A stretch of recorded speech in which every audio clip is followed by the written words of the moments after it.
fight night. It's fight night. It's fight night. It's fight night.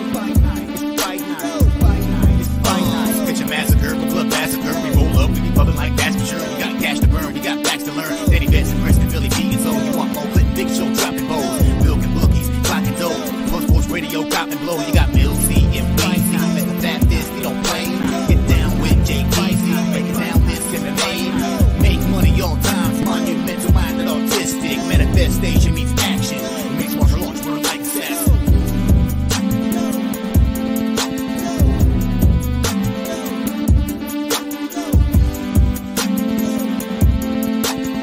And here we go. We are back. Let's fucking go. It's been 2 weeks, too long. Ugh. Fucking Stretch. opening fucking shit, dude. They tell us as soon as we start the fucking show, 23 minutes pops up. Like, what the fuck? Literally, guys. It just said 22 minutes first fight. Must have been a cancellation, a late cancellation. Anybody in the chat know what cancellation was? But before that, let's shut the chat out. Winner circle, Justin. Go ahead. Just my 2 cents. Dominic Walker, as Mills like say Dominique. It might be right though, the Dominique. All the way up to the top. Gino Hero. Evan L from Applebee's. We back. Swig Bets. Sean, what up, dude? Cheers to you as well. Who's first to the scene? I'm just Drew. Up in the building. Bill Withers. Hipster Jesus. And we got a member here. Sox Nation. What's up, brother? Guys, consider becoming a member. It's $4.99 a month. 17 cents a day. Get her done.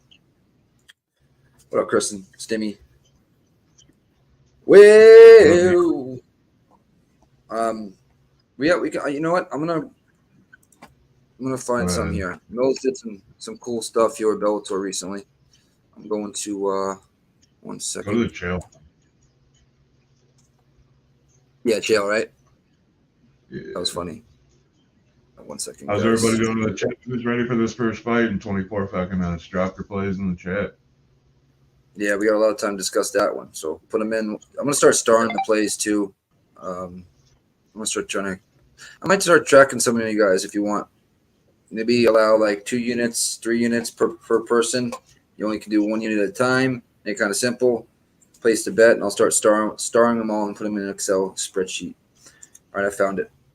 1 second. Do this. All right, this was Mills doing his dang for PSR over at Bellator. 1 second.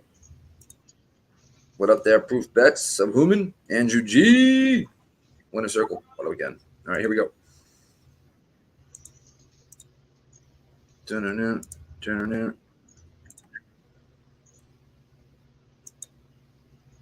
Let's rock and roll. MMA Locker Room here, part of Pub Sports Radio. I got the man, the myth, the legend, Chael Sonnen in the building. In fact, you do, my man. You know, I like those glasses. You look sharp, my brother. Oh, thank you, man. I can't complain, man. Your glasses look good, too. Glasses guys got to stick together. Did you ever watch Curb Your Enthusiasm, Larry David? He would always say hi to bald people. Huh? I did. Glasses people, it's the same thing, my brother. Hey, I like that. The weird thing is this. When we get older, we wear glasses. When we were younger, we didn't want to wear these glasses, right? That's right. I tease people. I call 4 eyes and things like this. And people still do that, by the way. I've been called 4 eyes on social media a couple times. Got it. I mean, it's only right that we talk about Bellator 300. That's why we're here, right? I mean, you gave me one of the best. It'd be weird if I didn't let you know, but I teed you up to compliment these glasses. I said, people tease me. I told you how nice you look. I noticed you didn't compliment us because you don't like it, or you didn't just get the social cue I gave you. Well, this is what it is. I think I need to see how they look on me. All right. I like that, Mills. All right. Now I can't see. You look good. Hey, you look better. They actually look really good. You look better. By the way, you need to wash these things. Oh, It yeah. really You can help your vision. It's like Windex on them, right? Yeah, just so you know. Imagine. You're going to need some hot water and some Clorox for that. At any rate, let's go back to fighting, right? Is that what we're here for? Hey, that's what we're here for. All right. Bellator 300. Listen, Scott Coker said, I will answer all of your questions. This is about the big rumor. This is about the sale. This is about, is there going to be a Bellator 301?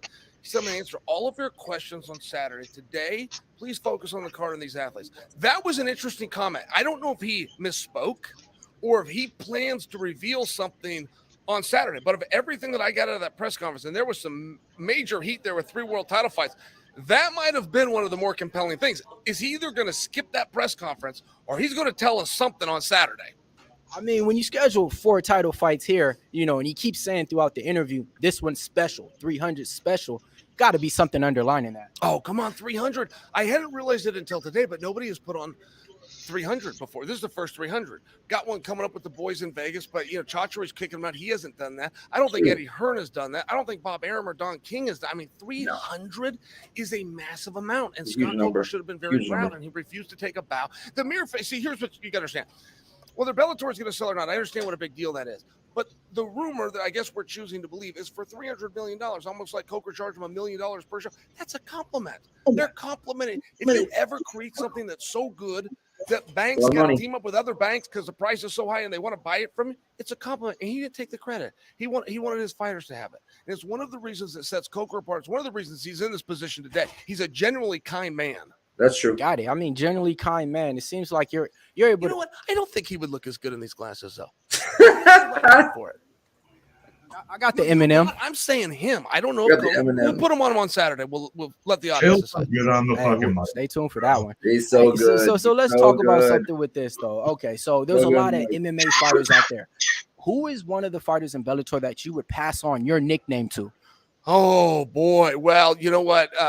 Nurmagomedov, they asked him a funny question today, speaking of nicknames, and they said, how come you don't have one? And I didn't realize that he didn't, but that is very interesting. And, you know, we call him a lot of things. Champ, for example, that one's probably going to stick around. Trying to become Grand Prix champ, for example, the undefeated, the undisputed. He's got a lot of nicknames, but I know what you're saying, and I guess he kind of comes to mind. Got it. So you heard it right here. Hey, that's the new. In fact, you know what? Let's start calling him the American Gangster. That's a good idea. The man from Dagestan. Do you see where that's confusing? That's what we call trolling people. That's funny, actually. Hey, that is actually. And speaking about trolling people and being funny on MMA, I mean, besides yourself as one of the hottest MMA content creators out there, who are the top 3 MMA content creators that you like watching? Oh, gosh, you're one of them. Schmo's one of them. I watch Aerial stuff. You know, he's a bit of an institution. Mondays. Luke Thomas gets a lot of credit, but I think he deserves more. I think Luke has an incredible mind. Everybody that listens to him assumed he used to fight before. They assume he used to manage. They assume he used to train people. I mean, he was a legit tough guy. He's a Marine. We owe him a thank you, but he's just making observations. It's one of these things. I think he deserves credit. He's very good at what he does. Got it. Hey, I ain't mad at that. And now let me ask you on this one. All right, so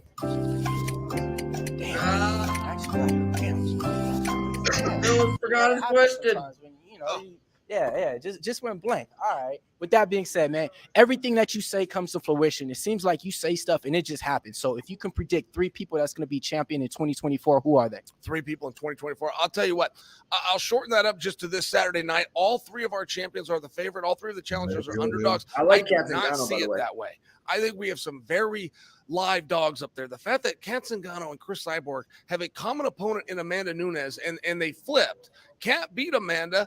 Cyborg didn't go 62 seconds with her. She made it 61 seconds. I'm not giving her a hard time. I'm pointing out the fact people love to say MMA math doesn't work. And styles make fights. What a bunch of crap. Like somebody heard somebody set that down one time. They grabbed it and just ran with it. It's not true. The most scientific basis we would have is common opponent. Every sport, if you're doing seeds or you're doing rankings, you look for a common opponent. We have a common opponent here. The odds makers just don't like the outcome, and they're acting like it didn't happen. Kat Zingano is going to be a problem for Chris Cyborg. Yeah. Problem. Hey, can't wait to see it. Last one, I'm going to wrap it up with this. All right, there's some fighters out there that don't like to do interviews, don't like to do medias, and then there's some actually coaches and trainers who advise their fighters not to do interviews and media. What would you say to those fighters out there? Is this hurting them or helping them? Oh, it definitely hurts them. I mean, the entertainment era started a little over a decade ago, and we were in a competitive era where it just matters. You know, if you could get some matches in Pancrase, or you could work your way up, maybe a Gladiators Challenge, King of the Cage, that's the path I went. I lived through the competitive era. But when the entertainment era started, which is people like you and people like Schmo and people like Errol, when the media finally came in and started giving up their time and realizing there's something here that's clickable, you got to be able to participate in that. And for a fighter who gets called to work 3 times a year, then you look at the other guys like Conor McGregor that work 365 days a year. They don't fight any more than anybody else, but they go to work on their career and on the attention. I think that it's a helpful tool. Got it. Hey, I said last one, but I'm sorry, man. You're looking like you're good in shape and everything. They're always putting together legend fights. What would it take to see you face somebody like Antonio McKee in the Bellator cage? Oh, he's awesome. Oh, if I could go back, I would have loved. Clayton Hires would have liked. Clayton Hires was my head trainer, but he and Antonio would have gotten it great. Clayton and I, if we could go back, probably would have flown out there and like done a camp with those guys. Great mind, man. He passed it on to the second generation with his son. They're one of the few father-son teams that on a social standpoint still want to spend the holidays together. So I think Antonio McKee, not only is he great with MMA, I think he's got great parenting skills as well. Hey, man, love to hear it, man. That's how Long Beach does it over here. Long Beach Finest in the building. Antonio McKee, shout out to you. Chael Sonnen right here. Bellator 300. Thanks for the time. Pup Sports Radio. Thanks. We got another one for you guys. Who's Michael Bivens? Mike was the star basketball player. There is a trend. Mike was the golden child. There we go. This is Nurmagomedov. Usman Nurmagomedov. I got the champ right here, Usman Nurmagomedov. How you doing today, champ? We're good. I'm good. Everything is good. Everything's good. All right. I just want to ask you a few questions. Religion is powerful. It seems like, your religion in Islam actually helps you in MMA because your fan base is so loyal. Can you talk to me a little bit about your religion and how it helped you in MMA? No, this is not only MMA. This is all about your life, how you live your life. This is like any job, anywhere. Like you have to believe on God, and you have to stay like connect with your God and believe in God and do your job, and that's it. Like only this. We don't have like a lot of secret. God can't help you in that ring. I'm sorry. Everything is good. Everything's good. I just want to ask, what's some of your favorite submissions that you like to pull off in the gym when you're training? Take his back and choke. Take his back and choke. All right. And then if you could list your top 5 MMA fighters from Russia, Dagestan, who would they be besides yourself? Besides myself? Он кажет, кого я побил 4?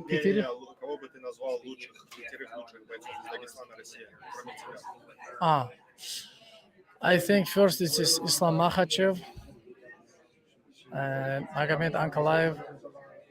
Okay. I have to say Umar. I can say One more. Umar Nurmagomedov. 2 more, yeah? 2 more.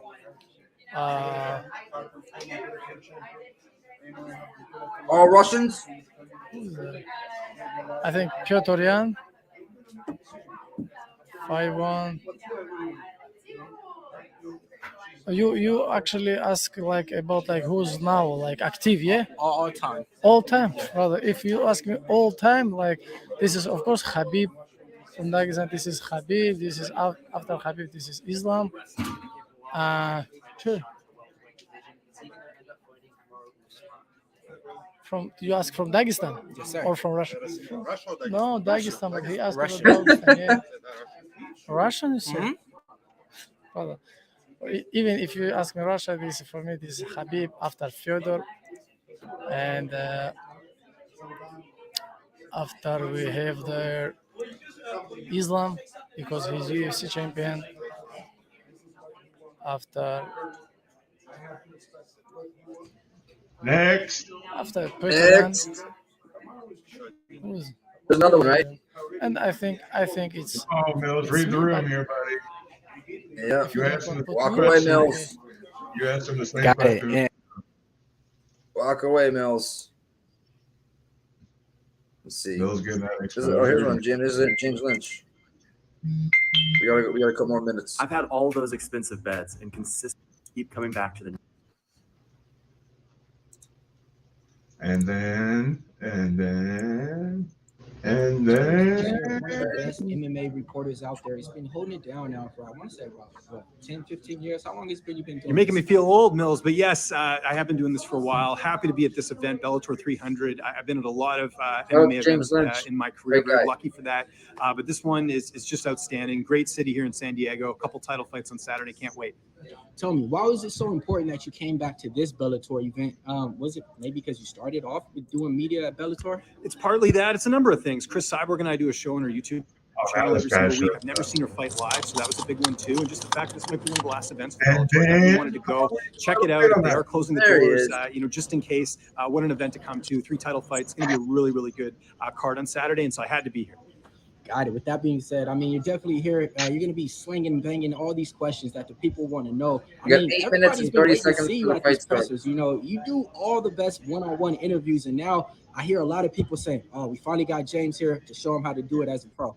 Yeah, you know, I haven't been to the last Bellator event I went to was Bellator Tacoma. I've been to a couple of UFC events this year, but always happy to, you know, reach the web out there a little bit longer and go, cover a Bellator events. So I'm really happy I got one in this year because I think Bellator puts on a great production. I mean, let's be honest here. We got one-on-ones after this. It's not happening with every promotion, right? So really excited to be here. And again, there's a lot of big names on this card, so can't be happier to be here ahead of Bellator 300. And how does it feel, to actually be one of the hardest workers in MMA, to where it's like nothing's provided out here? You're doing everything yourself. You're getting all your interviews yourself. You're paying for your own expenses yourself. I mean, how is it to be built up from the ground up? I love it. Listen, I enjoy this. You know, it's fun to be here. It's fun to meet you, Mills. It's great. We've been talking for years, and happy to see this on Pub Sports Radio. Shout out to Pub Sports. Do some awesome interviews for them as well. But just the big thing is just being part of Fight Week. Being on the front lines. If you want to be a fan of the sport, there's nothing better than being a media member because you're really on the front lines. You get to see everything unfold. You get to be a part of it. You get to ask questions. There's nothing better than this game, and it's worth every penny. It's worth every experience. I've been so lucky to have so many different experiences covering the sport, and this is just another one on Saturday night. Got it, man. Give me 3 predictions on who's going to be champion in 2024. We'll revisit this same time next year. Bellator or UFC? Both. Okay, Bellator. Well, I think it's going to be Usman staying as champ, as lightweight champ. I think Cyborg stays as featherweight champ. And I hate to be a little bit boring here, but I also think Liz Carmouche probably retains on the flyweight side of things. In the UFC, we could go through all the divisions, but I'll just name a few. I don't think Islam's losing anytime soon. I think for middleweight, you could see the title change in a few hands. I'll say Drakus. I think eventually he's going to get a shot and he'll win. And let's go to heavyweight. Tom Aspinall is going to be the heavyweight champion when John Jones retires. Do you know that Tom Aspinall song? I don't know it. No. Tommy Aspinall, Tom Aspinall. No, I don't. Who sings that? I don't know, but I know. We should keep it that way, whoever it was. Hey, that's how we're gonna end this one on there, man. James Lynch here with MMA Locker Room, part of Pub Sports Radio. Thanks for the time. Hey, thank you, Mills. Great content, great look, great everything, man. I love your content and so happy to see you here, man. You've been killing it. This guy puts in the work. He's always doing great. Oh shit! That wasn't me, man. That was me. That's it. Nick cut off your sausage tasting there. I actually had it on it, and it just accidentally turn your phone like sideways. Hey, good shit, Mills. There you go. He didn't even Everybody chat, what up? He's just been filing in. Express, Dirty Red. Mark, what up? Nick Reinhardt. Guys, make sure you're here. I'm going to put in there one more time. Get your picks in for the contest. Right now we have 104 entries. We hit over the 100 mark. We need to get to 200. It's silly not having 200 in there. And when it gets to 200, the prize goes up to $200. It's a win-win for everybody. Here is the link again. So if you forgot to put your picks in, put them in. Who you got this first fight, Mills? So I got my girl, man, Montana De La Rosa. Came up on her for Ultimate Fighter. I've been following ever since then. It was one of the first people that we were supposed to have on Pub Sports Radio as a couple interview. Her husband at the time, Mark De La Rosa, said cool. She just didn't get back to us at the right time. But yeah, I'm riding with Montana De La Rosa in this one. I got no distance, believe it or not, at plus 260. Parlayed with the under 1.5 in the Pyfer fight at I think it was plus 450. So if I can get that, I'll be able to arb out big time. I got a parlay with the fight ends in decision. Do you? As a piece in this one, but that's more likely to happen. So I feel like I need to do something else. There's too long of a break in between this fight and when it started. Like, it's making me feel like my bet's not enough. Like, I waited too hard. I gotta get 15 minutes back. Let's everybody put your plays in the chat. I'm gonna star them. So just put it in there one time, and I'll start. I'm going to see what you guys got. I'm going to start tracking these motherfuckers. You just got the money line, Mills? You just got money line? Money line Mills. Yes, sir. That's tough. 166. straight up, just not parlay, just straight up. I don't mind it. I would probably take the no dis. I would have added the no distance in the Pyfer fight to get like even odds or better. I really think my cap for like straight bets are probably like 175, but that's for like males. You know, like males that I have a strong conviction about. I can't be throwing minus 170 females into fucking straight bets for myself. So you can get minus 119 with Del Rosa and no distance in the Pyfer fight. What is that about? I might just take the spread with her and plus 3.5 or minus 3.5 at plus 130. Wait, what is the other way though? Hold on. Minus 170. I like that. I'm not gonna lie. I think she wins. I think Aldrich can win one round. That's steep at 170. Sure. Aldrich's not a bum. I mean, a lot of people think she's a bum. She really isn't. Karolina, that fight, I don't know why she's that much of a favorite. So when I was looking at the tape study on these two girls that's fighting, JJ Aldrich definitely fought the better opponents. You know, she definitely has better wins over better opponents too as well in the division. But Montana De La Rosa, when it comes down to it, though, I think she can beat the average fighters that's decent and, you know, and I think that's just what JJ Aldrich is. I mean, I remember we was on a stream like 2 fights ago, and I had the opposite side, and JJ Aldrich looked like bad out there. I forgot who it was against, but I think I cashed on Lipsky against her. Somebody. You're going to get an inside the distance tattoo, Nick? Yeah. You know what? That's not a bad idea. Let's get an ITD, right? That's funny. Shout out my man Nasty Nate up in there, man. That's a real one from the chat. Talking about real people do real things. You meet up with them in real life, they treat you like real fam. That's my man right there. Yeah, Nate's good people's. Even though he's kind of a little shy boy. Right? Never goes on camera. Yeah, and then when we're there, he don't even want to pop in, but he want to talk to us about everything, but don't want to pop in on camera though, man. You just want to yell from the door when he's right. Right. All the way to the back. Go get the Rhode Island's favorite. I'm tagging all you guys' bets right now. Consensus is 89% Del Rosa, 72% by decision. So consensus is Del Rosa by decision.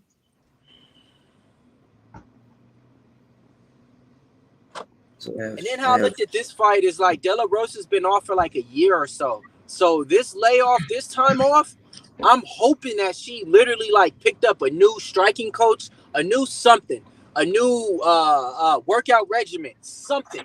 I expect to see something new and improved on Montana De La Rosa. I do not expect to see the same fighter I've seen from the last 3 fights. That's also 2 wild better. You know what? I kind of like this. What is it? What is she by submission? Oh, they took it off already. Win by submission is plus 450. I like that a lot. I don't mind it. Let's sprinkle a 15-20 on it. I don't have it. Let me see if I have it on BetDSI. It's way too big for my sprinkle, but 1 second.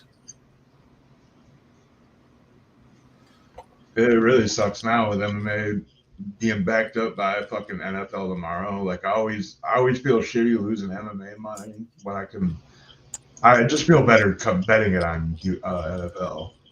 I hear you. I'm the opposite. Where are my freaking props for? Like I know there's fish in this river. I'm gonna keep throwing all the worms that I got. But yeah, I know nighttime they hit better. I just gotta have enough worms at nighttime to catch a giant fucking. Good thing I didn't say that live, huh? Pause. Yeah. Hey, yo, cut that fishing talk out, bro. I don't know what the fuck you tried to mean, what the fuck you was trying to say. Fuck that talk, bro. We ain't here for that shit, man. Them worms, throwing worms in the fishing. Man, motherfucker, relate. Give me something I can relate to. Mill's never been fishing before. Jesus. Hey, real quick, I'm taking second round submission Del Rosa plus 1,200. This guy over here bitching about fishing talk never caught a fish in his life, probably. Oh, yeah. Easy. Keep drinking that Mountain Dew, sir. Hey, we know what the fuck consensus is saying on the chat. We take the fucking chat down. We see that shit. It's been up there for 5 minutes, man. What we doing? Good, no throwing orders around and shit. The guy shows up before the first fight once, and he's throwing shit around. Right. Motherfucker. Y'all got me on Weezy. all caffeine. You know what I mean? So you already know how that is. No weed, all caffeine. Oh man, y'all motherfuckers. Basically saying fucking 60s. Yeah, right. Weezy, what do you want for this fight? So no tracked action on this one, you guys. The pick is JJ Aldrich by decision, but I think it's going to be a greasy fight, so I just stayed away from it, man. Gotcha. I did a little stick around submission. Del Rosa 1200. You get your picks in, Anthony? What's that, my man? You get your picks in this week? I did, yes. I got him in about an hour ago. For once, I made it. Dude, I was in Greece last weekend for like the last 14 days. Dude, all the gambling sites were shut down. I couldn't get to Bet Online. I couldn't get to FanDuel. I couldn't get to DraftKings. I couldn't even see like DFS salaries. It was wild, man. That had never happened to me. So like I wound up going there thinking I was going to do content. And I got there and I'm like, dude, I don't even know what the lines are. I can't do content. So yeah, it's nice to be back though. It's nice to be back. We got fights today. I'm looking forward to stacking them high. I got 6 units of action on this card, but just nothing on this first fight. Doses. Almost like doses. Let's see how long we got. Right when we went live, Weezy, it said 23 minutes for next fight, or for the first fight. Yep. I was so mad. You see me throw my hands up, like what the fuck? Yeah, I'm surprised, because the thing is, they can kind of start this whenever they want to, and that Jackson Gutierrez fight fell off Monday. It was Monday when that fight fell off. So I mean, like, why make the people wait? You pulling a PFL here and making people watch for 35 minutes before somebody walks into a cage. There's no other fight that got cooked? No, that was the only one. That's fine. And like I say, that was 6 days ago, so I don't understand. What up, Razor? Well, we get to start this fight off with some cake. This should be a fun fight. Desserts in the first round. What up, Dirty Red? Yeah, Gun, B Reed. Razor sharp picks. Razor sharp picks in the chat, ladies and gentlemen. We all got to be on point. Yeah. Another Edge. Who else we got in here? Pitts Auto Part. Nasty Nate, of course, is here everywhere. Don Walker. What is it? Kenzen? Is that how you pronounce that? Kenzen? Let's see. Mark, we got to work on that name, buddy. Throw Mark's picks on there or something. Yeah, Max Picks. Max Picks. Max, there you go. Yeah, you got it right there. Make us Max Picks over here. Bada bing. I will pay for your inside the distance tattoo at public. All right, done deal, Nate. Done deal. OG up there in the top 5. That's right. You don't That's facts. But only a couple times. I'm looking at Aldrich right now, bounce up and down, a little bit of a different haircut. Usually she's got braids all the way back, if you notice. Now, not anymore. It's to the side. Yeah. She's more Billy than me, though. More of a Billy girl. Them ponytails are probably driving him crazy wherever he's watching this. He's at work all hot and bothered right now. Like, oof. I think Katzengano wins tonight, by the way. Katzengano's fighting? Yeah, she's fighting wow. Fucking Maryland, isn't it? How old is Katzengano? Fighting, what's her name? Amanda McFarland or whatever. Ooh. She's fighting freaking Alima Cyborg. McFarland? Cyborg. Oh. Yeah. Oh, wow. Nah, she's getting old. Here we go. Round 1, 455. 54. Southpaw versus Orthodox here. Montana's going to be looking to wrestle. Aldrich is going to be looking to keep this standing.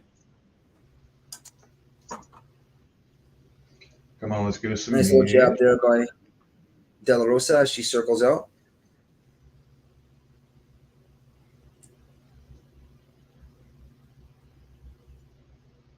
Not really going on here at 4:30 mark. Yeah, very quiet, standing in the center of the cage here. They just engaged and threw a bunch of shots that all missed. Yep, both girls missing on their shots. There might have been an overhand right that kind of glazed Aldrich by De La Hoya, but nothing really. Aldrich seems to be the one pressuring, but it's very light pressure here. But she is the one moving forward. But these two are just in the center of the cage right now, and Montana seems fine with that. She's taller, she's longer. You know, kind of right by Aldrich. Aldrich just landed a nice little jab there, and then ducked out of range. Montana tries to chase her back 1-2, does not land. Yes. 348. Nice little feint there by Aldrich. Looks like she's trying to get different color white. Oh yeah, that's translucent. Del Rosa's biting on all the feints right now. Nothing going on. Just pawn overhand right, misses there by Montana. Oh, leg kick to finish. Oh, it must be behind. Refresh. Oh, you were right with me. Oh, really? Didn't see a leg kick. Fuck. Yeah, she just missed that MTO, then the comeback. I'm at 304, 303. Yeah, I think I'm like 3 seconds ahead of you. We'll see how long that lasts. By the way, you guys, ESPN Plus does not work in Greece. The player, where you like, if you're in Greece and you're on the internet in Greece, you know, like the player that's used for ESPN Plus went out of date over a year and a half ago. So if you're in ESPN, if you're in Greece and you were paying for ESPN Plus, you're just fucked. That's what bullshit. a trap. Look at this. Oh, just going for a takedown. That's she's kind of like she's got Montana's back here, and Montana's keeping her arm there. So it's standing though, and there are no hooks in here. Oh, but good knee by JJ Aldrich there in the clinch. And Montana turns and faces her, so now Montana's back is against the cage, and JJ's holding her up against the cage here, kind of just winning the control time positions, but not really landing much. I'm surprised that Del Ro didn't do like a little roll to trap that knee. Like she could have like cuffed her left knee, her right knee inside the inside leg and rolled, and she would have had that big left there later by Montana. Yes. 150. This is a close round. Very close. I mean, I think it's Aldrich's round actually. Let me say very close, but nice left on the pipe there by Aldrich as she gets out of the way. Very nice. Another nice left there. Oh, yep. Montana did not like that. What's the live lines looking like? Montana still hasn't shot a takedown, ladies and gentlemen. And if you laid juice on this young lady, you're probably saying, why have you not shot yet? Oh, and then JJ steps in with a jab that rocks Montana's head back. Wow, that really? Was great. I just got minus 115 in on Aldrich. You can get it right now. Whew. She's up around? Shit. I mean, it's still a close round, but that jab was the heaviest strike of the round for sure. But when it's a jab that's the heaviest strike, it's that kind of a round. It could go either way. Yeah. It's going to be a greasy one. Oh, JJ just landed a nice 1-2 in the pocket there. Yep.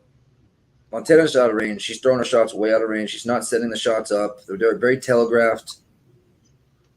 Yeah, I'm with you guys. I feel the same way. I think JJ's winning this. I just had to shout. Nice jab there by Aldrich. 1-2 comeback by Montana, but doesn't really land. A nice shot there by Montana with a knee and a head kick. But a left on the pipe by Aldrich. She caught Del Rosa there. She didn't like that. She's on her back foot now. Oh, they're throwing. Both girls missing shots. 15 seconds. Tries to go high with a kick. Blocked. Overhand right. Does not make it there by Rosa. Nice left on the pipe. Aldrich lands, but a right also landed by De La Rosa. So why the hell did Montana De La Rosa not wrestle? What is she doing here? Not even tried. She didn't try one takedown. But I have second round submission, so maybe her coach would be in her head right now. Take her down. Man, I don't know if she's trying to lull her to sleep or what's going on here, but man, this is not how she's supposed to win the minutes of this fight. If you bet on Montana, you were counting on her wrestling here. Dead pick 'em, minus 115 both ways.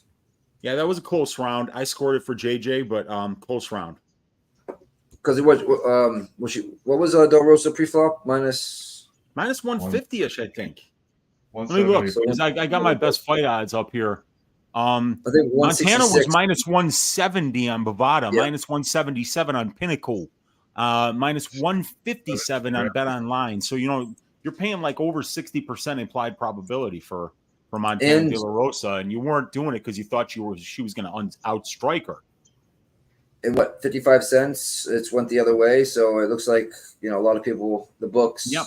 People think that JJ won that round, and I think she did. I agree. Good body kick by JJ to start off the round. Oh, yeah, right in the liver. Oof. Yeah. I like when she throws her left, right, just, right from here. She don't wind up. She just throws it right from her set.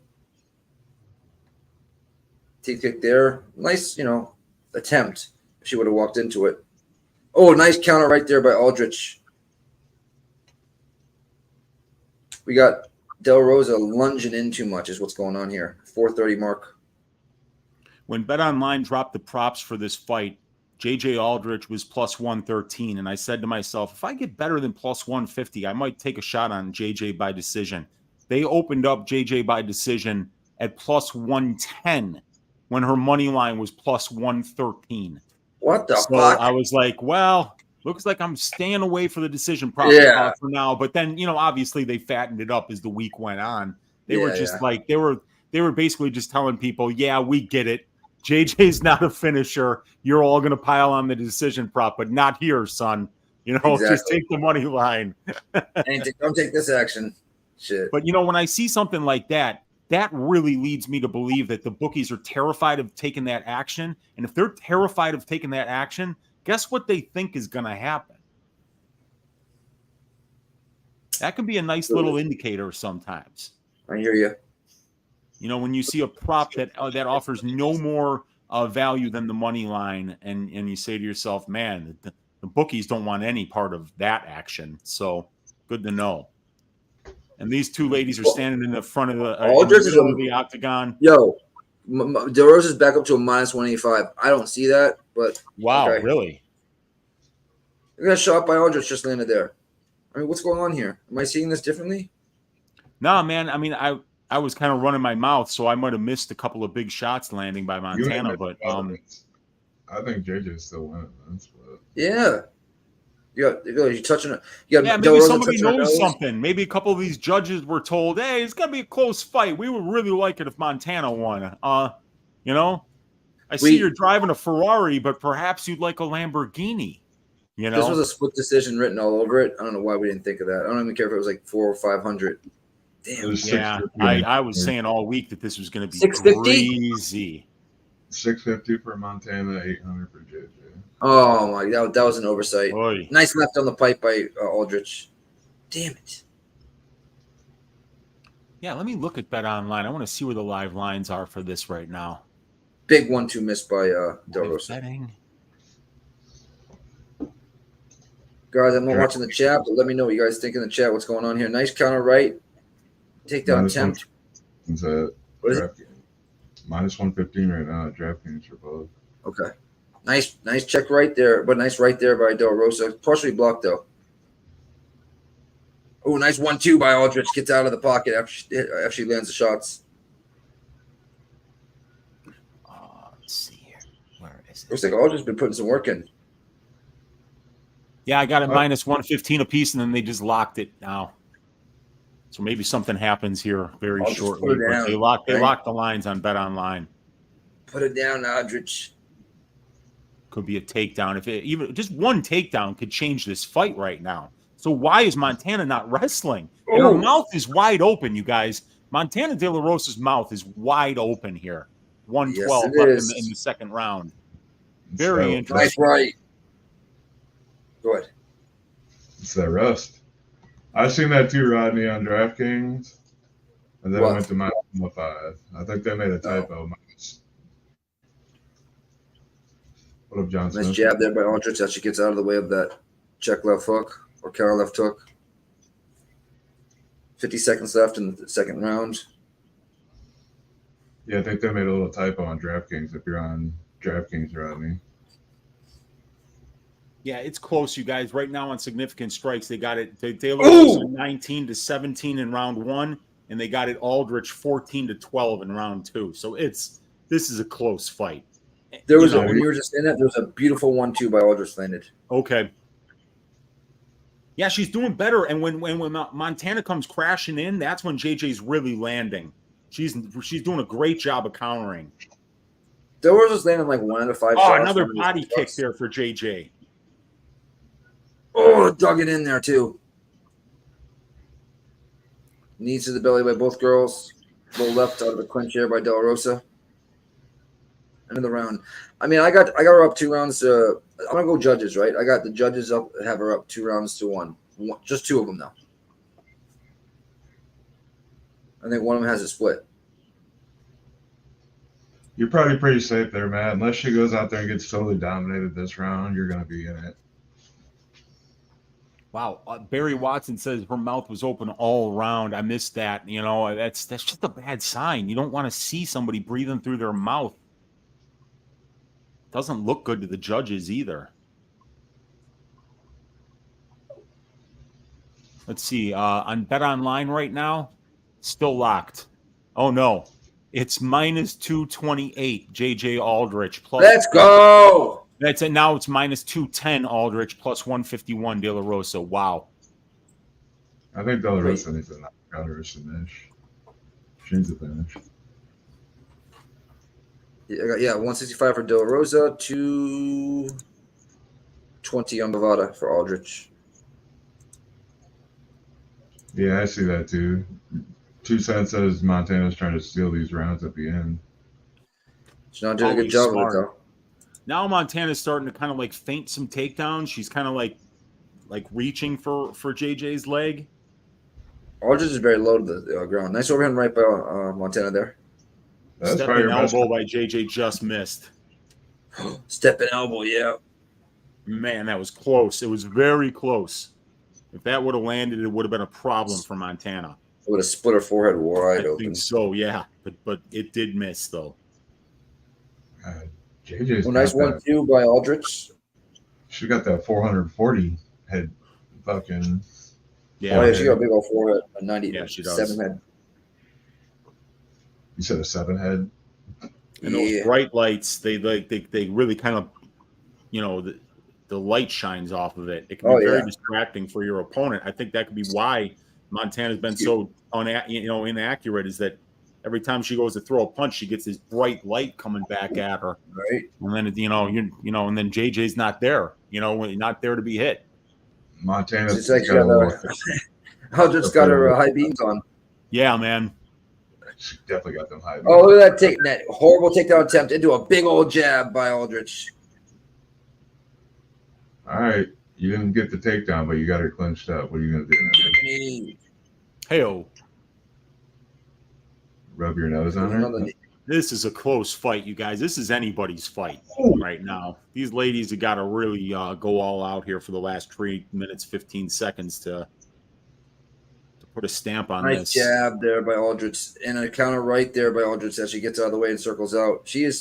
All right. They rob all. This is what I'm going to call right now. If it stays the way it is, I will call that a robbery. Her nose is all bloody now. That's why she put. That's why she's canceled. Out of the mouth. OG. I think her nose is fucked up. Oh, nice shots here by Aldrich. Say it again, Weezy.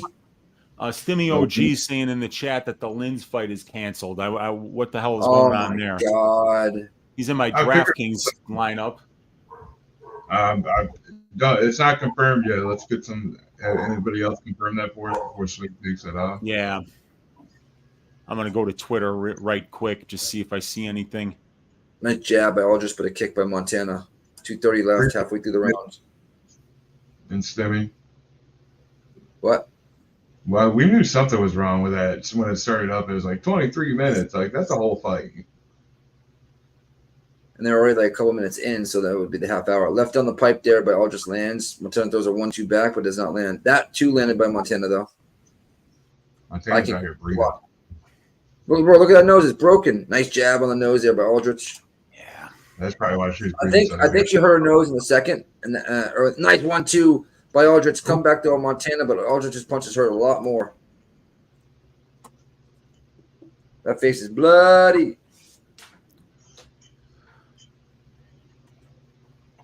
Man, I picked Montana in the contest, and my original was like Aldrich, but I'm like, at least there was a lot. There was 78% of the people were on. Oh, nice straight right there by or jab right there by Aldrich. Montana was throwing the kick at the same time. Oh, almost caught the kick. Overhand left by Aldrich. Just grazes Montana. Both girls missed their shots. 120, 119, 118. Nice feint there by Aldrich. Makes Montana dip and throw. Nice left on the pipe by Aldrich. A right down by Montana. Aldrich says, yep, you got me. A lot of confidence exuding right now from Aldrich. 1 minute mark. Montana throwing big overhand rights. Nowhere to be found. Nice body kick by Aldrich. She dug into the liver. Oh, big 1-2. The two landed big time by Aldrich. Good body shot by Montana. Kind of threw it from distance. Oh, big lift on the pipe by Aldrich. You're only calling the Aldrich hits in the chat. You're being very one-sided.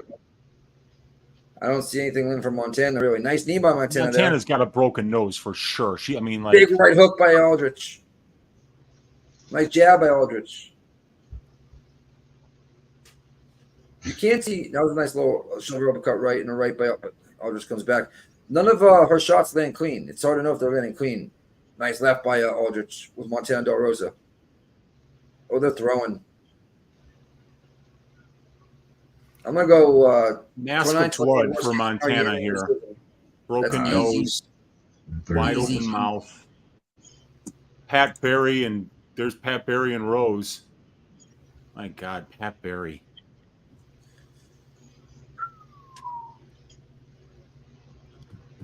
Sorry, Gagnon, but your girl Montana wasn't landing anything flush.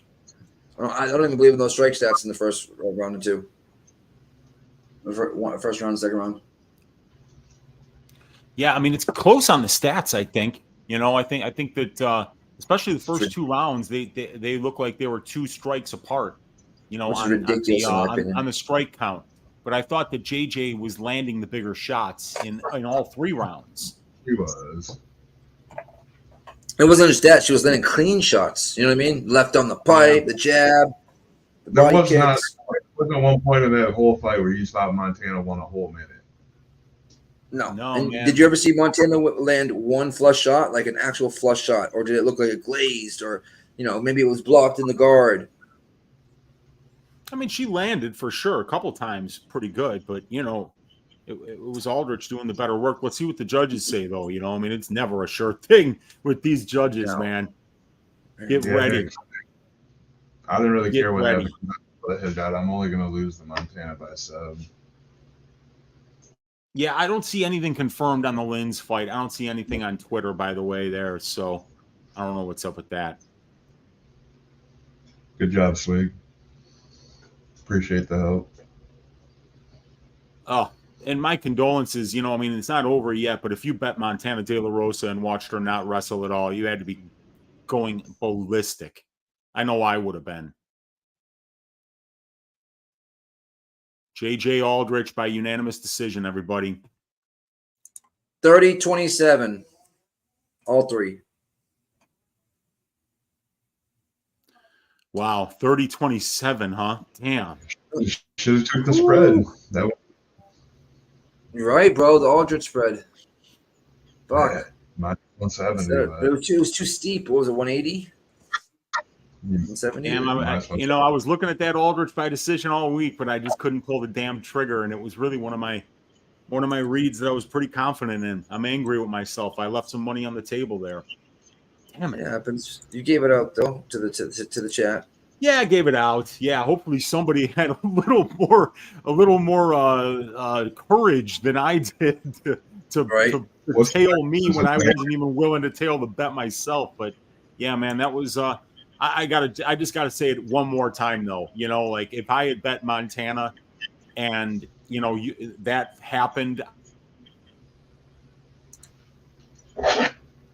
That's a new name right there. ZC333 says, oh, I think Weezy froze. Says, thanks for the live look, fellas. Made back the parlay money and then some. There you go, brother. Don't let us change your pick, man. Make your own picks, and then if they correlate, it correlates. If not, you're against us. Don't let us. I think what happened was he had Montana in a parlay, and he kind of saw what we saw and took the live action. Because I took the you took the live line too in Aldrich or no? Yeah, that's what I said. The one thing I really lost was I evened out on the back Weezy. Yep, you're back. What's that? You were frozen at first, but you're good now. Oh yeah, sorry about that. I saw it definitely froze on my end. But yeah, dude. I didn't get any. I had no action on that fight, so I was right and did not profit from it. That hurts. I hear you. Now we got Aori Quang going against Johnny Munoz here. Are you thinking any unders here, or no distance? Got to tell you, Nick, I'm real proud of myself. Real proud of myself, Nick. No action on this fight. I could see this fight going like in 9 different directions. I could see Munoz like hugging Quang for the full 15 minutes and it just being trash. I could see Quang knocking this dude out. I could see Munoz getting a submission. You know, I could see it being a back and forth war. I could just see so many different paths for this fight. And then I look at the line, and what is it? It's basically a pick'em. So the judge, or I mean, the bookies agree. They're like, man, we don't know who's winning this fight, and even the public isn't pushing this one way or another to tell us that we got this wrong. If somebody's say plus 120 or something, we're not even seeing that, man. Nobody knows what the hell is going to happen in this fight, including your Uncle Weezy. But what I do think is that it's going to be a really fun fight to watch and a really fun fight to have no action on so that you can just enjoy what should be a pretty interesting stylistic matchup here. Striker versus grappler, if you ask me. I'm going to go. No, yeah, I think so. It's an 8-minute fight off the card, he thinks. We'll see. Probably because of that bad weight cut. Yeah, you might be right there. Okay. I'll go no I'll D. tell you something. I had the under 2.5, so I want that to fucking cash because it finished under 2.5 rounds. You know, I mean, here we are starting the card. You know, the bookies owe me on that. I agree. Real quick, I got a parlay on no distance here, and then no distance in Joe Pyfer. I think it's minus like 112. Be right back. Roger that. I get a PA when he gets back. Consensus 72% on Mendoza. Wait a minute. The next fight is the Aori fight. I thought is it Mendoza? No, wrong one, Sean. I think Nate Maness is next, isn't it? That's the fight that's supposedly off. It says Aori and Munoz for me. That is Johnny Munoz. Wow. Wait, do I hear myself? I do. It's gone. Probably because of the ambit weight cut consensus. I want to say this. Mendoza 54% by knockout. Looks like I'm gonna start that. Looks like he likes Munoz. Edge says it's Aori. Wait, it's the Aori fight that's canceled. Is that what you're saying, Edge? No, the Lynch fight. The Lynch fight is canceled. Gotcha. It's Aori knows now. For me, it's no distance Edge parlay with no distance on the fight. I had under 1.5 in this for plus 150. Let's get something cool. Yeah. I don't necessarily think it's gonna be under 1.5, but I'm just taking a small shot because I ain't. Well, for me, if it doesn't go under 1.5, it goes the distance. Crap. You know. It's fucking weird. I hit 2 bets last fight, but fuck it. I went 2-2 on that fight. Shout out Barry Twatson. Munoz round 3 for Nicholas Handy. Proof bets round Munoz round 3 as well. Still on that. Was the Lens fight on the main? Yeah, I think it was on the main. So that it shouldn't change much for the beginning part. Yeah, it's still in the book, but it'll be taken off here soon. Consensus 53% Munoz, 56% by decision. Consensus Johnny Munoz by decision plus 350. Word. I'm gonna go pee real quick. How's that working tonight so far, Sweet?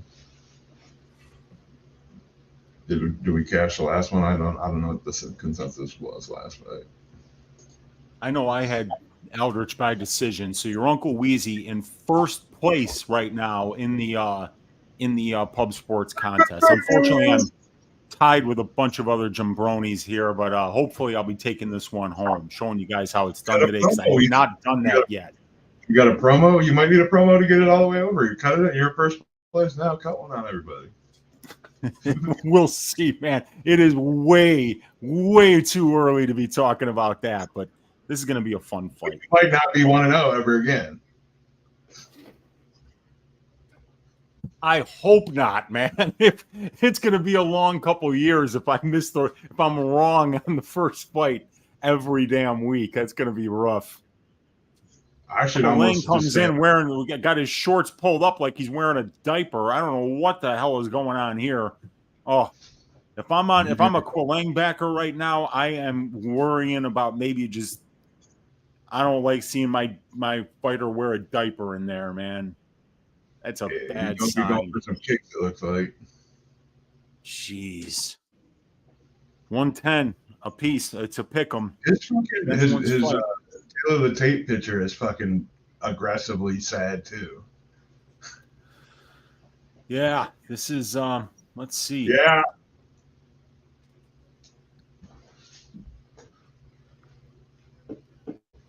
We got Johnny Munoz with the American flag, but he is fighting out of the happiest place on earth, ladies and gentlemen, Tijuana, Baja California, Mexico. Yeah. That's right. It's going to be an excellent little war here between these two. And if this were a which one of these guys came out wearing the more the hat that has more panache, it'd be Quang all day. That hat was awesome. I want to know where I can get me one of those. You're a fan of the hat and the diaper? Not the diaper, the hat. The hat was baller. If you hadn't seen it, go and watch the walkout for Quang. It's colorful. It's a tall hat. It had corners and angles and arcs. Very interesting. You don't see a hat like that every day, you know? Yeah. Oh, Keith fucking sweaty ass Peterson. Yeah, man. Yeah, let's see if he's sober today. Oh, his face is already red, bro. This motherfucker is it? Oh, dude, it's very red. Oh my god! And he just I'm trying to get my camera to work. My camera went off, so I'm just fixing it. Okay. Sure. Yeah, I would say 6 to 7 beers at least. What about you, Easy? What's that? I would say he's probably 6, 7 beers in. He could be, dude. And he's, the thing is, too, it's like it's being 2 packs of cigarettes in. That's what really kind of, at the end of the day, takes your balance from you, you know? If you just do one, if you just do the other, you can handle it. But when you mix the two, man, that's when you start to lose your balance. Like tobacco and cigarettes. Yeah. Yeah, man, you start smoking with cigarettes after your 6th beer, and yeah, it hits different. Big Show knows. Oh yeah. Yeah, and I don't know what's going on with the Quang diapering here, but this is bizarre to watch. Not since Dennis Hallman came in wearing those booty shorts can I remember being so angry about the way that Junior Albini as well. They called him baby because he would pull his shorts up like a diaper. And now Quang's pulling the same trash. I don't like it. Wouldn't you just inside leg kick that front leg with that diaper up there? Like now that you can see. I mean, but I also think it could be kind of just distracting for the opponent. Maybe Munoz just can't plan his feet or figure out what he wants to do because of that. He's wondering what the hell he's doing. You don't want to go in there and grab all fucking shank too. It could happen with where those shorts are, man. That's why I'm saying it's a little bit weird. I'm surprised Peterson hasn't been like, no, No, we can't do that. Wow, Munoz just landed a nice overhand right, you guys. Backed Quang up a little bit, and then he entered on a takedown. He's kind of got good head position on Quang here. Kind of got his back up against the fence, and he pulls the leg out, gets the takedown, but Quang looks like he's going to be able to get back up here pretty easily. What a good takedown. And Quang is already working his way back to his feet here. And Munoz has got the body lock here. He's got his hands locked.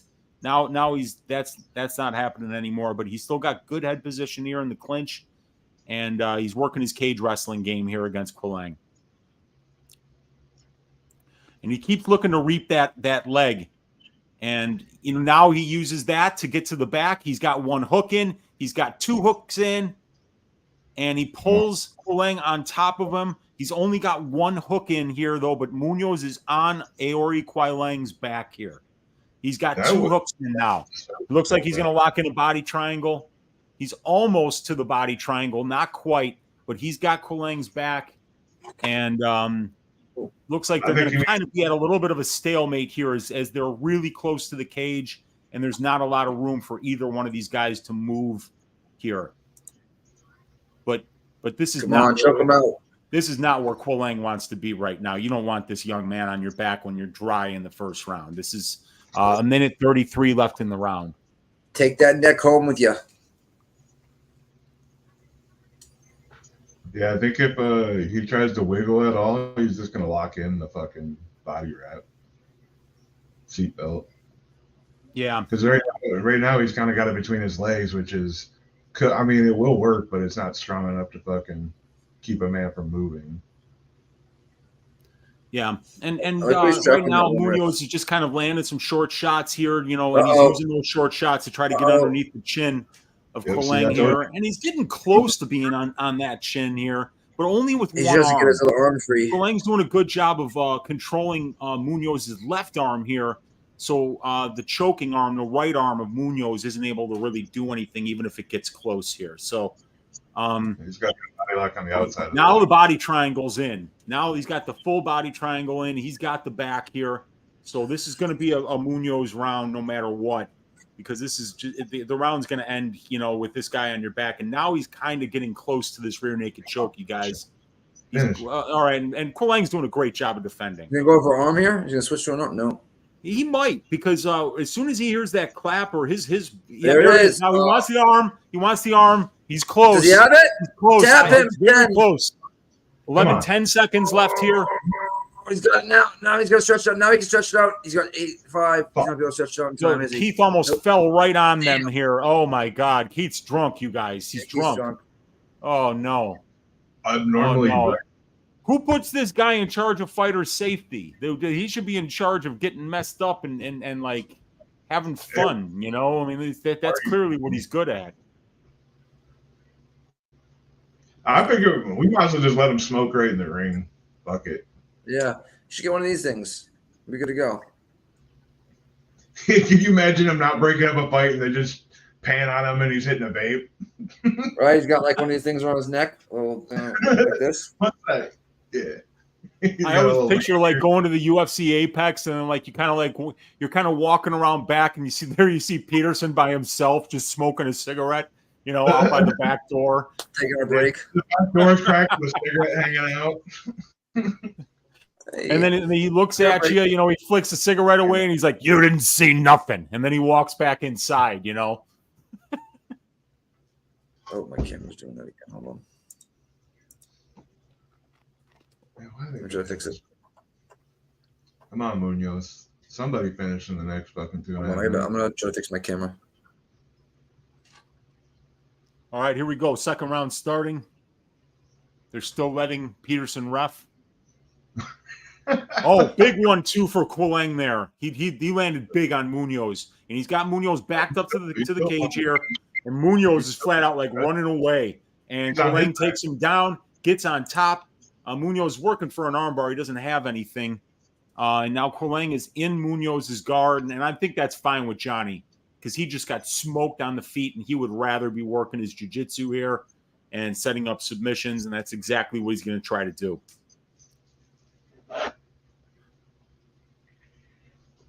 And now, like, it looks like Quang is just is like not even trying to do anything. I think he's like from the top, he's working for a stand-up. Just by now he's actually landed some shots here on Munoz. He just landed some nice little hammer fists there from the guard. And he's like keeping his hand over Munoz's mouth. Come on, pound him out. A bunch of fucking. Give him a wet willy. Wrestling rules. How's it grind in here? Oh, Quang's just landed some mean hammer fists here while he holds his hand over Munoz's mouth. Munoz is rolling for an arm bar here. He's trying to get that leg underneath the chin of Quang, but Quang's really tight right on top right now. We're keeping his head right onto Munoz's, not really giving him any room. Oh, now he gets the okay. Munoz working for something here, and he's got an arm. He's got the arm trapped. He's got the arm trapped. Let's see here, like Quang trying to pull out. He's inside the ball, boy, Munoz got him in trouble here. Not anymore. All right, not anymore. Yeah, he got out. Yeah, I was about to say. But he had his arm straightened out there. That was close. Yeah. Very interesting fight so far. From guard, at least. When's the last time he's winning the second round? Quang's definitely winning the second round. Munoz is going to stay on his back. He's going to just look for submissions here. He doesn't want to stand up after the 1-2 that Quang landed up there. Aori should just let him up. Let his ass up. Yeah, you're dumb if you don't let him up, Aori. Right? I'm not trying to get control the time first here. punch. Wow, big shot by Quang. He jumped back into the guard and landed a nice right hand. And then he gets right back up again. That's why he's wearing the Pyfer man taking care of business in the second round here. Just kick him in the face. All right, here we go. Back up. Okay. I said enough. I need a cigarette. Pete Peterson has never looked happy. He's got the dream job, really. All right. Drinks beer, smokes cigarettes, and refs fights. The dream job to be fucking reffing a UFC fight. Yeah, that would be cool. Nice low kick there by when Dominic Cruz, who was the one who said he smelled like alcohol and cigarettes when he stopped the fight too early, a Cruz fight, he said that he called Keith Peterson all nonsense. Oh, takedown attempt here by takedown attempt, and he almost ducked under right to the back. Did Munoz? So Munoz got the left underhook here on Quang, and he's got good head position here, but he's going to try to get to Quang's back again, just like he did in the first. And he's got a good body lock here. He's lacing the leg. Oh, good underhook and good and wrestle ride here. Looks like crotch He's got his hands clasped. He's got a body lock here, does Munoz, and he's using really good head position when his head is on the inside. You could tell this kid, this is where he wants to be. But Quang digs the underhook and puts Munoz's back on the cage now. So this is Quang's round. What did you say, Big Show? Plus 200 Munoz? Yeah. Yeah, because Quang's winning the second. That's why. But, good elbow. But that's kind of crazy because Munoz definitely won the first. So plus 200. What if Munoz gets a takedown? Oh, he's looking for it. Yeah, he wants a guillotine here. He's not going to get it. There's only 20 seconds left. Yeah. But he's right now, Munoz jumped up on Quang, and he's got the body triangle from the front, and he's kind of got like a guillotine grip, but he's not squeezing for it yet. No. Out of it. 2-1 end of the round. End of the round. 1-1. 1-1 is right. Split decision incoming, I think. Let's have a look, see where the live line is on this one. They got Quang minus 350. That doesn't make any sense. It's 1-1. You know how fast that line is going to change if Munoz gets one takedown or if he gets to this young man's back? Yeah. Let's see here. Not to talk me up to it. Fuck.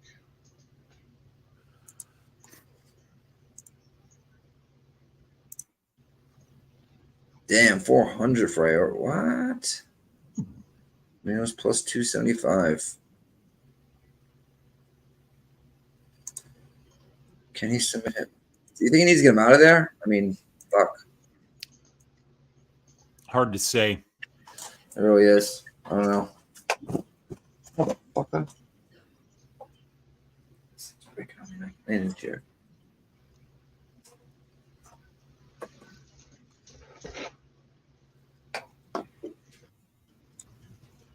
And here we go, round 3.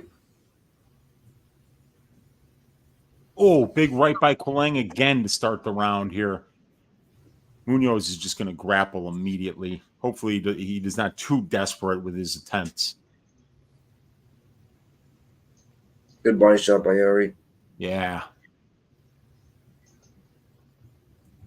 Oh, jumping knee almost lands by Iori.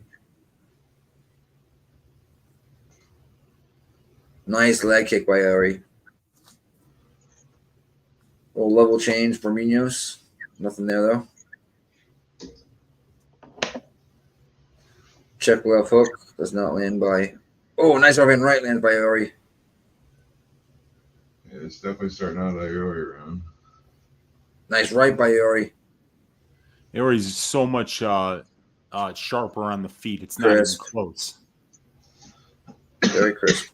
But there it is. You know, body Munoz pressures. He catches a kick. He moves in here. He's got a body lock, but Quang gets double underhooks. Puts Munoz on the cage here. So too strong. Might see Munoz like pulling. Might see him pulling guard.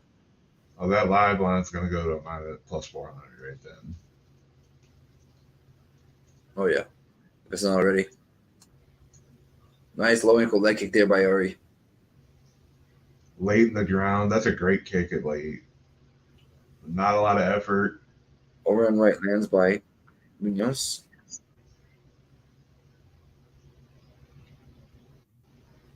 Oh, if he throws a naked leg kick again, throw that right down the pipe and just floor him. You get a dude wearing fucking a diaper, bro. Yeah, I know. Nice low ankle leg kick and a shot landed by Iori as well on the feet. Nice, see that liver dig by Iori? Oh yeah. He just dropped to the liver again. Or not again, but he just dropped to the liver there.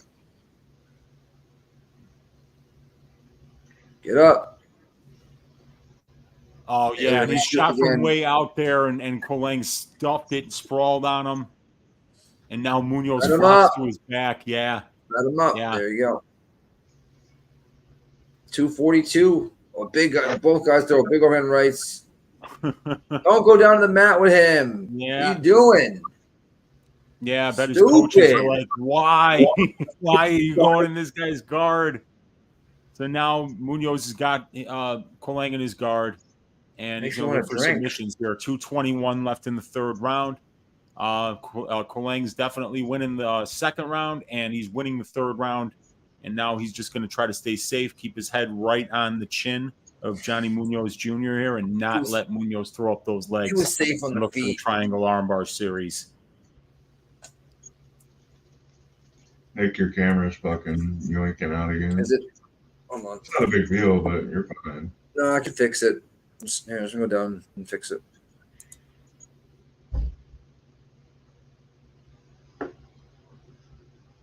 He's still in guard right now. Big right hand grounded pound there from Quang. Yep. Minute 41 left on the ticker.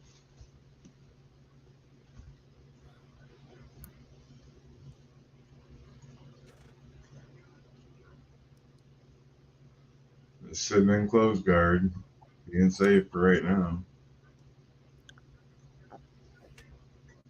And now there's the calf slicer. He's got the calf slicer here on Quang. Munoz, this is what he does. He goes for these unorthodox submissions, and sometimes he finds them. The kid was born in a jiu-jitsu gym, so he's got Quang here in a calf slicer. Let's see if he can make this one hurt. Very, very unorthodox position. If you're watching this live, I have no idea what to call this, but Munoz looking for a calf slicer on Lang's left leg. Yeah, you see Lang fucking sit back and do that. All right, reset. Like, how am I going to get out of here? Yeah, and he's landing big ground and pound right here. He's landing hammer fists on Munoz while Munoz works for this submission. And Munoz just doesn't really have it, it looks like. Yeah, I would just keep doing that no matter what. Fuck till my arms burned out. Like, if that's the only way I'm going to get out of it, yeah, there you go. Yeah, and he does. He gets out of it, and now Munoz is deep in on a double leg here with 15 seconds left, though. You know, he doesn't really have anything here on Quang, but he does kind of get a reverse, I suppose. And now Quang stands up. Munoz has got clinch control here, and they're just kind of throwing some knees. This is 29-28, Aori Quang. Big win for the young man. Yeah, I think so. Yeah, I picked the diaper pretzel, says Pascal. I think he's right on that. That was a diaper pretzel position there. You go to your phone? So Johnny Munoz Jr. just lost to a dude in a diaper. Yeah. That's a fact. I'm not just whistling Dixie, you know? I mean, that just happened. Twist was big.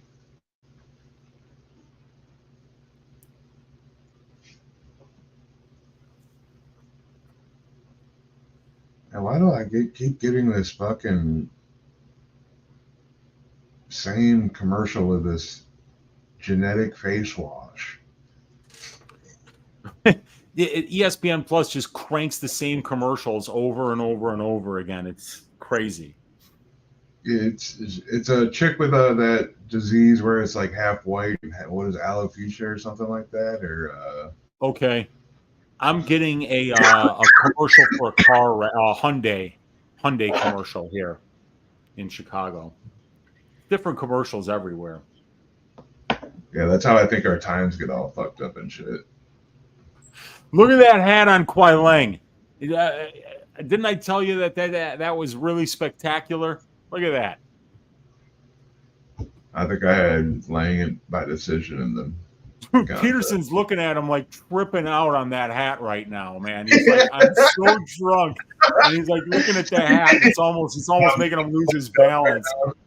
He looks like the room's spinning right now. If you look at Peterson, he's just like, just raise the right arm, raise the correct arm. Don't fuck that up, and then go and get a nap in. We should almost do like voiceovers for these refs' decisions, like just Quang wins by decision, you guys.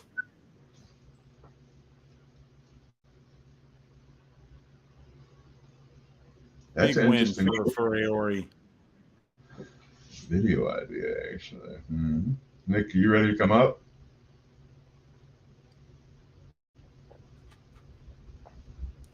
I think 1 second was enough of waving your hand saying no. I didn't need the whole 15. Well, shout out to the new diaper sponsor, Sharma himself.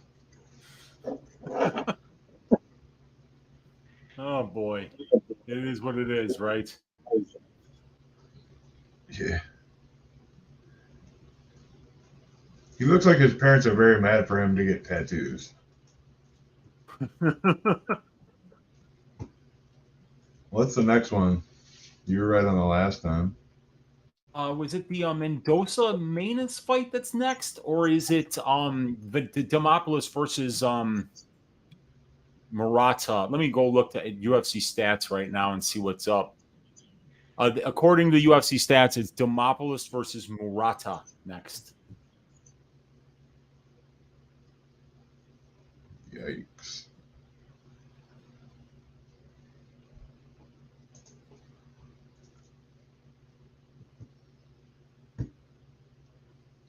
Yeah, I got this piece in the parlay from the MMA Talk podcast. Our parlay was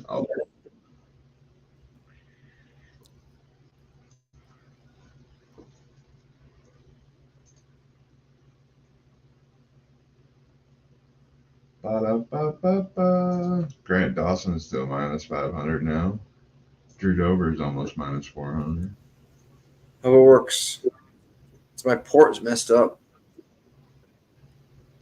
That's yeah, the so show it part. looks like on Twitter, it like Lins versus Cuțelaba is canceled, you guys. That's what I'm seeing. Brutal. We got Murata. What was that again? Murata. Who else? Put it back up real quick. Murata. Dawson. Dober.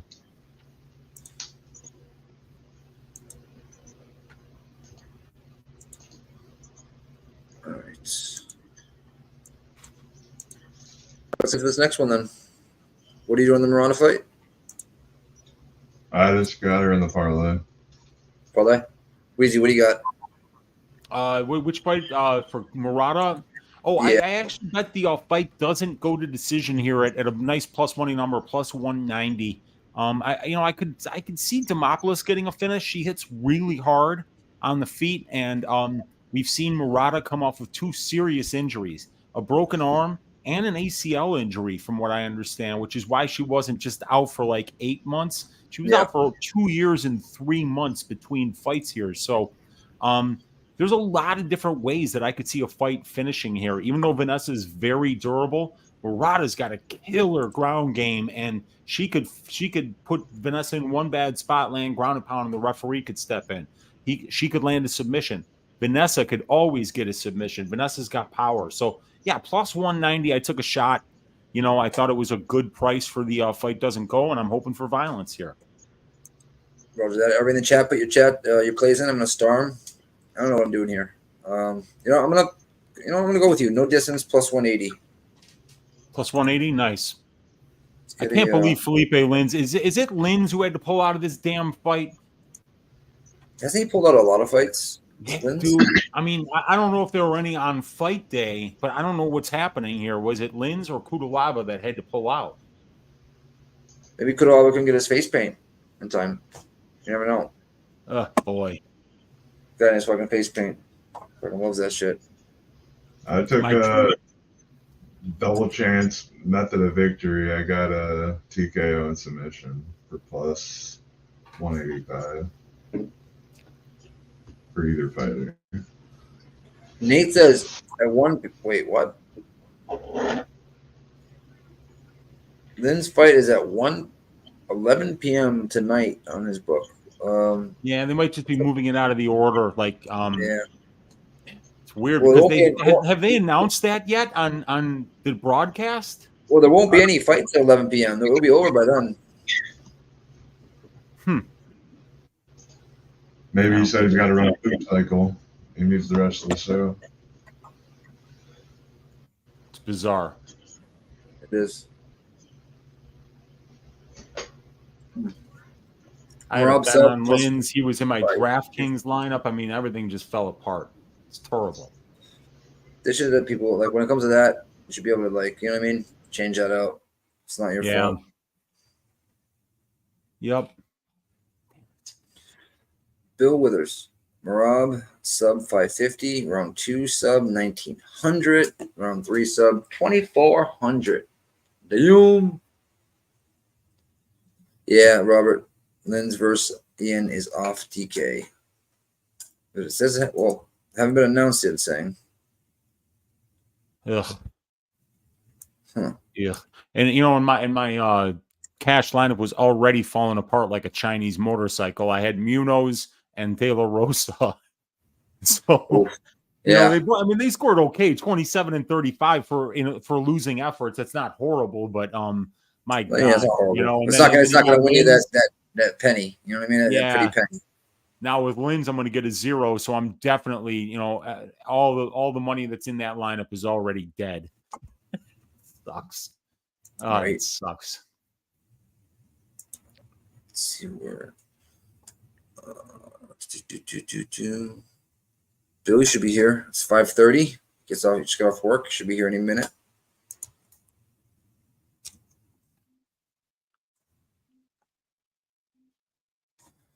All right.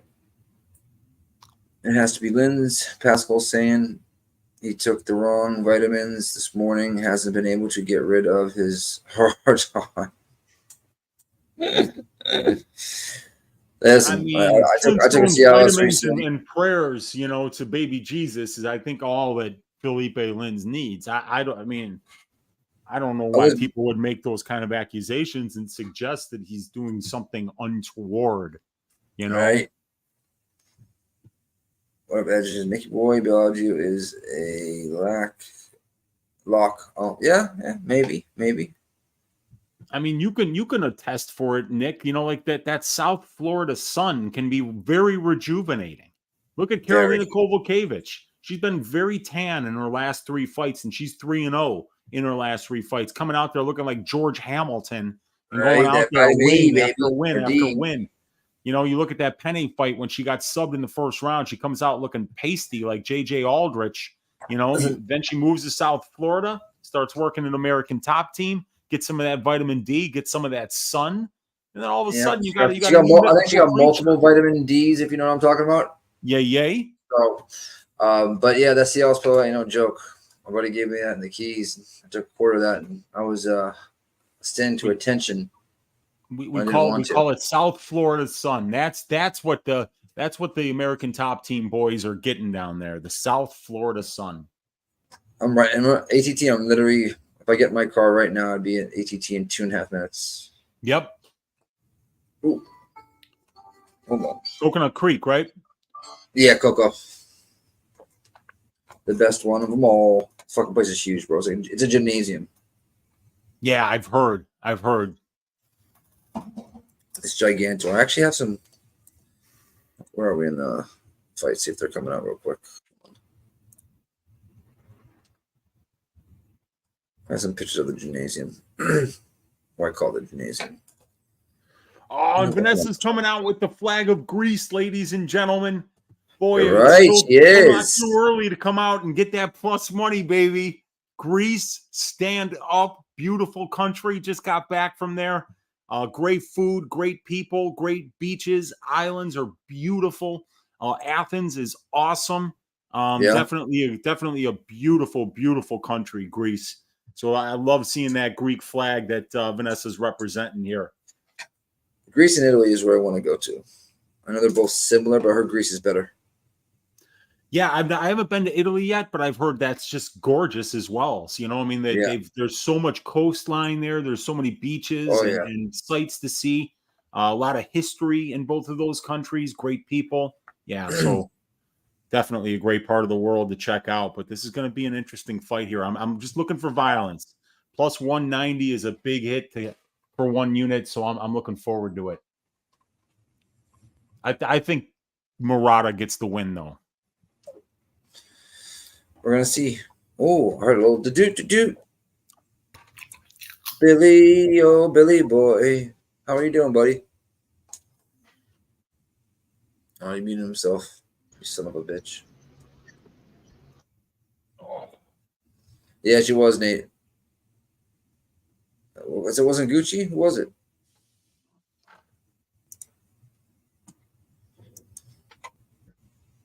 What's not Gucci?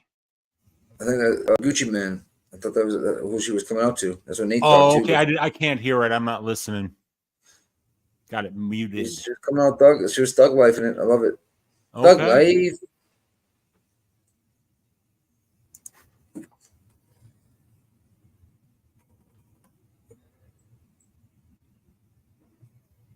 Vanessa is thick, Agnew. She's very thick. Very nice. Oh, we got a sighting here. Denny Betts, Dawson, round 2, 3, 4, knockout, plus 1,000. He's got a half a unit on it. He's got a fight for sub, plus 600, half a unit on it. Buckley, KO, round 2, 3, at 360, 1 unit on it. Hernandez, I like Hernandez as well. 1 unit, minus 110. And he's got Cuțelaba, which is not fighting. And then Belbiţă at plus 130. 1 motherfucking unit. That's right, Mike Moore's Thug Wife. What happened to the Cuțelaba Philipe Lynch fight?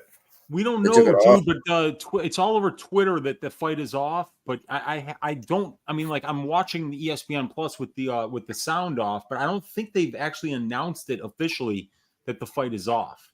Can somebody send me some like evidence proof?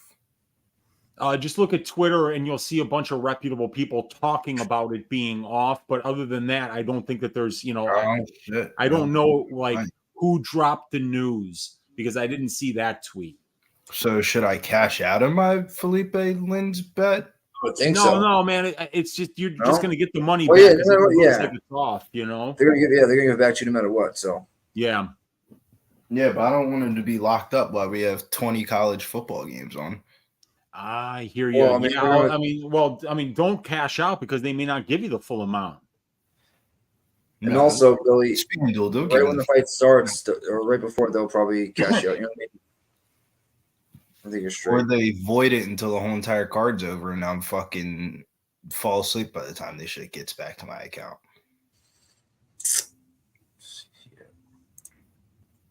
Refresh real quick. Oh, yeah, I got a college play going off in a little bit. It's a square play, but, sometimes the square plays cash. We're rocking with Colorado on the money line today. 430. A lot of fame going on here by Murata. Nice inside leg kick by Murata.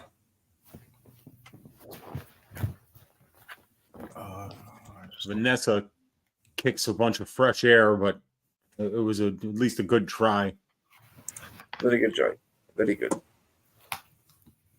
These ladies are both standing way outside of range and then trying to kind of just explode in and out, but nobody's really landing anything here. 1 minute down. I think we're going to watch Murata throw a short left right down the pipe. It's the head up, coming right down right down the center and just get caught with it. A nice body kick by Murata. Wow, that was nice by Murata. Right under the elbow. Another one. Oh, wow. And Vanessa catches a kick. Looked like she might almost get to Murata's back there, but Murata got out of there. But Vanessa landed some big knees in the clinch here to Murata's belly. Oh, wow. Big knee up to the head there. Vanessa looking good in the clinch here against Conoco. Trying to get she tried to do a little inside leg chip there, but Murata spins around the cage. Now Murata has position here. She's so short. Look at that. She tried to chip the leg out. She almost has it. Yeah, she almost has it. Murata's a phenomenal wrestler, you guys. I mean, she's going for a ride. Elite. She's gonna get this takedown. Yep, there it is. She sits Vanessa down there. She's already to half guard. Vanessa's back is up against the fence here, and it's actually Vanessa's head who's higher here. So we might still be able to see her kind of pull out the back door, but Murata is controlling her from half guard here.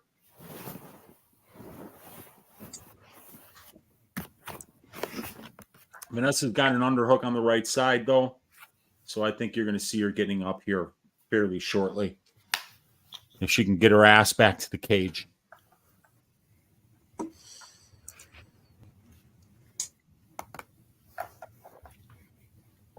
Yeah, and Curtis Clark, I wouldn't be surprised if Murata was very nervous. She hasn't fought in over 2 years, and the last time she did, she got hurt badly in there. She's just rehabbed 2 nasty injuries to the elbow and to the knee. So, yeah, she might be very nervous. There could be a lot of nerves here. Oh, and Vanessa goes for a big head kick and a big straight right down the pipe. I don't think either one of them landed, though. But they had bad intentions on them.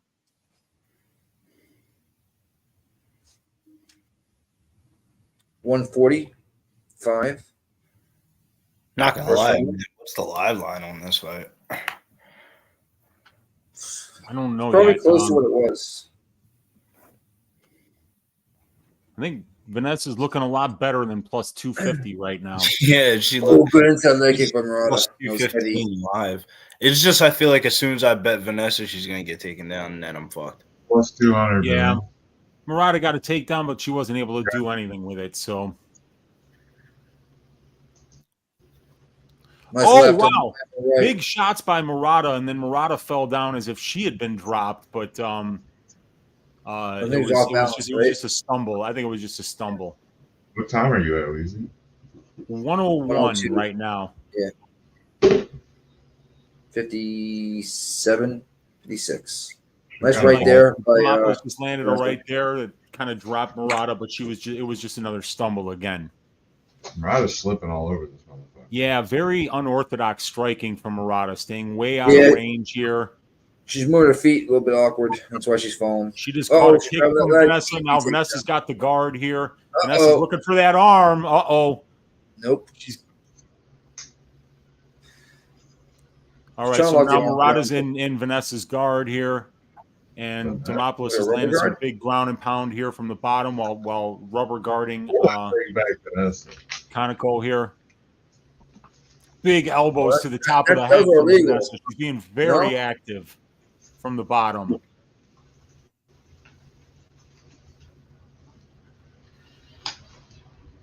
Five seconds left. You guys go ahead and hit the refresh.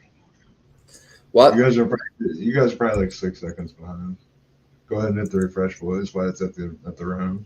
Yeah.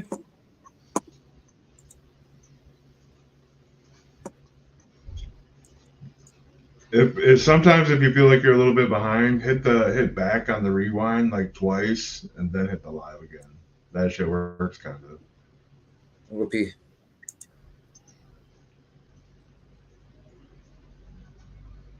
Man, Nick's gonna have to get a diaper. You gotta pee every fucking fight now.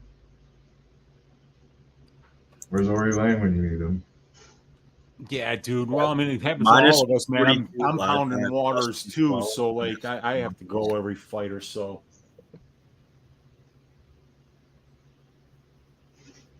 Gonna reload the bowl here.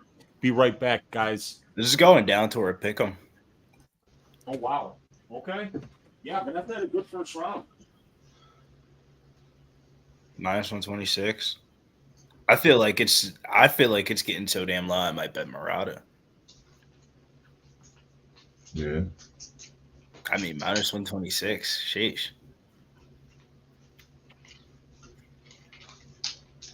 What's the get in price tag? Murata in the Capper contest, I think. I got her in the parlay.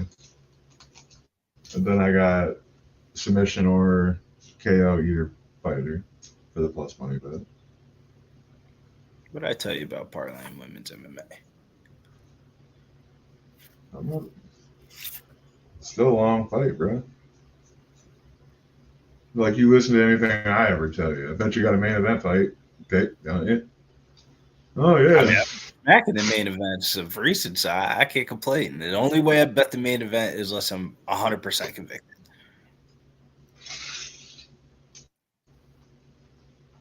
Oh, nice takedown there by Murata. Top mount position here.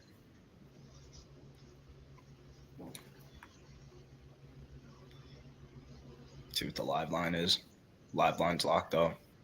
Is it like bet up half guard or something? Yeah, I mean, she's not doing a whole lot, but I mean, it's enough.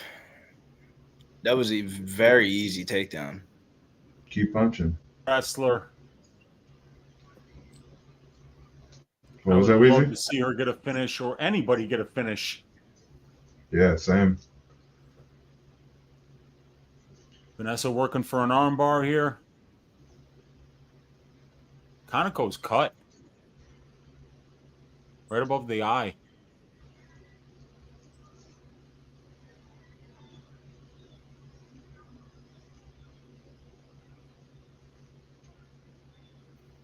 Yeah, Murata just staying in Vanessa's guard here. See if she can find a way to pass. You know, if she could pass, she could do some really good work from the top, I think. Yeah, I agree. As long as she stays in Vanessa's guard, Vanessa's going to be very offensively oriented.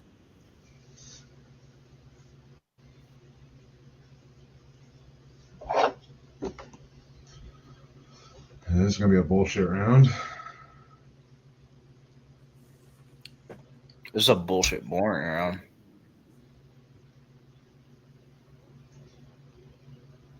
Looks like Vanessa's talking to the ref. Kaneko's big King Kong double fist from Kaneko on top. But yeah, Vanessa's just really kind of limiting Kaneko's offense here from the top with her guard and with her offensive submission attempts here.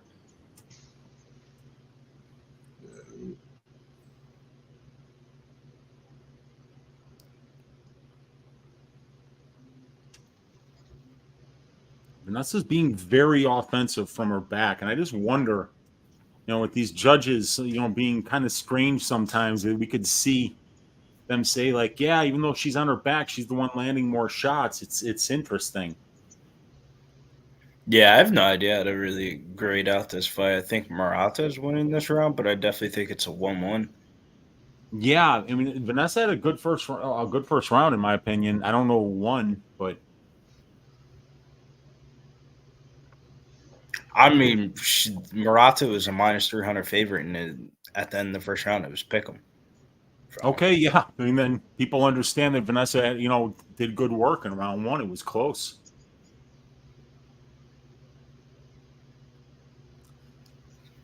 Yeah, and Conoco just can't sit here in Vanessa's guard. She's not doing enough, and I think Vanessa's cut her now. Vanessa's cut Conoco. It's bad. She's got a lot of blood on her. She got it on her mouth guard and shit. Okay, now Murata passed. Now Murata passed to half guard here, but now there's only 44 seconds left, so I don't think she'll be able to do much with it. And then Vanessa just got her guard back and is now looking, wow. She's got stripper guard here. She's hanging on the head like a pole. Oh, but Murata gets right back to head on chin here. So, yeah, this is a wild fight. I mean, it doesn't look like Conoco can do much from the top here, but Vanessa's not getting close to any submissions either.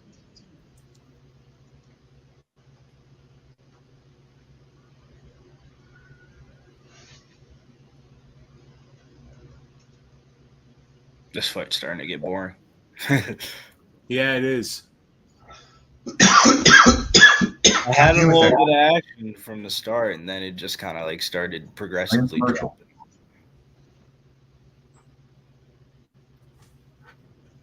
Five minutes for somebody to get a finish and cash this plus 190. Let's hope for the best here. What do you have, the under here, Louise? Yeah, I've got the fight doesn't go plus 190. So, yeah, about a 34% implied probability.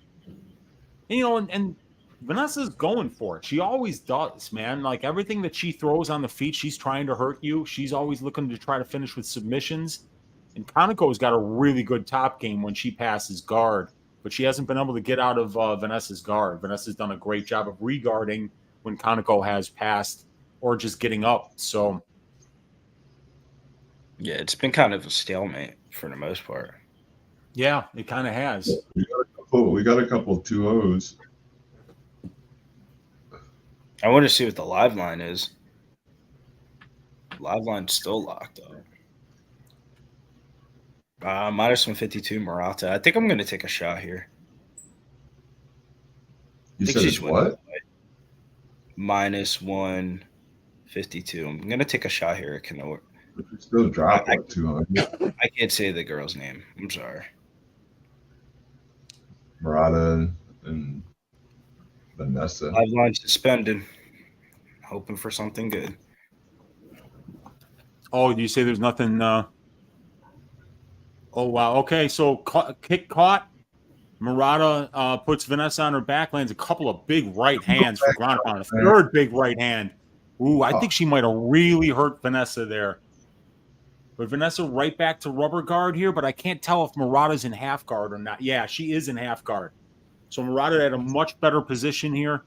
Vanessa's trying to hold on with her left leg, but she's not gonna. That's not gonna work. So, but Vanessa regards again. My God, minus 270 on Murata. Good live line there, Bill. Interesting. Oh, did you get the plus money on her? No, I got the minus 152 on Murata. Oh, okay. Up to 330 now. Back to where it opened. Yeah, it looks like my fight doesn't go isn't going to work out, but Sorry.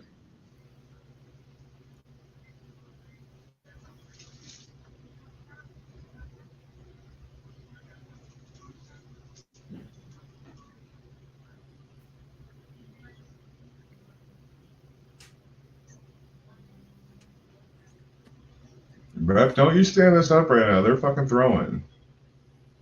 All right. This is the most excitement we've had in the whole fucking fight. We're fucking full guard, both bitches smacking each other. Uh-oh. That's the wrong way here on this. She's rolling for an arm, but she's got the wrong arm, I think. You're going to go for the leg, probably, huh? Maybe. Oh, big shot from Conoco. She's on top here. Vanessa's in a bad spot. All right, Vanessa got smart there. She held on to the cage and pushed herself out of the bad spot because Conoco was right on top of her, landing big ground and pound. This titty smacked her. Yeah. You can do that. That's allowed. Go right under that side boob. Get right in there like a liver kick. Yeah. Yeah, it's titty smack. Yeah, I mean, like that's what they call that in the gyms, you know. You can do that. It's legal. It may be frowned upon, but it's legal.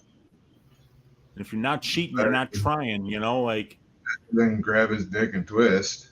They don't let you do that anymore. Yeah, remember the good old days where you see Actually, when it first started, there was that one where that dude was hammer fisting a dude's crotch, man. It was crazy.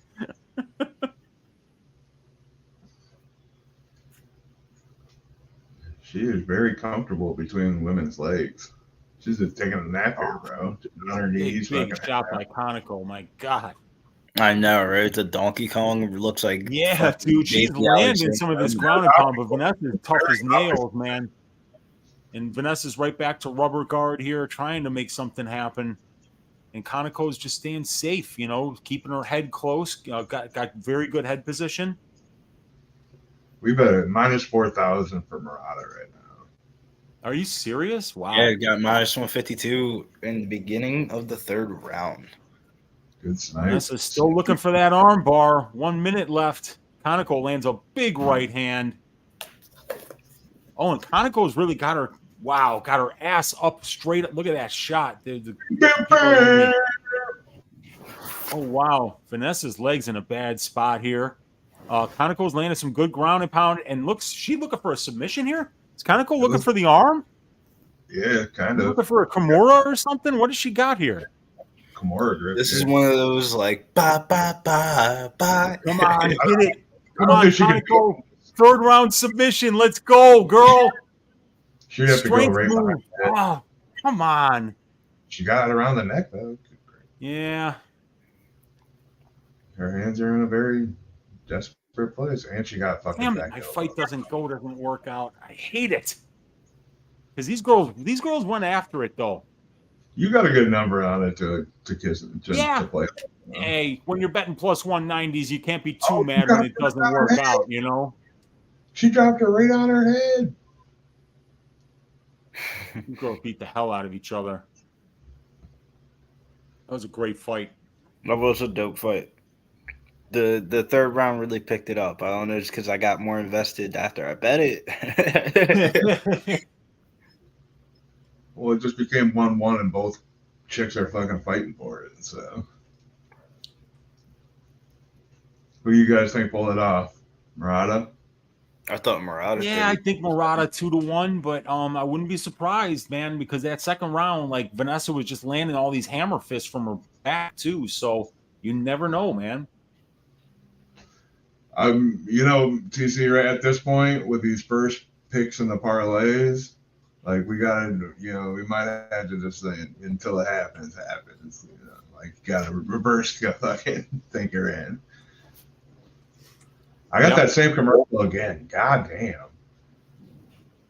Like, do you not know my rhythm? It's not this. You could get me with any hunting shit, any fucking. There you go, ESPN. Get on your game. Yeah, it's bizarre.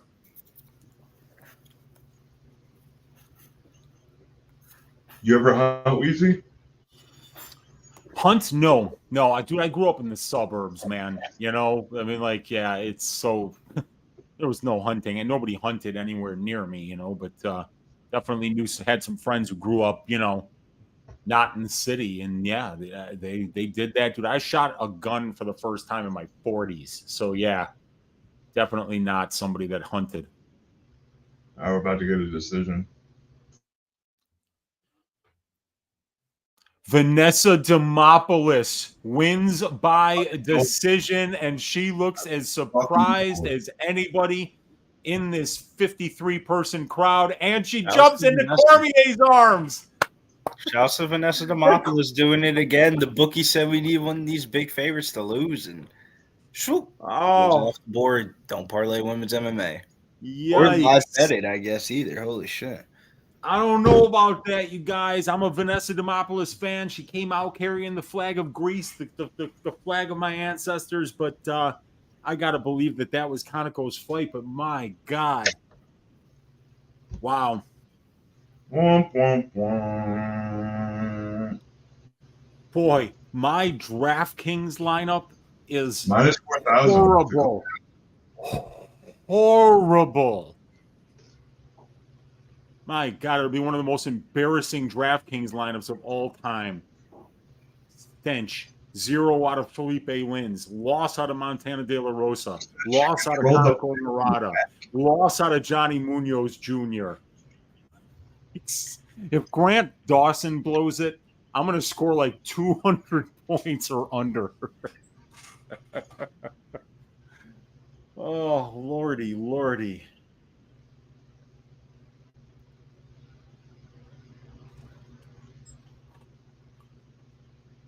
Vanessa, Lil Monster, Demopoulos gets the win by decision. And yeah, she did a lot of damage from her back in the second round. And I'm sure, like I even said it then. I said, like, hey, it's weird. You never know how these judges are gonna score it. So wow.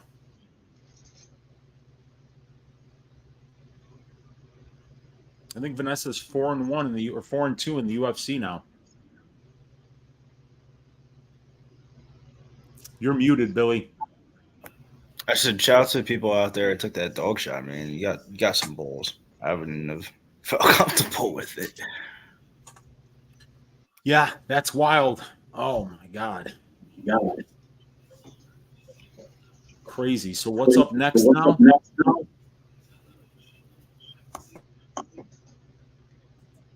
Picking what side of the bridge I'm going to jump off of. Yeah, dude. It's that kind of night already, isn't it? Not just that one play, really. I lost. Eee. Got lucky as fuck. Gonna be one of those nights. These guys still they're kind of laughing at each other. You just see like they just put the camera on Felder and Cormier and Gooden, and they're laughing, they're having a good time. Yikes.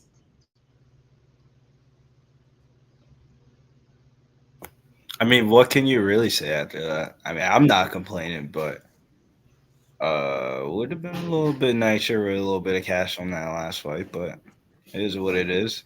Do what you got to do, bookies.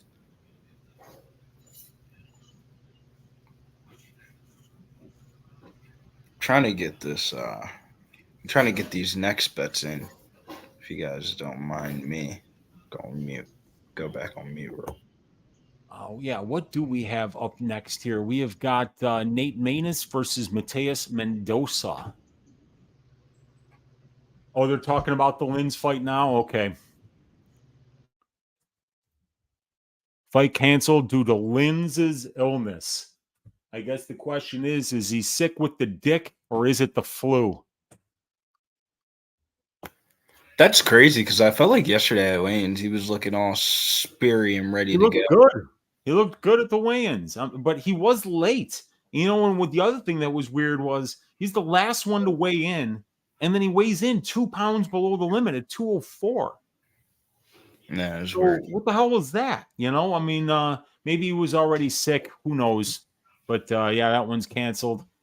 My lineup, my DraftKings lineup, is right now being laughed at in 6 continents around the world. It's bad. Oh God.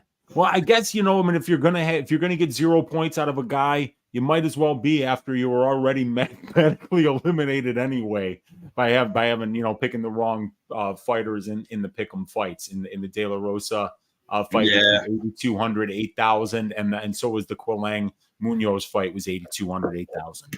Yeah, those always start off the vibes of the night. Shout out to the people that got Vanessa Demopoulos. I mean, that's probably great value. She's probably going to be in the optimal just off the price tag alone, not even because of the performance.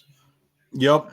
Yeah, this is and then oh god, I mean, like I'm 0-3-1, my 4 fighters, but luckily I'm only down 1 unit tracked so far. Just got the Lins back. So what is it? Yeah, I'm down 1 unit, and I've got 1, 2, 3, 4 units left. What's your biggest investment on a fight tonight? All my bets are 1 unit. I've got 1 unit on this next fight, Manus Mendoza. Because these guys were cutting down to 125. You could always see your durability be compromised when you cut a ton of weight. And I mean, Nate Manus looks like a skeleton out there. And Mendoza, this is the first time he's ever cut to 125. So potentially, he could be compromised as well. So I'm looking for the under 2.5 rounds in the Manus Mendoza fight. It's the first leg of the greasy 4-legger this week. Looking for that one to cash under 2.5 rounds. I got it at plus 115. And then my greasy 4-legger got it at, I think, minus 140. I'm a little bit jealous. I actually just played fight not to start round 3 at minus 112, and Mateus Mendonca to win in round 1 plus 320, to win in round 2 plus 550. So if it's a finish, I probably think it's going to be from the Mendonca side. So let's be all the way right here. Yeah, Mendoza's good, dude. He's very good prospect, man. Bellator picks ? I'll read off my Bellator parlay for you guys. I'll be right back, my man. Yep. Bellator 300 parlay tonight. Bryce Meredith, Bobby Sereno III. Mills said, be a little bit careful about that one, though.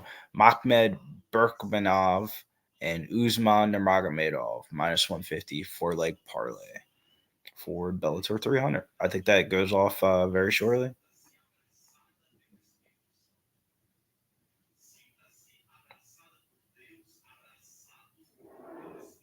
Yeah, shouts to Cookie Monster.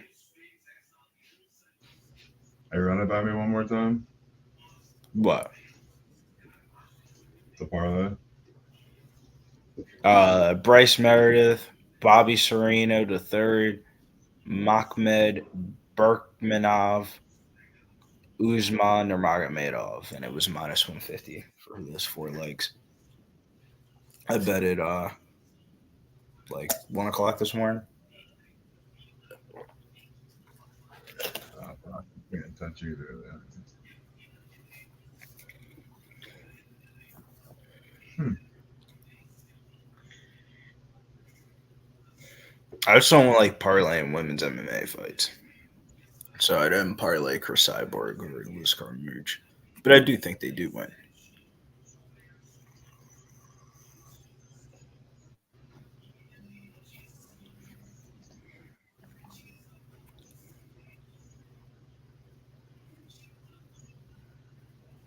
Come on. Let's get into this fight. Yeah, we're kind of fucking. What was your bet on this one, too? Fight not to start round 3, minus 112. Mateus Mendonca to win in round 1, plus 320. For him to win in round 2, plus 550. I don't know if it's going to be a knockout or a submission. I think if Nate Maness wins, it could be by sub.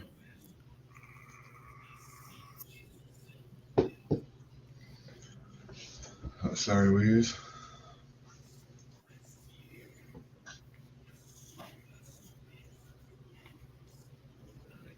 I need a banker.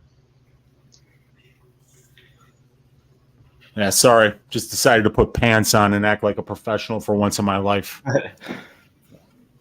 There you go. You mean shorts? No, just some Adidas, track pants. Hey, anybody, if I was gonna parlay this fight with NFL game in the morning, what side are you guys on the NFL game? Oh, man, I don't know. I don't bet the NFL, so I'm not even going to offer an opinion. Although I think that San Francisco is the best team in the league. That wouldn't be the thing I would parlay it with. They're playing Dallas still. Yeah, that's right. They're playing Dallas. No, I'm just saying, just in general, I would not parlay no London game with this. Oh, yeah. I think the London game's more of a prop game. I think you can go over. What side you playing? What did you say? I'm just asking what side you're playing in that game. I'm not betting a side. You just bet props. Josh Allen over 2.5 touchdowns.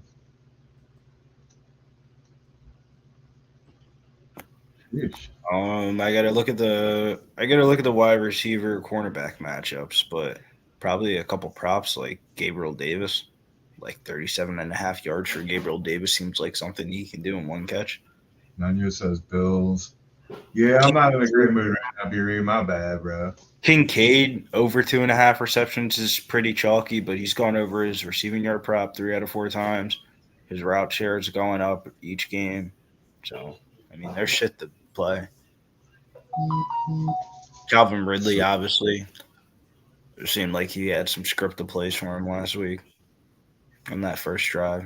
Another one that could probably get in the first drive or something like that. 53.5 yards for him seemed kind of low. I would probably set his line at like 65.5, 67, maybe somewhere in the low 70s.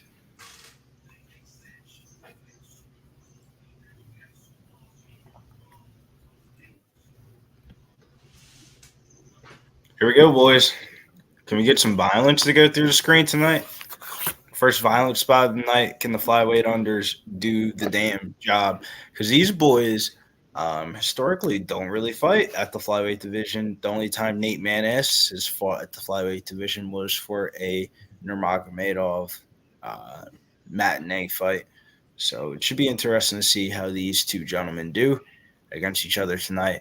I honestly think that what made me want to play the Mendonca props is I kind of feel like Nate Maness is on pink slip cut alert. If he loses his fight, I wouldn't be surprised if we go into 2024 and Nate Maness isn't on the roster next year.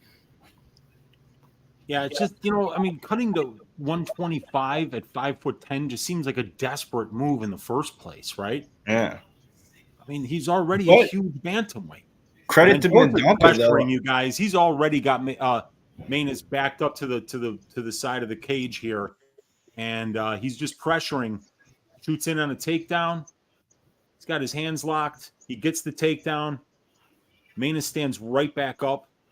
Mendoza's got a leg laced. He's still got an underhook on the right side, and he kind of just big brothers Maness down to the ground there, but Maness stands right back up. Why is Nate Maness just waiting to the ground? Like, all right, I got to get back up. Like, maybe you should get taken down. Yeah, Mendoza's going right after him here.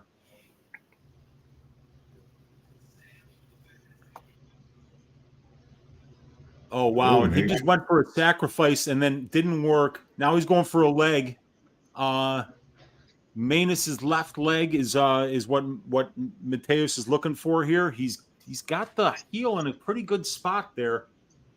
But Maness is staying really heavy on top.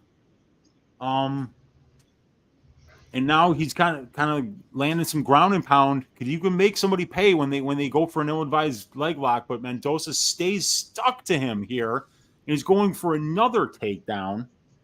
I think he might have been credited with 2 or 3 takedowns already. Blistering pace from Mendoza. Yeah, it's quite a pace. These shootbox guys are also guys who get that South Florida sun that me and Nick were talking about earlier.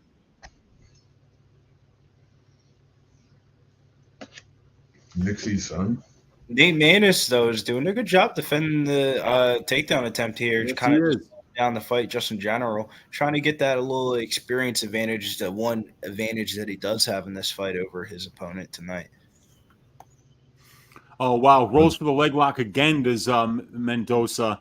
And Manus is landing some big shots here. Big shots. Very big shots. Oh, boy. Mateus, ill-advised move to go for the leg lock here. And Manus is making him pay with ground and pound right now.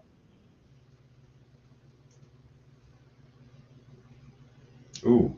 Oh, big lefts. Big lefts. Yeah. Oh, boy. Mateus is in a bad spot here, you guys. He might not be able to get out of this. Oh, but now he does have it again. He's looking, but Manus is defending well. He got both legs in there. Oh, man. And oh, wow. Manus is landing big shots here. Big shots on ground and pound. Mendoza trying to sell out for these leg locks, and he is absolutely paying for it. Very ill-advised move here. What does he got to do here?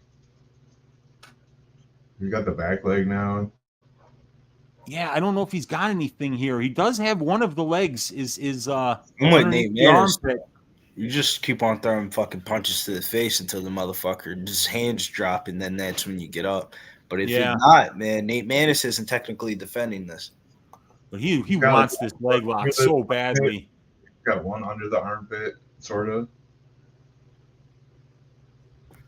Are the legs crossed, just keeping them from? Yeah. He's just because you can't turn one into the other. Then when they're both there, it doesn't allow you to isolate it.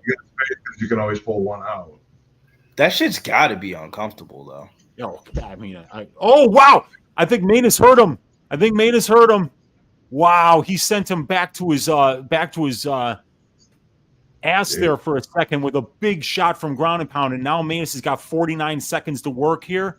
He's in the guard, though. Mateus is retained guard, and he's finally away from those leg lock attempts. But, dude, Mateus looks tired. Oh, Manus landing big shots, big ground and pound. Mendoza taking a ton of punishment, and Tyone almost stepped in. He came so close to stopping that fight, and he's about to stop it now. Yes, he stops it. It's over. Nate Manus, first round ground and pound victory. Cash under 2.5 rounds. It's plus money. We'll take that. Nate Manus got the job done, baby. Ow! Dogs are barking through the window. The bookies are dancing and celebrating right now. Wow. Mills, dude, Manus looked fantastic. Where you at, Mills? Check your cash out. He said, "What's wrong? Why'd they stop it? Because you were." I know, dude. What's wrong? Why they stop that? He looked like Dan Marsh's dad, saying, "I didn't hear no bell." I'll take the under, but it would have been a little bit better if he was all the way right. Tyone came so close to stopping. Tyone came in for the boys, though. Tyone said, "All right, we're done." But yeah, then he did a good job. He stopped it. That was a good stoppage. Yeah, that was a good I stoppage. see why he dipped down there though. That head was straight back, and he got punched and hit straight on the back of the mat. Yeah. Dude, Nate landed a ton of ground and pound. I can't wait to see how many ground strikes he's going to be credited with. Might be 50 or 60, you guys. He was beating the piss out of Mendoza. He was definitely beating the piss out of him. Oh my God, man, that was wild. Is it Mendoza or Mendonca, like Billy keeps calling? Mendoza. All right. Dude, when in doubt, always do the opposite of what Billy says when it comes to pronunciation, man. I don't know why I was double guessing you, Weezy. Yeah, and I'm just copying what I heard like Anik say and what the guys said on Contender Series and shit. So, those guys always do their research.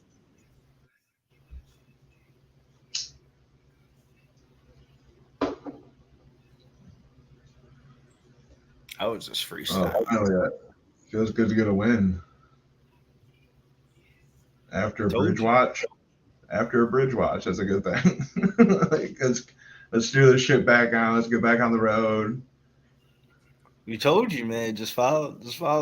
Just get in the car, man. Stop asking questions. Don't ask where we're going. Just know the drinks are cheap. There's pretty girls, and there's a lot of food. I said that to Nate on Tuesday night when we were doing Contender Series. Like, fuck it, I'm just gonna tell Nate whatever he says, and then sure enough, that motherfucker lost. Nate's pick lost the next one. I'm like, fuck, dude. Well, the next one is a women's matinee bout. ... Who y'all got? Who y'all got? Which one are we talking now? Karolina Kowalkiewicz versus Diana Belbiţă. I feel like this line's coming down so far that I feel like I want to bet Kowalkiewicz, but I don't know, man. My model would tell me that the fighter with the 10-year age advantage and also has the height and reach advantage would be the play. And then you run the tape of just Diana Belbiţă striking. It's just like, what the fuck? Is this really what we're doing now? And she keeps her chin tucked. And I'm just gonna say it, man. I just don't like betting on people. Because it's weird, because we made a lot of money on Diana Belbiţă's last fight against Oliveira, but that was more because the girl was on a reality TV show 6 weeks before. I mean, 2-4 weeks before the fight camp, and we had visible proof that she was on a reality TV show. So I don't know how to really grade it. Recency bias here. Wheezy, direct us to the path of the direction of money. Yeah, so for this one, I just stayed away from it, man. You know, and I really do think Karolina probably gets the win by decision here. But the problem that I'm having with that is, you know, I think when we've seen Diana lose minutes in the cage, it's not necessarily standing. She's not getting outboxed a lot. You know, she's getting out grappled. You know, when you wrestle her, you can get her down. You can hold her there. You can win minutes there. You can land ground and pound there. You can get to dominant positions. But that's not Kowalkiewicz's game. You know, she's got 13 takedown attempts in 15 UFC fights. So if we can't count on Karolina to do exactly what we've seen Diana lose minutes to, then it's probably going to be a distant striking match. And Diana's 11 years younger. She's 4 inches taller. She's got a 4-inch reach advantage. She throws more volume. She lands more volume. She stays very busy. So I could see this if Karolina doesn't grapple, I think then the plus money side on Belbiţă, particularly Belbiţă by decision, would be the best way to play this one. And that's my pick is Kowalkiewicz by decision. I think she's the better boxer. I think she can kind of go in, throw her offense, and then back out of range before Diana can land on her. And if she does that properly, I think she wins the minutes here and wins a decision. But I think Diana by decision at plus money, close to plus 200, that's probably the value side here. I like the analysis, Wheezy. But I feel like Karolina's going to win this. I just don't want to bet it, man. I just don't want to bet it. I didn't bet it either, Billy. It's just like, man, it's just like, if this was Pick'ems, I wonder what would be the handle on the bets. But that's not the situation that we are proposed here. We are proposed with this fight where it's just like, I think the hardest part for me to get to the betting window is, granted, Karolina Kowalkiewicz, veteran of the division, been a part of the promotion for a while, had her ups and downs, fought some of the best in the division. It's just like, if she wins this fight, what's next? It's a good question. Like, they're not running her out. 4 in a row. That'd be 4 in a row. If Karolina wins this, that's 4 in a row for her. Are they run her out in the title fight? Or like no, she's not ready for that. You don't get a title fight because you beat Diana Belbiţă, who's 1-3 in the UFC. You know, I mean, that's the other part of the coin is just like, all right, so they're not trying to build up Karolina. Are they really trying to build up the 1-3 girl? I mean, she's hot, but she's young. She's 27. They've got a lot more years left of her, and if they can find her some wins, you know, we could see it happen, you know, and that's the problem. When you think a fight's going to go to decision these days, and you're betting the money line, and especially in a women's fight, where you instead of like a 50% finish rate on average for men's fights, you got something like a 34% finish rate. That's a bit of a problem, you know. Right there, you know, you're up against it. It only finishes 1 out of 3 times. So that way the judges get involved 2/3 of the time. And we all know the chicanery that happens in women's fights when these things get to decision. I mean, we just saw it in Murata versus Demopoulos. So yeah, this is another one. I'm proud of myself for staying away and not betting it, and I've got no action on it. But the pick is Karolina Kowalkiewicz by decision. Yeah, that's my pick as well. Do some stuff with some time props. I do like the time props in this fight. Seems like one of the more predictable time spot fights on the card. But I've said that before about a Karolina Kowalkiewicz fight, and I think it was against Jessica Pena. One of those times, whatever it was, some weird shit happened. The fight finished in the first round. I was pissed. Yeah, that was Karolina voluntarily going into Jessica Pena's guard. Jessica was on her back and did this. It was wild. And then Karolina went in there, and then she got armbarred. People that were on Karolina that night were not happy. I had fight to start round 2 in a parlay. This shit was like minus like 1,200. It was like, like an afterthought. Yeah, right. You're right. It's going to add a little bit of 7%. You know, it's not bad. Yeah, you know, those are the college days where 150, you got to make that a 115. Yeah, I know how that goes. Oh, let's see who Minty Bets has for this one. Was she yapping her mouth there? Minty Bets likes Kowalkiewicz to win minus 150 favorite. So Minty's on Kowalkiewicz, ladies and gentlemen. Fuck, the titty capper of the pick of the week. Yep.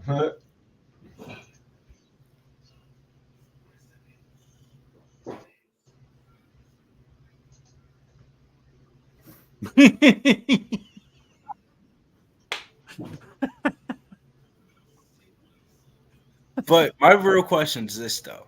Left or right, though? Wait, bring it back up. Poll 1, put poll 1 for the left.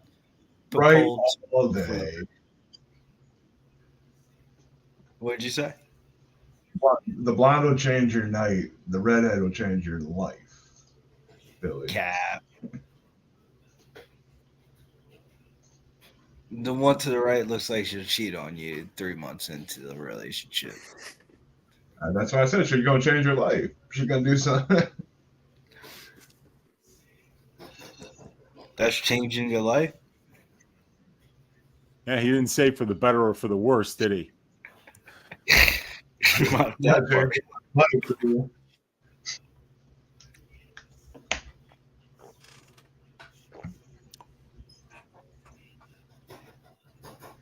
Ba-da-ba-ba-ba. Yeah, so we're going to have to wait on the Kowalkiewicz fight for just a little bit. I think it's time for us to go into our first commercial break of the night. Yeah. Okay. Let's go.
Now you guys got an AI commercial.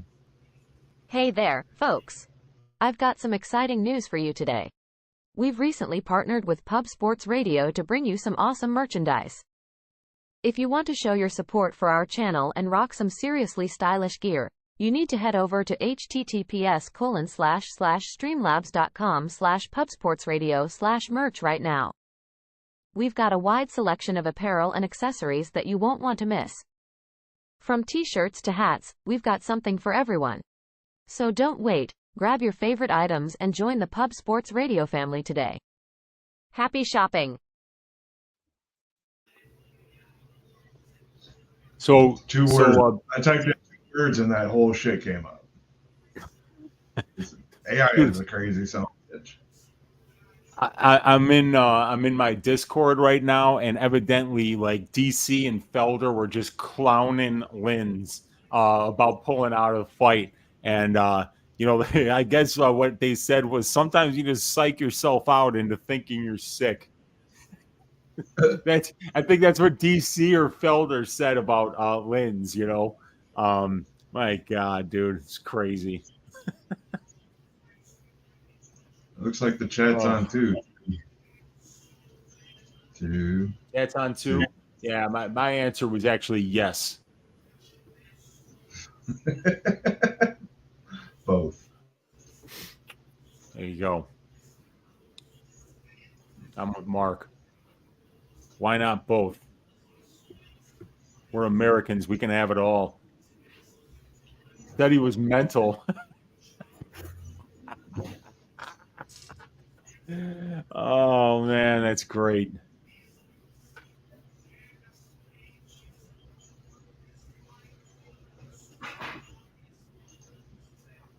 Okay, now we got Deanna Belbiţă walking out. My ESPN Plus is finally working here. Yay, yay. Yay, yay. Mm-hmm. Who's leading this competition right now? Vimeo James 5, The Beast 225, Hapanonica 200, B-Lee 200, Don't Tap Podcast 150. Man, I got off to a hot start, and then it all just fell apart like a Chinese motorcycle. Oh, man. Here we go, boys. Bring on the next guest, Liam. Oi. Yo, what's going on, fellas? How we doing? So far, so good, man. About you?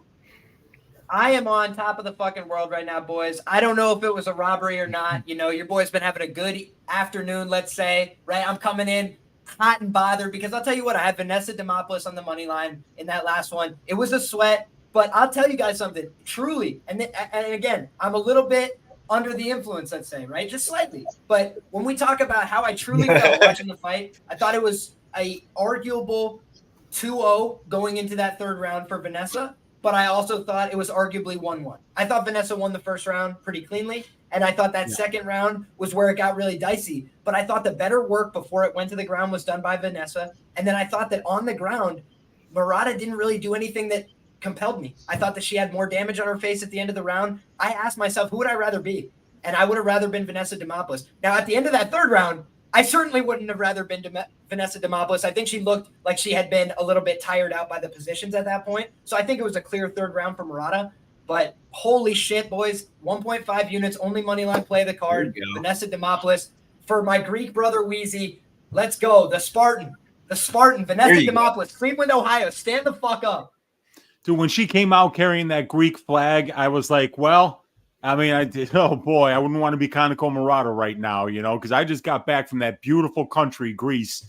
You know, the land of Vanessa Demopoulos' ancestors, the land of your Uncle Wheezy's ancestors. You know, the beautiful beaches, the people, the food, the sights, the mountains. You know, the Mediterranean diet. The Mediterranean, they look like they dyed it blue. It's just beautiful, man. It's absolutely beautiful. So yeah, I saw her wearing that flag out there, and I was like, oh man, she's gonna pull it off. But Karolina Kowalkiewicz coming out once again with that George Hamilton-esque tan. She's 3-0 with that tan, Liam. American top team, Coconut Creek, stand up, baby. That's right, man. That's South Florida sun. A lot of vitamin D. You know, a lot of good people down there. You got a lot of beaches, and Karolina's just thriving with that vitamin D. It's definitely helping her performance. So we'll see if she pulls this one off. I got no action on this one, though. How about you?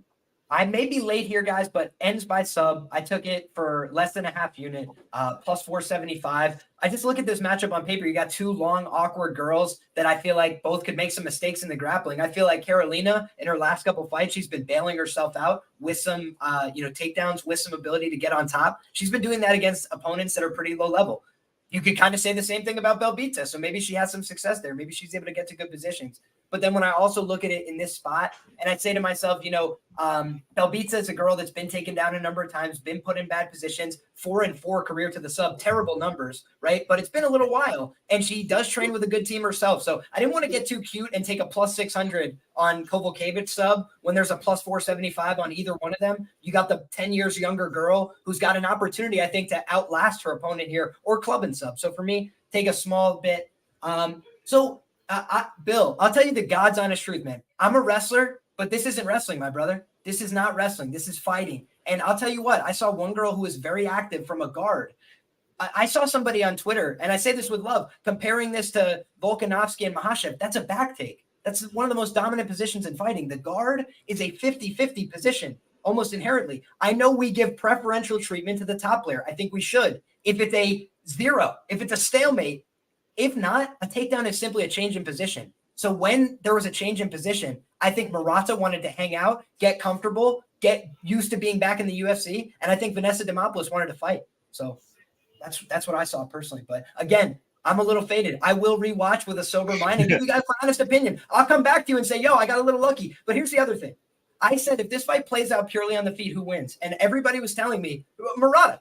No. Didn't look like it to me. So, I feel like at plus 300, I don't know how I didn't get the best of that. So we'll see what's up. Yeah, no, you can't complain with the EV. Return on investment on that is what you would draw up. Sometimes you just gotta buy into the variance. This reminds you of the Cody Brundage bet. You just gotta get lucky sometimes.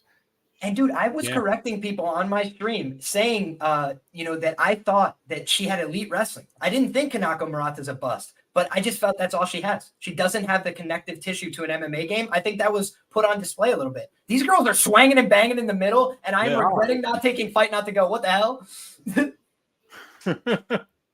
I have the ends by sub, and now they're like, all right, let's make it a K1 kickboxing match in the middle of the octagon, throwing knees. Well, now this is the prelim main event. Wait, beautiful. Takedown for Belbiţă. Mimish takedown, but here's what she just did. Back and Karolina just took her back. I mean, guys. Head and arm throw. Don't do it. Whether it works or not, I already feel good about my ends by sub. That works in judo when your opponent's wearing a gi. Okay, it does. It really works. You can get a full point off that, win the match. But now Kowalkiewicz has Diana Belbiţă mounted. Wow. And Diana's not known for her submission defense, ladies and gentlemen. She does have 2-on-1 here. And looking for the sweep, and she gets it. Wow. Oh, my God. Diana Belbiţă with the 2-on-1. That was a mistake from Karolina to allow herself to get 2-on-1 from the top like that. That was a huge mistake. And I think that now you're seeing Belbiţă try and capitalize. Goes with a head kick. Seemed to have gotten Karolina a little bit off her game there. But Karolina, good job resetting with that left hook to the body. She's gotten her wits about her. Yeah. A great fight so far. They're in the center of the cage just trading.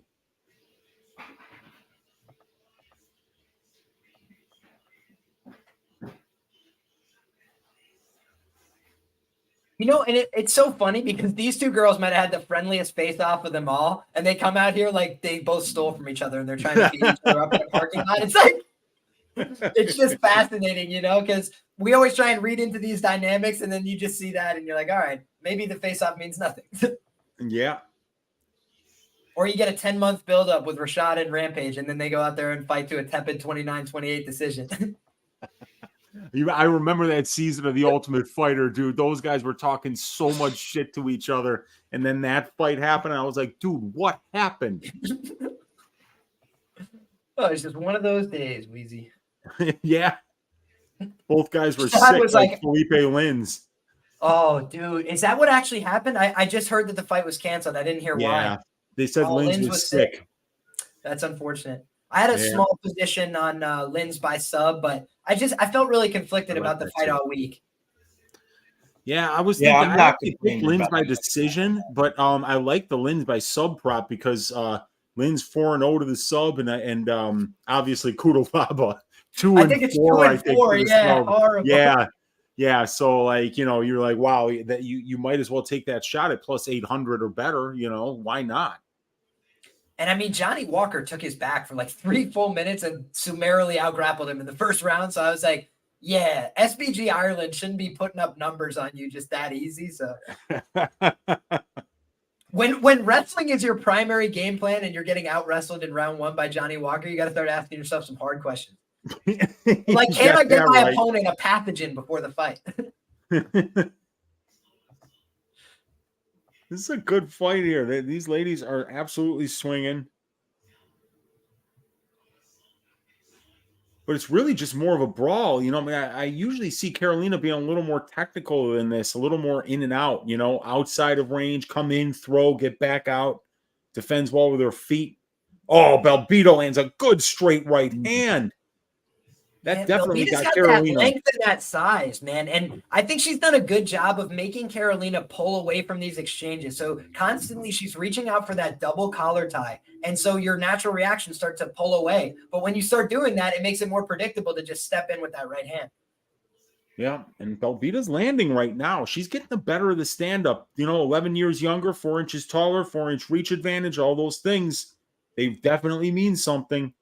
But tan Karolina Kowalkiewicz has been on point. That's the only thing that kept me from I said, if Karolina comes to that weigh-in looking pasty, I am betting Belbiţă.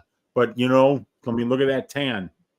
And she gets the takedown here right at the end of the round, but really kind of meaningless because it's right at the end of the round.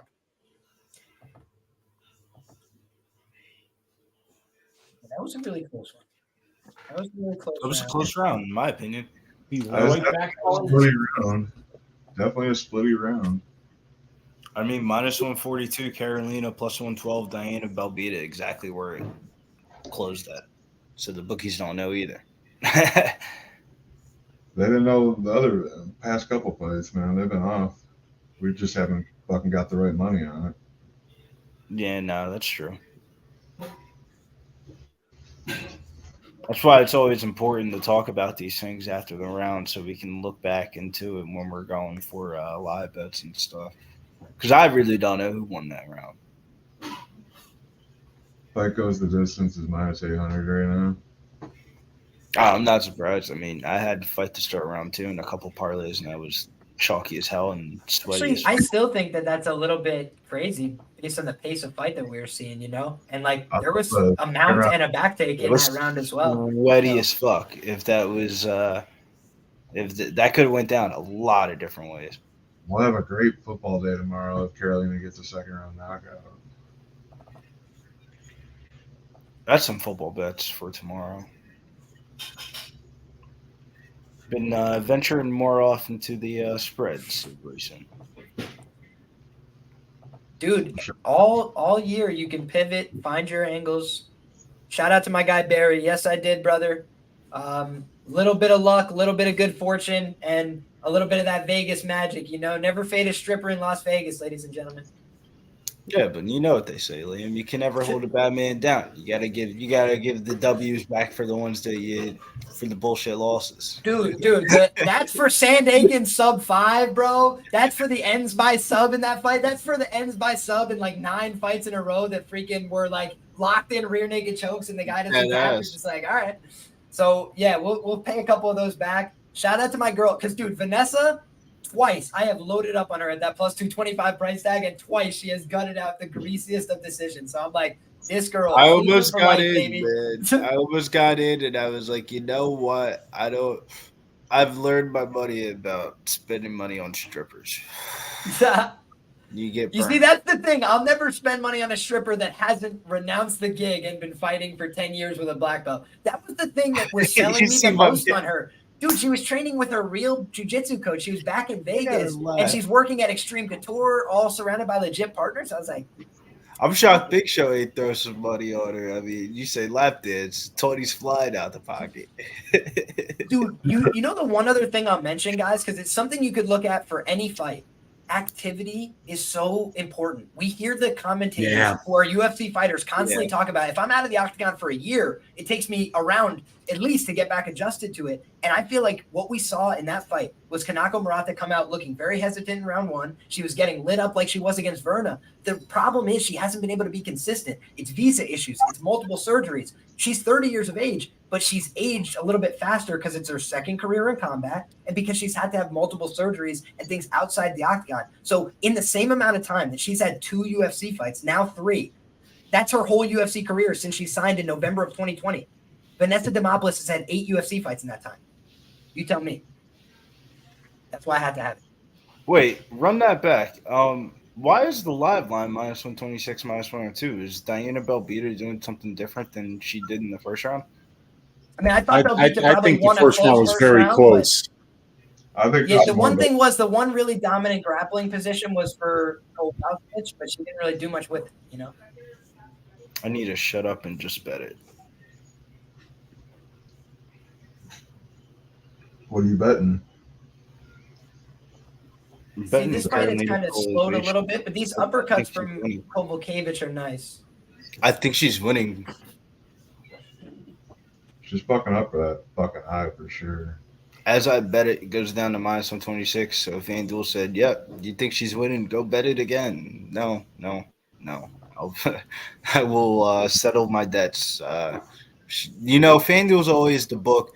If you have a voided line on a fight or something like that, it takes forever. But once it's Philipe Lins and Ian Cuțelaba and they got all the monies on it, they're like, yeah, take your money back. Go burn it on some live bets. And FanDuel, you got me again. Fucking the audacity. The audacity to give me my money back and then bet a fight.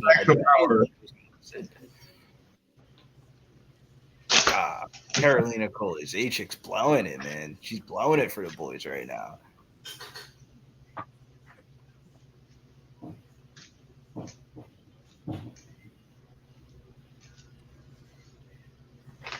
Ooh. Her striking Those uppercuts are her best punches for sure. For sure. She's doing a good job with the jab, with the left hand, but that right uppercut is like her only real damaging shot, it looks like. I bet you KK is winning the striking in this round, right? I think she's starting to find her range in the striking exchanges, so it's starting to look better because she wasn't finding this said-so pot shots in the first round, in my opinion. Oh, wow. Another wizard kick throw there. Little Uchimata for Diana here. 13 seconds left in the round. You know who keeps initiating the wrestling is Kowalkiewicz, and you know who keeps getting on top is the younger, stronger girl. Yeah.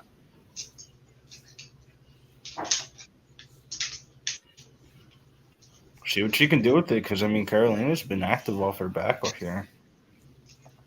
So. No, and around.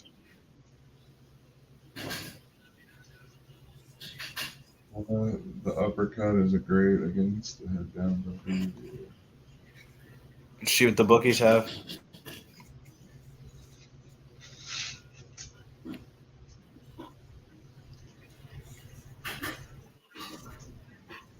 Well, they have, Billy.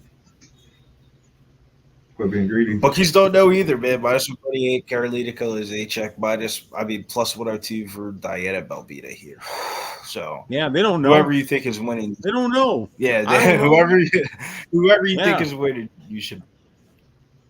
Yeah, in fact, whoever you think is winning at this point, or be like me and sit back and have no action on the fight and just enjoy it. You can't say somebody you favor somebody to win by decision, and now we're about to go into the third round and it's about to be the decision. Like, fuck, I guess I gotta bet. Put my money where my mouth is. Like, yeah. This is a good fight. These ladies are well matched. This does have split decision written all over it. Yeah, it does. Was Demopoulos Murata a split, or was that a unanimous? second, Weezy. I got you.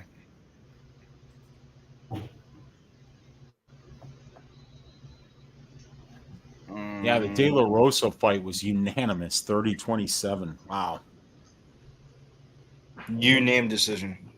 Vanessa. Okay. Which is understandable. Depending on like how you grade control time versus damage. I definitely thought Vanessa was the one doing damage in the fight.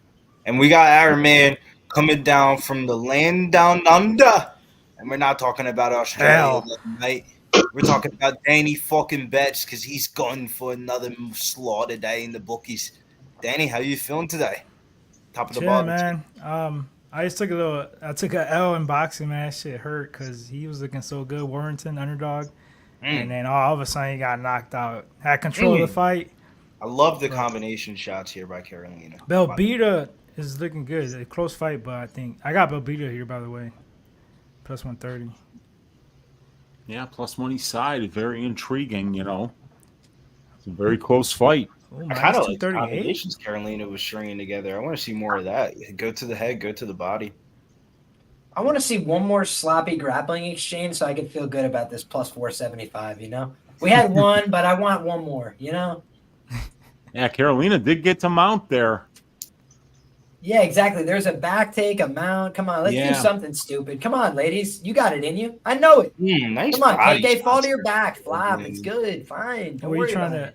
What are you trying to get, Liam? I had the why is she trying just for a small poke? Not going to make or break tonight, but in the first round, dude, they came out here and 10 seconds in, they're in a back take, mount exchange. What are you doing here, Karolina? Oh, wow. Big shots by KK. I think she just broke the orbital. Oh, I think she broke Deanna's orbital. She's beating this girl up on the feet. Why are you trying to wrestle? I think I could tell you why. She's 37 and she's exhausted herself. Yeah, she was tired. Yeah. Definitely she never wrestles, you guys. 13 takedown attempts in 15 fights. With the body shots. Dude, these right uppercuts are just money, dude. She's loading it up and throwing it like a piston, dude. You hear me say that about WMMA infrequently. But you watch how she's throwing that, dude. It's mechanically pretty good. She's like getting weight underneath it and then bopping her right in the eye. Like she's targeting the same spot over and over. That's why there's so much damage there. What up, Bill? And now she's putting a jab on it too. What's up, Danny? No, bro. She's a little bit nice broke with front that, kick. though. She's got one good idea. Fuck it. If it's not broke, don't fix it. Throw the same exact boring ass slow combo, but as long as it lands, right? Jet you betcha. So far, it's up to the first round, boys. In my opinion. But this is a great fight, but I got to believe that Kowalkiewicz wins round 3 on damage. I mean, she broke her face. That's what I'm saying. It's up to round 1, in my opinion. They're strapping, dude. I think they're talking a little shit to each other, too. I like it. I think kind of respectful shit. They're like, yeah. Yeah. It's a good fight. Yep. Yeah, punch me in the face. Separating herself a little bit here.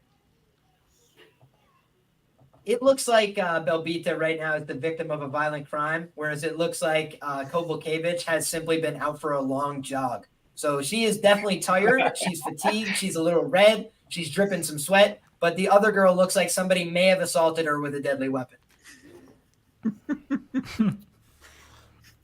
And it's called that right uppercut, dude. Holy shit. Yeah. Oh, she just landed it again. Dude, she's landed it about 700 times.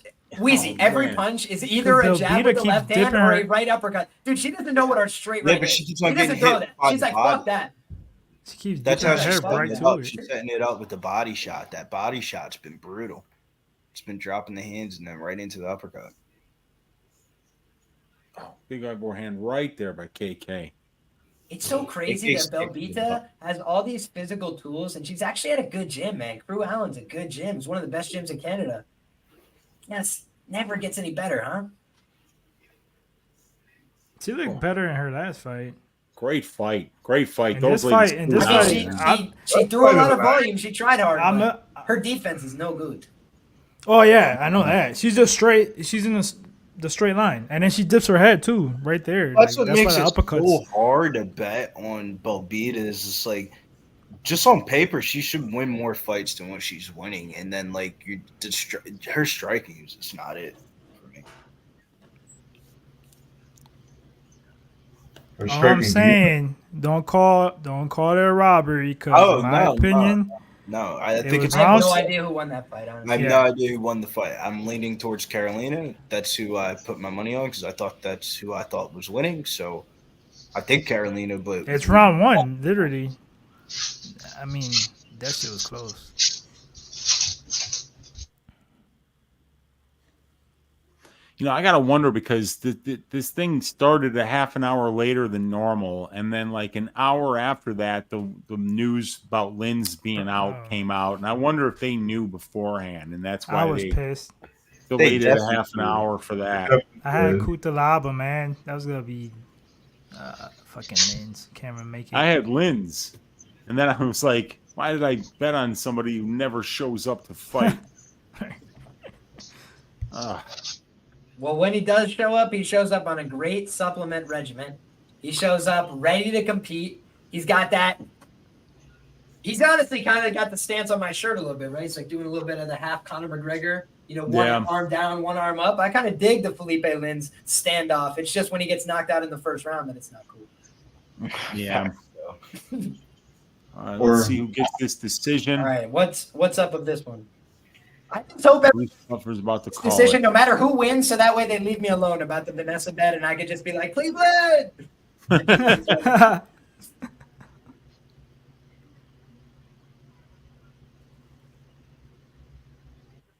Karolina Kowalkiewicz. Oh, wow. 30-27. 30-27? Okay. She did not win round two. They wrote the scorecards before that one started, but Karolina did her job, so good on her. You could give her 2 rounds, obviously, because the first round was either way, but round 2, I don't think so. That's my opinion. Oh, that was adorable. She's like, I'm so sorry that you don't win.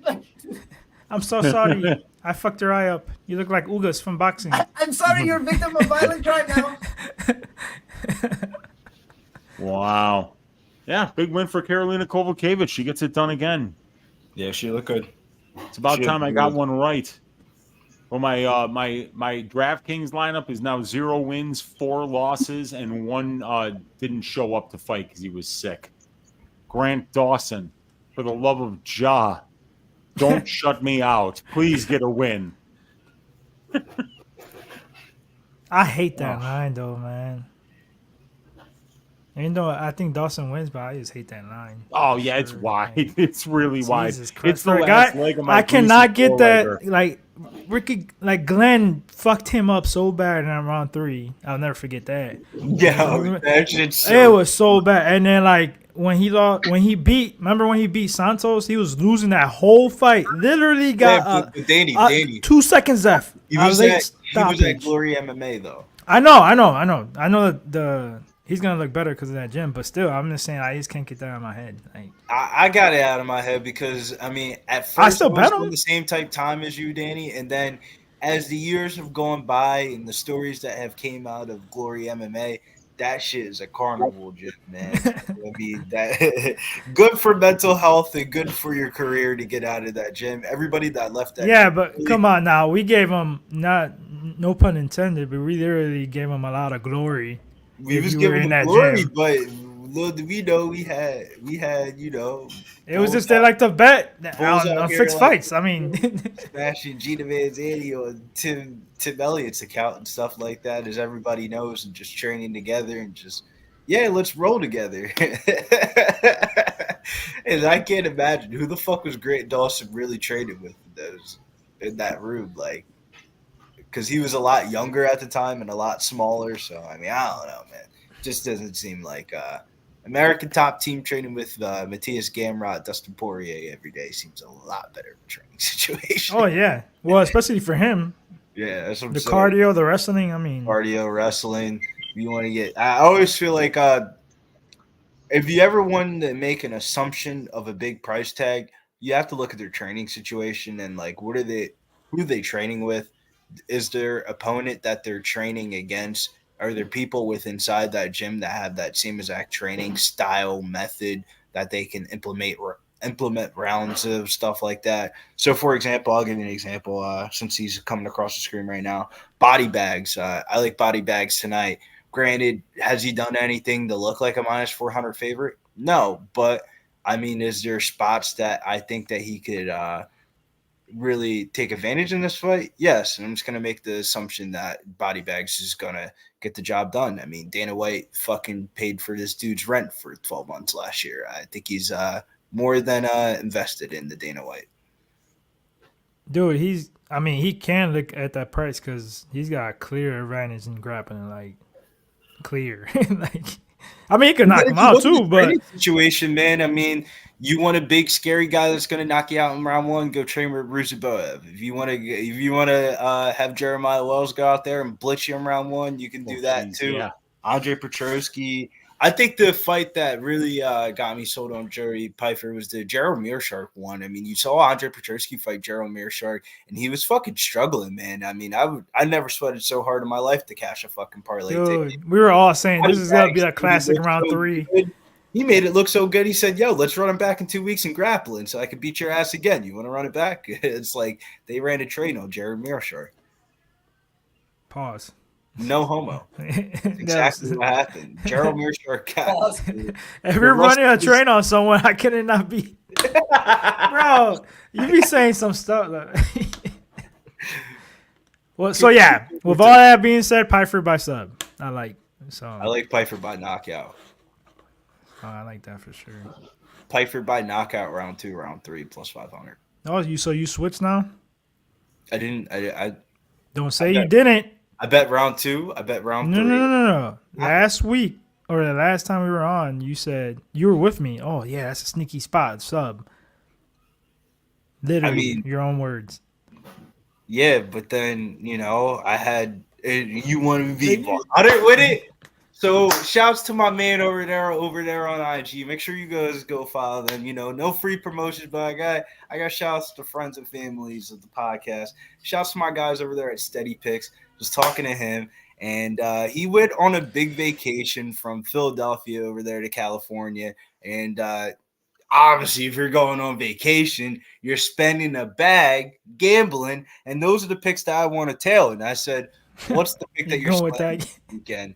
That's just true though. You start ever since you. I never noticed until you said something. Because every time I fucking went on vacation, I was smacking everything. I was hitting everything. He's going on vacation in California from Philadelphia. He signs Joey Bodybag's check for the podcast, John, and he said he's slamming the KO prop. I'm going to tail the guy. I do see the wrestling advantages, but who's to say he doesn't get on top and just ground him? No, of course he can knock him out, too. It's just like... What's the safer route? Like, you got clear advantage in the grappling against a dude that throws bombs and knocks people out. I mean, that's the only. Remember, Pyfer's never lost by decision. He's been knocked out once and subbed once.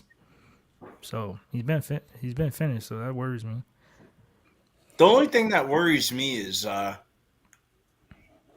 Abdul. So Abdul Alhassan, he had a. There's part A Alhassan and then part B Alhassan. He had a charge in 2020, like right before COVID, of a sexual assault case that he ended up getting out of, but it just destroyed his mental health. And his record ever since that sexual assault case has just completely fallen off. But shouts to the guys over there, Dana White and Sean Shelby. They didn't really deny him a second shot at the UFC. They said, you didn't get charged. You can come back and fight. And he hasn't been able to go back down to the same exact weight class, which is his best performances. So he had to go up a weight class. So it's something up with his mental. I mean, dude used to cut down to 170 like it was nothing, and then got a little bit older, a couple of charges and a couple of allegations, I should say. And now the mental health isn't strong enough to cut down to 170. It just sounds like you already have your foot one step out the door. Dana White and the boys did everything that they could for this man's career and get signed off with a paycheck. I mean, that's old news though, bro. He's been. I'm not saying it's old news, but it just feels like this is like Dana White and the boys did everything that they could for the guy. It feels like this is one of the last times. It don't matter what they do. At the end of the day, you got two guys in the cage fighting each other, and this dude throws bombs. He knocks people out. He throws bombs. I'm saying, I don't give a shit. Like, that's what I'm worried about. That's what I'm worried about as well. But I mean, Danny, we saw what Ruziboyev did to Mr. Vieira, the Hulk, the guy, the next Brazilian prospect, the guy that beat RoboCop, the guy that beat your first black president, Barack Obama. And Ruziboyev went out there and flatlined him in the first 30 seconds. So, I mean, if that's the guy that Joey Bodybags is training with day in, day out, and the other Russians that we don't know of, You're the guy with the narrative. Different organizations and stuff like that. I don't know, man. You go back and forth. It doesn't make no sense. You should be ready. But let's get into this first fight of the main card, the one that the people are putting up on their docket next. Hurry up. Alexander Hernandez versus Bill Algeo. I'm speaking for myself on FanDuel, but we've been waiting all fucking day, shockingly. Like, motherfuckers had to start tweeting out at FanDuel, like, yo, bro, y'all ain't going to put up props for these fights. They did, what are you doing here? Is it death taxes Bill Algeo round 2, round 3s, or is the Alexander the Great going to get the job done in round 1? Because I heavily favor him to whoop Bill Algeo's ass in round 1, hence why the line flipped. Who's going? Me? Doesn't matter. I mean, you're the one. You gotta toss it up. Liam, who you got? Danny, do you have a bet on the fight? Yes, I'm on the Hernandez side. So you go first. I'm on the Hernandez side. I'm mad at myself because I could have got a better line before. I was thinking about it all. Hernandez, bro. Oh, I thought you said Manis. I don't know. My bad. You stay there, quietly. Yeah, put yourself on mute. Make sure your hoodie's tight because I know you're cold. I got Hernandez. I actually put at first I put 1.1 units at -110. I put 2 more, 2.2 to make a 3.3 unit play. And I sprinkled round 1, round 2 by sub 15 plus 1,500, which I think that line is off. Because Algeo he's pretty much durable, but he has been sub twice. He's got a good chin, and I bet against Hernandez's last fight with Mither, and Hernandez showed me a lot of grit, a lot of no quit. Mither had a bunch of subs and almost got him out of there, and he still fought back and to win that fight. Showed me a lot of heart. Algeo, on the other hand, like, he won, against TJ Brown, but he was getting pieced up by TJ Brown. And then TJ Brown does what TJ Brown does, and he lost, after round 1 to Algeo. So I gotta take Hernandez here. I wish I could have got plus money, but I'll take a pick 'em. So I like Hernandez here for sure. Liam, what you got on this? So I have just a very small bet here on Algeo by sub plus 600. Reason being, I just feel like Algeo is a better grappler. I think that Alexander Hernandez, when they're fresh early, he might be the better grappler. We kind of saw that with Joe Anderson Brito, a few other guys, Spike Carlisle. You can go muscle a guy like Billy around, but he just has good skills. So you can't just dominate him on the mat most of the time. Hasn't been submitted since he was on the regional scene. I believe that was against Shane Burgos off the top of my head. So he's basically quite a good grappler, quite accomplished, 7-2 to the sub in his career. Alexander Hernandez, 2-1 career to the sub, a little bit smaller, and also a guy who's just unproven at 145. That doesn't mean he can't win, right? He's got upside as an underdog potentially. But I just feel like when I looked at this matchup, I'm like, Hernandez, the last time he cut down to this weight, really struggled. So it's not the same opponent, but it's the same weight cut. And he said last time, I had a great nutritionist. I had a great camp. I did everything right. I was super disciplined, and my body just wasn't reacting right. And then he took a fight at 155. He looked good against Jim Miller. Guys, Jim Miller has the worst cardio at 155 pounds, maybe in the UFC. And I love Jim Miller. He'll knock people out that aren't good strikers in the first 4 minutes. He'll diddy bop with you, but he just doesn't have good cardio. So you see in fights like, I think it was Joe Selecki, Jim Miller's fucking pulling guard in rounds 2 and 3 because he's having a heart attack. He's like just trying to breathe. And I just felt like that was a really good setup for Hernandez to get back on track. Whereas I feel like Bill, he's not the same pressure fighter as a Quarantillo, but he's just a guy that's hard to get over on. He's a good nail, and I think Hernandez is a good hammer. So in round 1, it's probably going to be not smooth sailing for Bill Algeo here, but that's kind of every fight for him. And I feel like he's very comfortable with that. He's very aware of that. So for me, I didn't want to get invested on the money line side because I felt it's about price appropriately. I would have made maybe -125 Bill Algeo, not a strong conviction. But just in terms of how I feel like the finish would materialize, even in that last fight, Bill landed a big shot. What did he do? He goes right to the sub attempt because he's a natural grappler. 7 wins by submission, not for no reason. Hasn't been submitted in a long time. He's a black belt who trains other people in the gi consistently. So I just think that number is too wide for a guy who's being given a 50% chance to win the fight. I like the analysis, man. Look at my man MMA locker room. Millie Mills. I remember them days, man. We used to see Mills on the PFL interviews with Kayla Harrison getting absolutely trashed. Now we see my man sitting cage side, Bellator 300, doing the big thing, interviewing your favorite fighter's fighter. My man Millie Mills on the come up. Mills, man. Show some love for the people out there in the world, man. He can't talk, bro. I know. I'm just, you know, my man Mills represents. Can you hear us at least, Mills? No, he's just there to look like he's that, you know, like I don't want to say that. How you gonna make me say that? Nigga. But, you know, now we got Bill Algeo showing that he's El Señor Perfecto as he's walking into the cage here. And I just loaded up some money on this bet here, and I want the people to tail with me because I'm an Alex Hernandez fan, and that's my guy. I wanted to bet him here in this spot.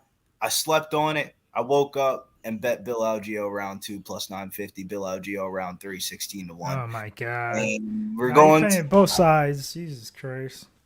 I mean, so I'm the only one on Hernandez. I don't want to hear shit from Billy once Hernandez wins. That's my guy, man. I fuck with Alex Hernandez, man. No, you're doing the Nick. I'm not doing the Nick. We play both sides, and then whoever wins, I'm gonna be like, yeah, I told you. I told you. I'm closing my eyes and I'm thinking, what? Hey, is he allowed to show this? Bet slip tonight. No, you can't. Huh?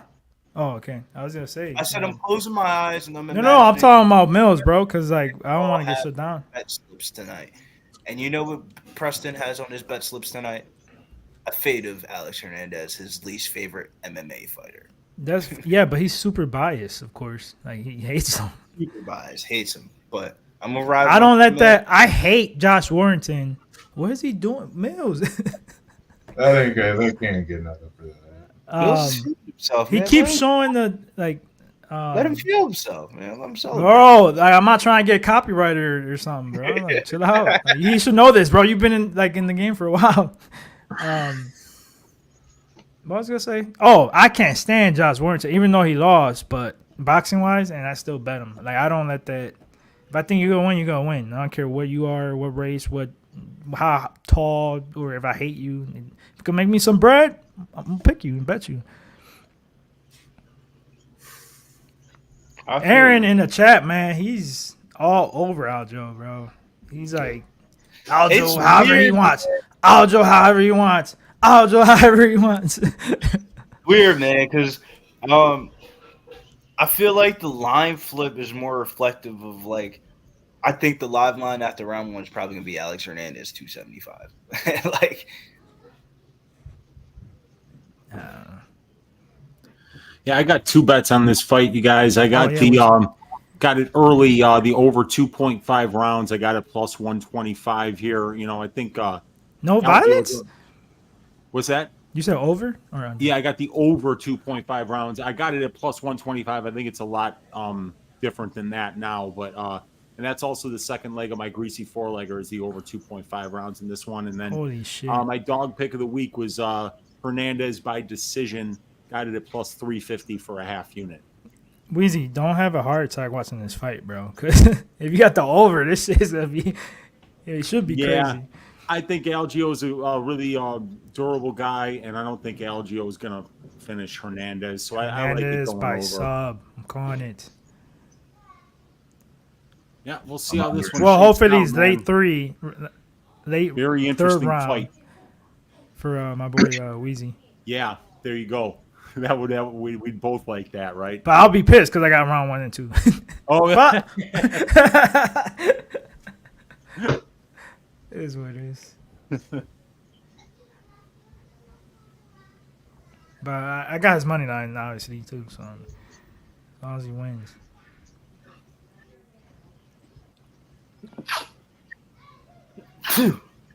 Bless you. Bless you. Thank you. Big blessings. Except not this fight for Bill Algeo. I am blessing Bill Algeo. You bless who you want. You know what I want? I want the battle of the Bills, man. I said this on my show too. Let's get Bill and Bill, the two Northeast guys. Let's find out who's tougher, Philly or New York. Let's find out who's tougher, Buffalo or Philly. Let's get it on.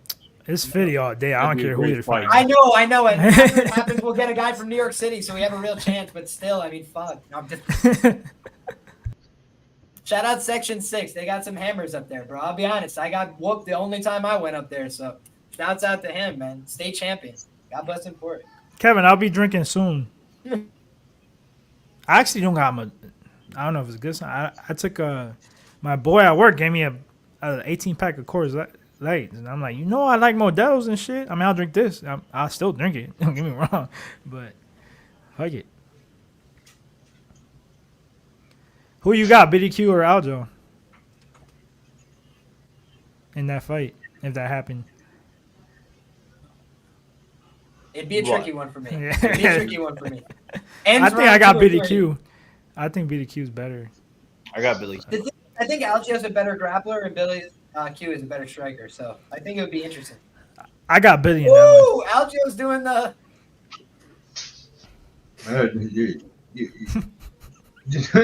Don't do that too often. That Spike Carlisle fight is the top do 5 that fight shit, of all time, dude. bro. I was waiting. I did see Tim Elliott do that shit and get fucked up seconds later. Oh, you don't like it? Algeo doesn't like that. Even though he kind of shot that way.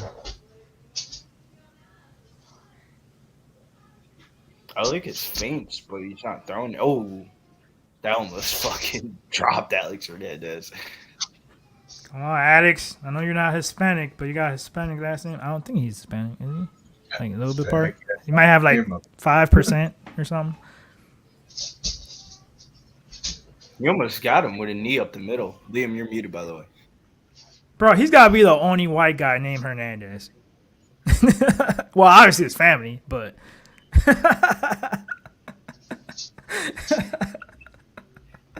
Tell me I'm lying. I don't think you're lying. And then Addicts, too. I mean, I know it's Alexander, but Addicts is a common Hispanic name. Nice combo there by Bill Algeo. I think people don't always realize, too, Bill Algeo is a coach. He's a very sophisticated guy, and he teaches a lot of people how to strike and how to grapple. Lifelong martial artist. Nice right hook to the body, though. That was a good That's punch another for one. He got two of Hernandez. them. Yeah. That's been his best work of the fight, by far. I like how he's taking his time, trying to pick them apart, not going too that was crazy. a good shot upstairs. Bill's a little lackadaisical with his hands sometimes because he's so good with his checks and his movement and his deflections, but you want to be very careful, especially early against Hernandez. He could do a good job feinting into range like he just did there. Aaron, I don't know if he should be a Smith because Smith could be like... Oh, that was a good kick to the body. It seemed to bother Hernandez. Hernandez has that giant, gut that sticks out. And honestly, I worried that that's like a target almost. It's a really weird looking part of his body. Is it not? He's too muscular. Dude, he's got HGH got in a way where I'm worried it's going to pop like a balloon. Like at this weight class, too. At this weight class. Yeah, man. My ribs swell up like a balloon. What's that thing that gets rid of your appetite? Ozempic? He's just been on Ozempic all camp, bro. This guy hasn't eaten in weeks.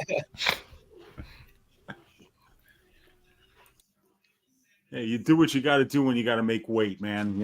Weight cutting is hard. Algeo's doing a good job switching stances with his kicks. So a lot of times the strikes that are coming behind it are really well disguised. And he's spinning to the body. He's throwing side kicks to the body. It almost reminds me of Taylor Lapillus, a guy that has a very unique style. That's kind of what we're seeing a little bit from Algeo tonight, to keep these kicks long, spinny, rangy, and unpredictable. That was a good jab from Hernandez. But Hernandez just having a hard time landing in combination right now. He's landed a couple decent single shots, but his combination work hasn't really been there. Nice hook kick. 1 minute left in the round. Good inside low kick.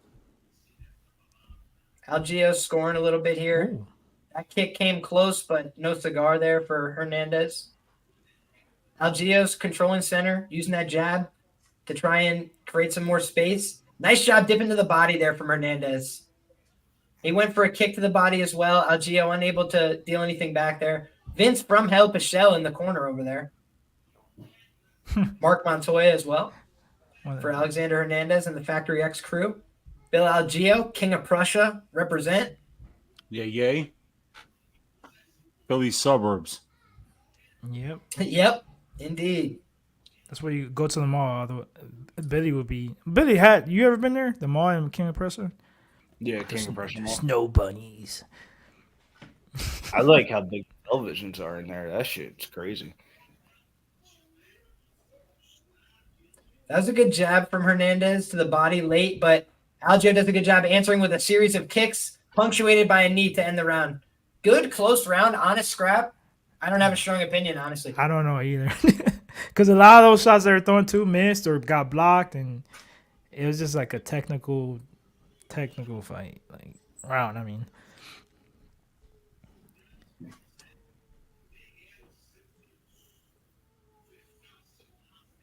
Nasty name. Well, you mean Dominicans? That don't count.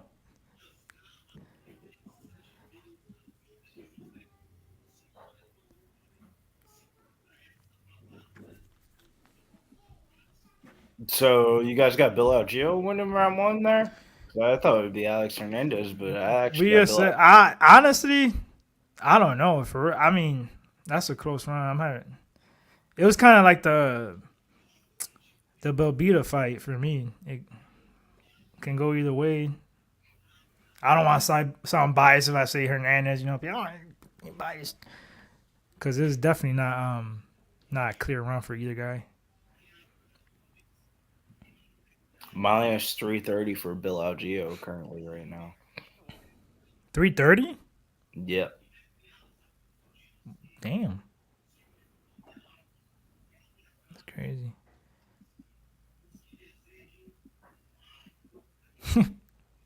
Hey, yo, these nuts. I ain't biased. I literally said I don't know who won. How am I biased?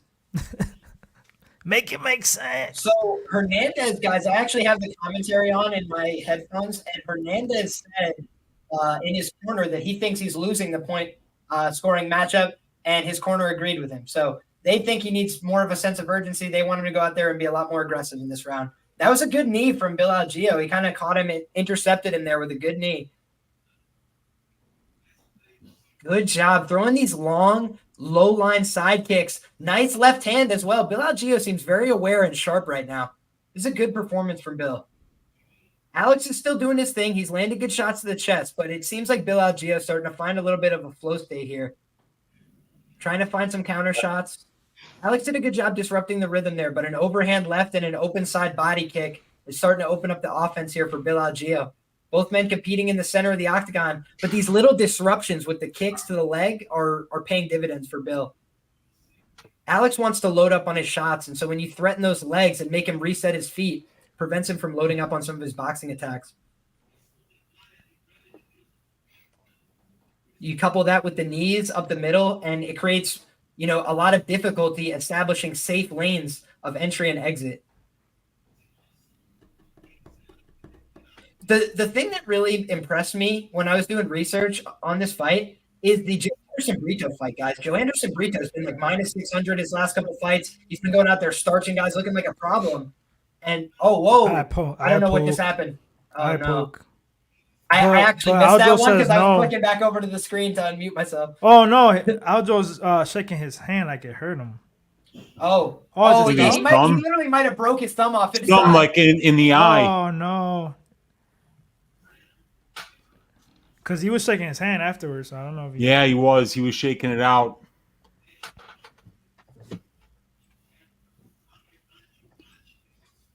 All right, that's interesting. So it looks like this one's going to start back up here, and then all snap, something went wrong while displaying this terrible product known as ESPN Plus. Let me refresh.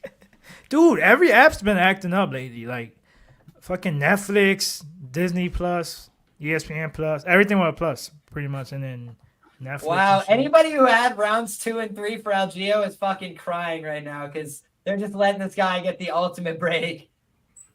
ESPN minus. I mean, there wasn't a crazy pace or anything. He looked fine cardio-wise so far. Yeah, he looked fine cardio-wise. This looked like more of a decision type of win. Yeah. So that over looks good for Wheezy so far. Let's hope if he's fit to continue. If they continue fighting, though. Nate, stop it, bro. I got good-ass internet, all right?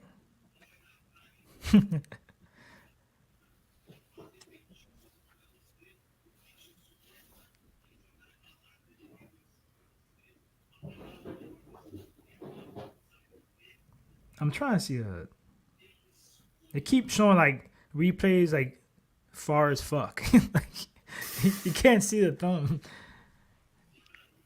They don't want you to see it. No, I see it there, but like I want to see how if it like went back too far and it could have broke it or something, but he don't look like he broke it.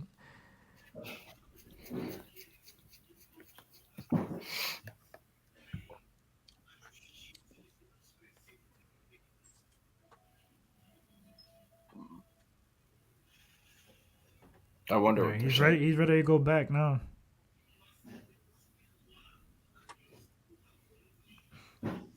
There you go. All right, 3:05 left in the second. These guys are in the center of the cage. Algeo just missed with a head kick.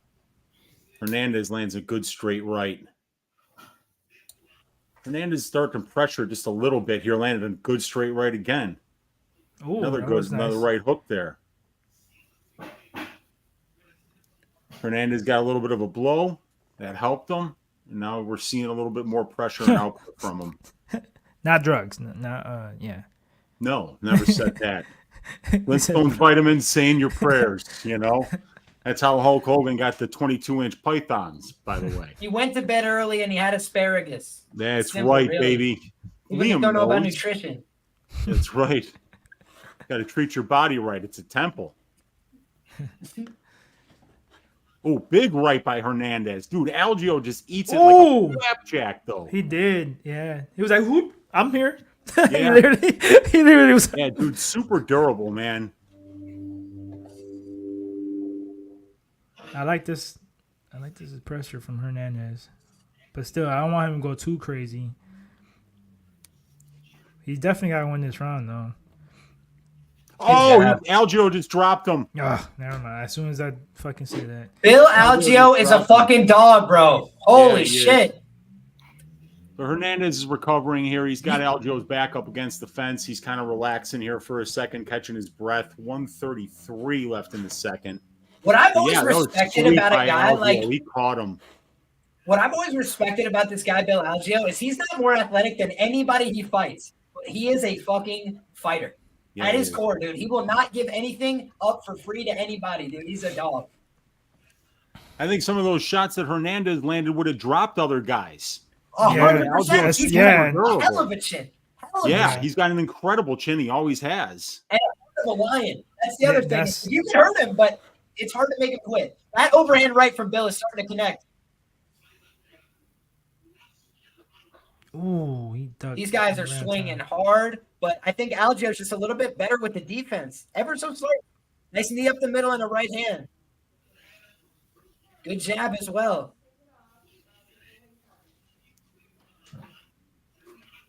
Nice keep to the body. That's really smart from Algeo. I think you should invest in that. Good spinning shot. Good right hand from Hernandez, but Hernandez looks like he's taking the worst of it on the face. He should wear a little bit more blood right now from that jab. His nose is starting to drop. Oh, that was a good body shot. That got a reaction. Good head kick by Hernandez, too. Yeah. Dude, it's so funny because the body shot got a reaction and the head kick didn't.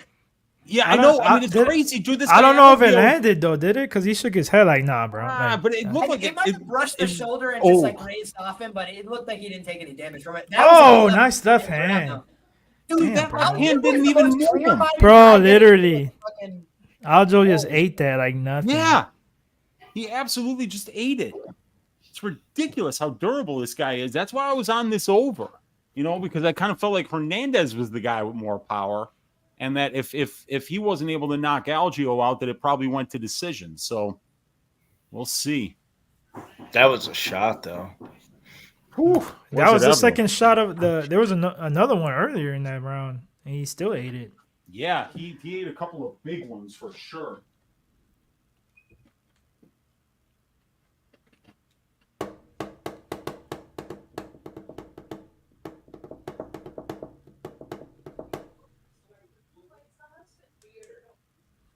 Oh, I hear something. I hear a TV or something.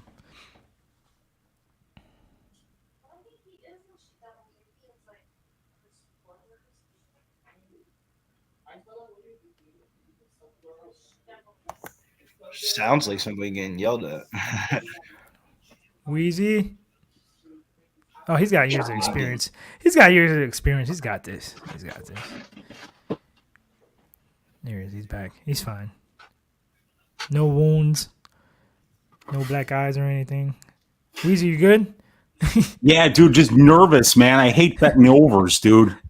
No, we heard like people, but he goes, I heard somebody like arguing. I'm like, that's probably Wheezy, his girl. But he's got experience. No. He's got experience. He's gonna be fine. That's what I'm saying. No, there was definitely no arguing or anything like that. No drama here. No drama. Wheezy's like, go make me a paloma. That would cause drama, These guys are swinging. Hernandez tried to take Algeo down. Algeo was able to prevent that takedown. Now He's you want to picking him try off with the jab. Yeah, I thought he would start wrestling a little bit earlier because Algeo can be taken down, but he's long. He always finds a way back up. At least in a second, because you don't want to start grappling knowing your gas tank is not the best. But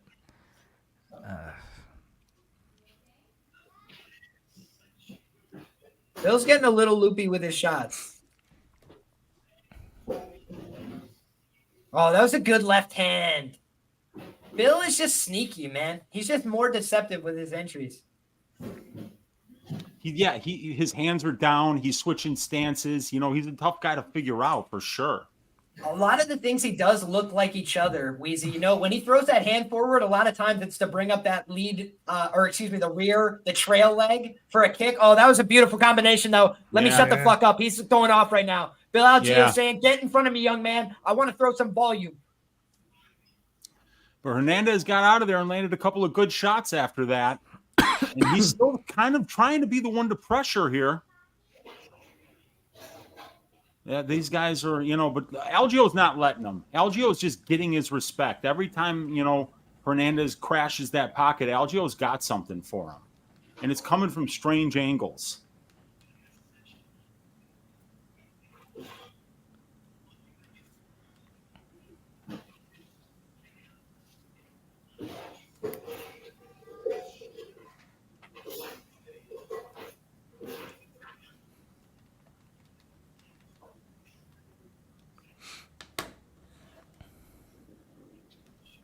Oh, big right hand for Hernandez, and of course Algeo eats it like a flapjack again.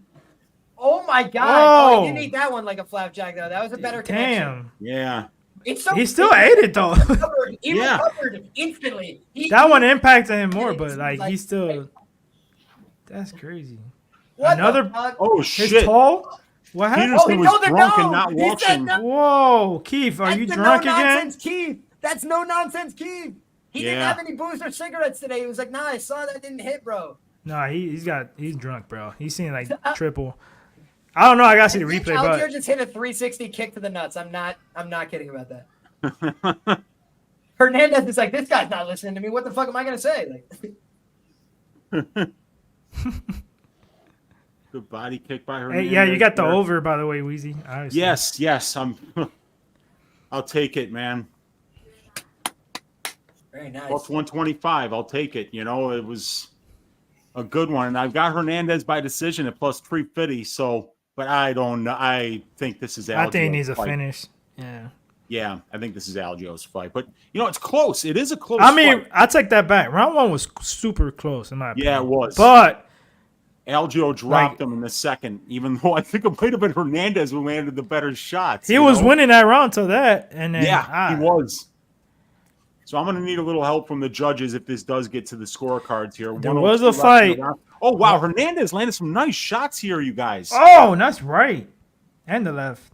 With that right hand again, but Algeo just eats it. But still takes it, bro. That still lands. Yeah, Daniel Cormier is remarking on it too. He's basically just saying that Algeo has the chin of an effing soldier right now. Because he's just no-selling like huge right hands. Committed, powerful, straight right hands. I do always say this. A lot of people glorify chins, but he's still getting hit like bad. Yeah, he is, dude. Hernandez is winning this round right now just because of the strength of the last minute of this round. I would say he's landing a lot of big shots. Am I tripping? Or does Algeo look kind of tired? Well, they're both tired. It's the third round, and they're throwing a ton of volume. It's a high volume. Oh, another fight. right hand. Damn, that right hand's landing every time. Oh shit! He almost landed that knee, bro. Look at fucking Bill! Look at Bill! You're a dirty dog, Bill! You're a dirty dog! Bill's next. All right. Come on, Weezy. Hernandez 29-28. Come on, let's baby. go. Let's speak into existence. Just like the Trinaldo fight. When they robbed old man Trinaldo. Bigger shots and the cage side judges saw it. They're like, wow, hold on. Algeo had a chin. If that was somebody else, honestly though, knocked them out. Let's hope. Me being serious though, Algeo clearly won round 2, right? Well, he got the knockdown. I take it back. He was losing. They were all close rounds. In my round 1 was a toss up. Round 2, Hernandez was winning. Then he got knocked down. Got dropped. But then he had a lot of good. He was winning that whole round. So I don't know if they're gonna give it to him or not. I think they do. And then round 3, I think Hernandez won round 3. Either way, plus 350. You get and it goes to decision, and you get what's essentially a coin flip. It was a good bet. We'll see if it winds up cashing or not, but process says we'll take that. Frank, we've seen worse, bro. We've seen minus 5,000s lose. Like today in boxing, there was a chick fight. It was minus 5,000. End of the fight, it was a draw. Oh, everybody lost. I'm like, bro, this is rigged. Yeah. This is rigged. That's rough.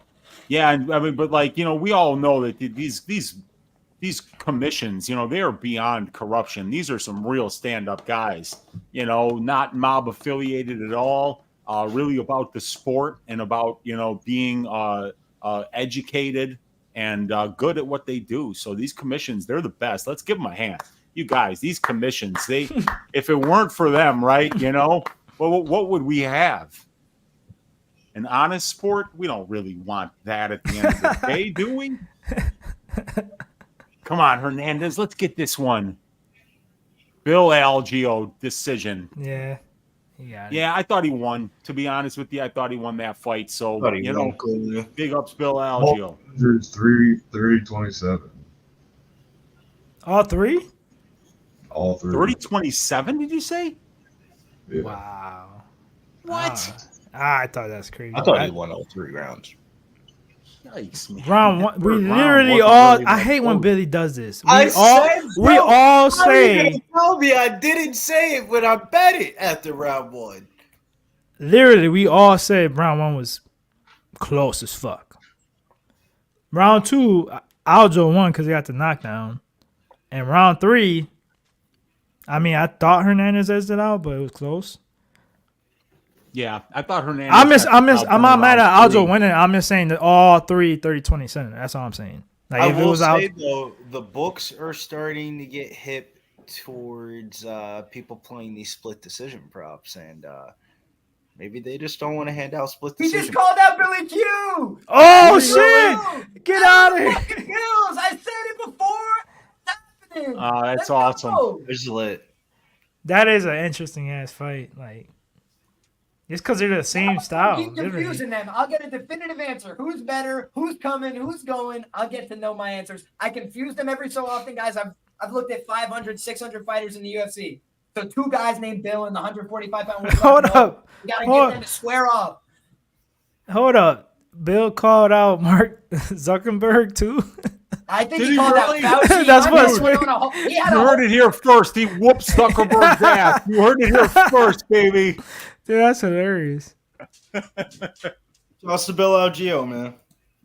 He made that shit. Man. That was a good performance. Bill Algeo always brings it, dude. He's never in boring fights. He always throws a ton of output. He can trust his chin. That was a great fight. He deserved to win that one.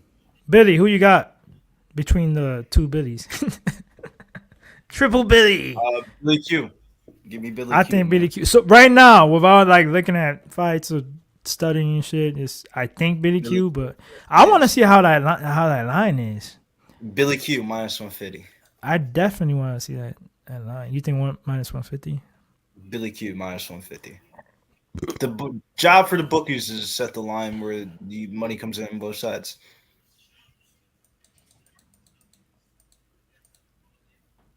How would you line it, Liam? The 2 Billies. Keep that one close to the vest, boys. What the hell? I ain't got nothing on that until it's official. I'll tell you that. But no. Like if you had to put a line, yeah. I'm saying that's proprietary information. I think that when I look at it on paper, like I said, I thought that the dynamic is clear enough in the sense that Billy Q, good striker, and I think that Bill Algeo is a better grappler than him on paper. I think they're both good, but I also think Bill Algeo is a little bit bigger. So, it's an interesting matchup. It's an interesting matchup on paper. They've got some common opponents. I'd have to watch some tape, though, to be frank. Like I could come out with like a blind line or something like that, but I'd have to do more research to really get something I feel proud of. You don't have to be proud of it, Liam. You're not turning. It's literally like a bro. You're turning in. You're turning I in. how many times I can say it's proprietary information in a polite and simple way before I just stop saying it. I made it clear. It's very simple, and God bless. No. What's that thing that they used to do in school? Oh my God. Liam literally takes everything too professional. Like, damn, bro. We're just asking, like, if you had to give a line, what would it be? I mean, and I answered 7 times, and the 8th time, I'll tell you again, it's proprietary. And when I have it, I'll give it to you. God bless. Make sure you check out my man Liam Picks Fights over there on Twitter because he's been picking the fights pretty fucking right tonight. And sometimes you got to get the W's the way it comes. You don't ever discuss to the bookies how you get the W. You get the fucking W at the end of the day. You put the fucking hard work in. And that's where you got to follow my man over at RotoGrinders, VIP Lab, over on X, over on Instagram. You can even watch him grapple his damn self and implement what he's talking. Every week on YouTube as well. I do give all my picks away for free the week of the event. I come back and I circle back from my first look to after I've done my research. So if people want to get my information, it's all public, but you got to dig a little bit. And the one thing is, I'm not going to put out information about a fight when, number 1, I don't have it locked down, so I wouldn't feel too good about it. But number 2, let's say I have an opinion. What am I going to give it away to the whole market right now? People respect my opinion in the market. So I know that people will then mush it, and I don't want that to happen. So I'm just going to – I gave a dynamic of the matchup. I think that there's a interesting dynamic, but I think that the devil's in the details always. And I gave my first look, and I said Kanako Murata was the clear side. But then I did a shit ton of research, and I was like, I don't see it anymore. I feel like the top game isn't as good as I remembered. You got to do some of that research to make sure you don't steer people wrong. And so I could come out and say, like, recency bias as a motherfucker. Bill Algeo is going to stomp him, dude. But then I'm just like, I'm a victim of the moment in that sense. We're not, dude. You're still talking about this. It was just fun. We talked. You had it correct in time, so yeah, I'm still talking about it, brother. See, I didn't ask you again. You just brought it up. I mean, it's not a big deal. Just move on. You should rewatch it and then tell me again. Jesus Christ. I'm saying rewatch the stream. You asked me 8 times in a row, brother. I did not ask you 8 times. I literally asked you twice. Liam did make it clear, though, that he did not have a... I know. His move... I mean, he literally just brought it back on. Like, I didn't ask him again. Did you? Man, let's get into a fucking banger, man. Everybody's violence on the fucking screen, and it's not between two panel members, between two fucking UFC fighters, Drew Dober and Ricky Glenn. Does the chalk hit, or does the dog have one more dog roof in him here for this one? Go around the panel. Me personally, death taxes, I'm fading Ricky Glenn. Last time it felt a lot better with Christos Giago's ticking in my pocket and the inside the distance, and Slaughter texted me, am I really telling you and Nikki right now? Because I got Giago's too. And I said, nah, do it. I don't know if he really bettered or not, but yeah, not a fan of Ricky Glenn. I don't care if he's a wrestling coach at home. This is the pink slip card for me, man, and this is one of the ones I thought that could be slip potential here. If you told me Ricky Glenn was not signed to the promotion going into 2024, would I be shocked? No, I would be more shocked if he fought in 2024 than did not fight in 2024. Going down to my man, Danny Picks. Whoa. Get the name right. You know what I'm saying? I don't got shit on this one, man. I think Dober knocks him out later. He was talking about being a little bit more patient and things like that, not too wild. Bro, everybody always says that shit. Hey, Hernandez did. Hernandez said it, and he did. And that's what you lost. I know. I'm just saying but we're talking about his pace, and that's what he did. I mean, sometimes you gotta believe these fighters. I think he gets a knockout probably second, third round, but I can't bet Glenn. I feel like they're begging you to because the line, obviously, but begging you to bet. Yeah, I can't. Glenn looks so bad in his last fight, bro. Remember that we were watching this shit? Yeah. We were like, "What the hell is wrong with this guy?" The craziest part was, Danny, going into this week a little bit, I did rewatch the Grant Dawson Ricky Glenn fight just to see, like, maybe is there a little bit of Ricky Glenn juice left in him, and it just didn't see it. Yeah, bro. So it's pretty much a pass for me. I don't blame you. That would probably be the most optimal way to financially invest yourself into this fight. But for me, I got some student loans I got to pay off this month, so the parlay boys are out. Injustice. Liam picks fights. You are next. What does the man ponder upon his prediction or method of victory? This is a tricky fight for me. I thought for a little while about betting Ricky Glenn. I said on my first look last Wednesday that I just looked at this and I'm like, both guys are 34 years of age. They're both coming off a knockout, one loss.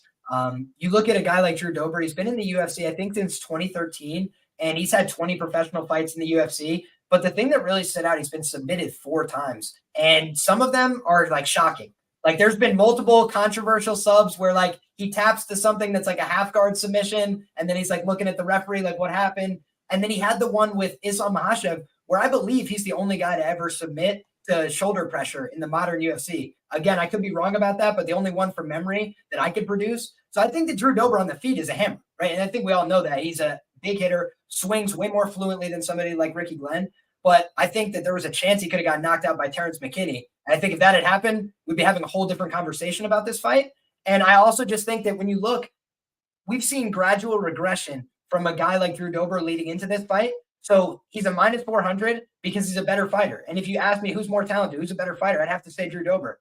But when you say, do you want to bet on a guy who got knocked out brutally in his last fight, who almost was knocked out the fight before that, who gets into wars in most of his fights, who Bobby Green was running an absolute clinic on before he got knocked out in that fight? So I think to myself, like, this has too much volatility to get behind the Dober side. He's probably going to knock him out at some point in a fight that he's losing. It's kind of like my view, but I just think of Ricky Glenn as a guy that I can't really predict right now. He hasn't put too much on social media. He's kind of been quiet. But the one thing I'll note is I did look and see his tag photos. A jiu-jitsu gym was shouting him out for doing his camp with them. So if you're fighting Drew Dober, wouldn't you be going to do jiu-jitsu, Weezy? It's like 20 to win by sub. If I could get 5 on that before the fight starts, I will. But if not, then I'll put. Yeah, I stayed away from this one. I mean, this one was the ass shaving of the week. The way that Ricky Glenn looked the last time out, it looked like very possibly like this guy's done fighting. It was just a horrible look forever. He looked like he was fighting with an illness. Now, I didn't hear anything about whether he was sick that day or whatever, but yeah, a lot of big layoffs for Ricky Glenn. You know, 2 massive layoffs, like one of almost 4 years, another one of almost like a little bit less than 2 years. The guy's just been inactive lately. And what weren't you just talking about the activity of Vanessa Demopoulos compared to Kaneko Murado, who's away from the cage for 2 years and 3 months? And when he does come back, what happens? He gets knocked out by Christos Giagos in the first round. So, yeah, man, I mean, I think Dober gets the job done, but am I laying minus 450 on Drew Dober? Guy's close to 500 in the UFC, you know? So I just don't want to be on that number either. But I really think the pressure of Dober, the durability, the ability to be able to take a punch and then still answer back and counter with a big shot, a big left to the body. He's got knockout power to the head. So I think we're going to see Dober get a knockout here. But yeah, I just didn't want to touch this money line at all, dude. It's just way too wide. And if I bet Glenn, I would have really had to prepare to be like, dude, there's a really good shot that he gets his ass shaved in the first round, you know, and just absolutely gets murked here. And it shouldn't surprise you if it happens.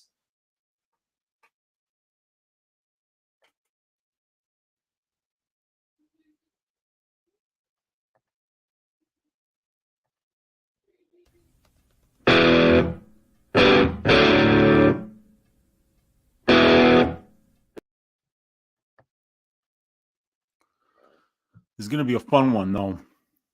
I always love that pressure that Dober brings, and because he brings that pressure, and because he can take a punch, and because he's so defensively bad on the feet, you know, it's always a fun fight.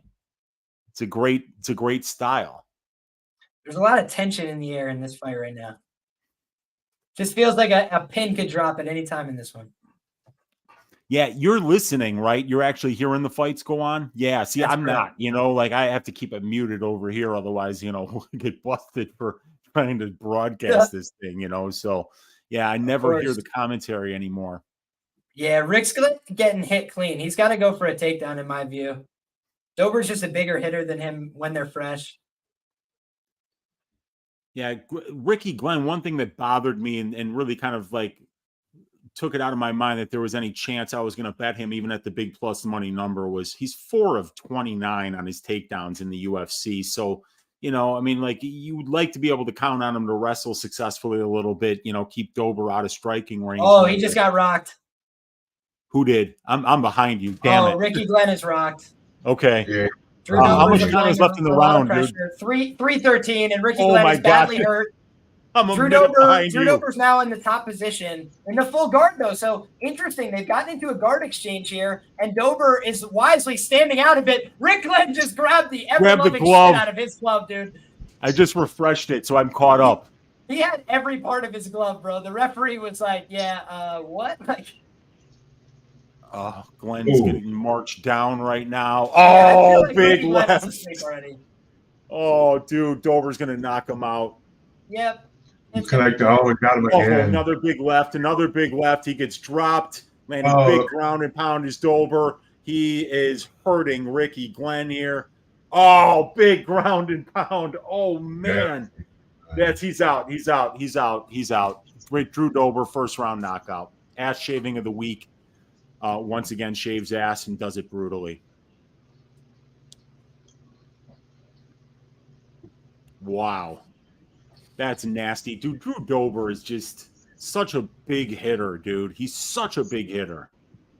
And it looks like he's got a wife and a baby in the crowd here who are very happy about that win.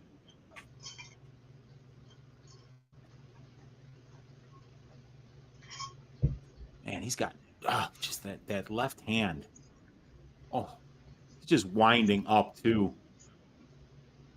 Yeah, he was connecting on a lot of it. Yeah, he just worries about his offense. He doesn't worry about getting hit.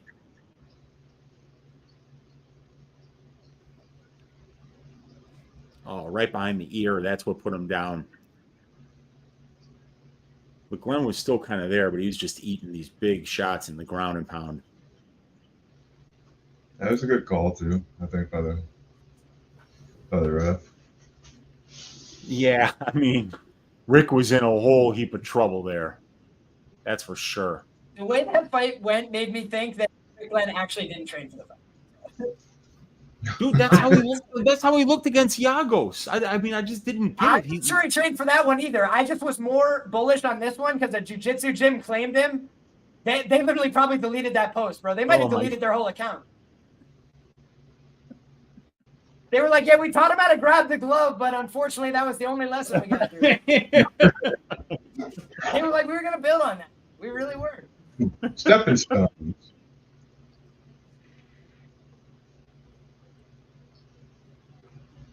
Oh, man. Yeah, I'm sure they did delete that shit. Like,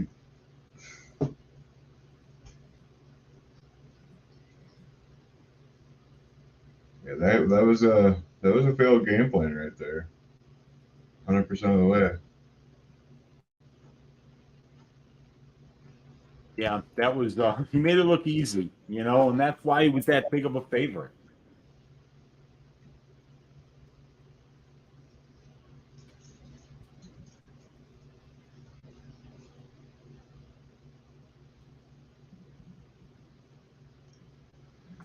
Well, we don't gotta wait for the refs on that one. What do we got on this next fight?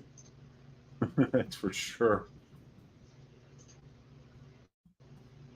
What was it, the Morono Buckley? Yes, I think that's the next one. I have nothing on this fight currently. Interesting. I have the over 1.5 rounds for this fight, minus 145 on DraftKings Sportsbook. It's the third leg of the greasy four-legger. You know, Buckley's been out of the first round 9 out of 10 fights in his UFC career. If you add up these guys' 28 UFC fights, you'll find that 20 of those 28 have finished under or over 1.5 rounds. That's 71%. We're only paying 59% on the line right now. And, you know, it's underpriced in all three comparisons that I do. It's what we call a trifecta bet on my prop template. The data likes it.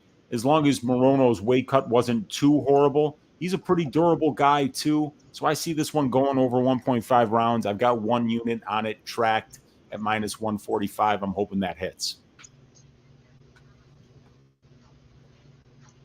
Liam?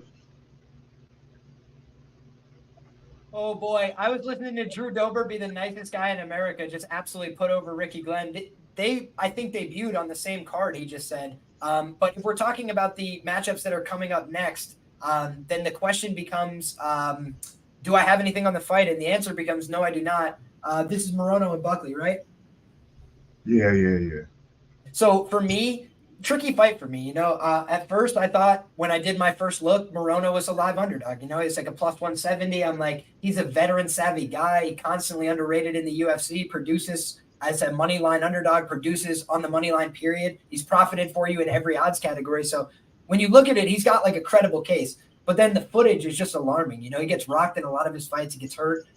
Buckley, good pressure fighter, guy that throws a bunch of hooking shots. And you see a lot of what the defense is for a guy like Morono is just moving out of the way. He throws stuff and then he moves out of the way. His coach sounds like he's going to have a heart attack every time he fights. You know, he's like, please, Alex, move, run, Alex, please, no, Alex, get out of the way, circle.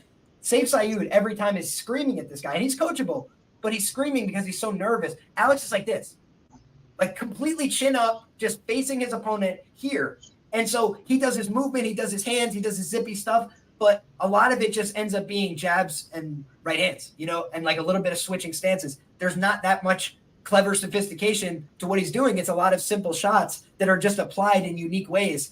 And I feel like Buckley is like brute force. Like he's going to just try and smash things into him and throw around. So when you try and circle out, he's going to be trying to cut you off with hooks. I think the striking analysts that made that point this week were onto something. I think that makes some sense to me.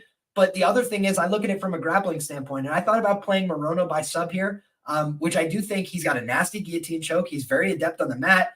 And Joaquin Buckley is a guy that's still a little bit unproven on the mat, let's say. He's getting better there. I believe he put in some work with B-Team Jiu-Jitsu as well in Austin, Texas, went to Detroit Urban Survival training. He's kind of been all over the country getting work in with all sorts of different people. So I do think of Buckley as the guy who's getting better. And when he took down Alhassan, he was doing really low doubles, like very low to the ground, very difficult to wrap up a guillotine in those situations. So that was what made it, worrying for me on that side. But no bet here for me. Lean towards Buckley, but it's a fun, volatile scrap at 170. I kept my hands clean of it. That was fucking quick. Yeah, dude. I did not see that coming. I'm like, let me go get my beer ready. I'm looking at my phone. I'm like, I'll have enough time to come back real quick. No. You thought you were going to get the bathroom break there? Maybe an iPhone? Yeah, I went to the bathroom, got my beers and shit, talked to the wife real quick, and it was over by then.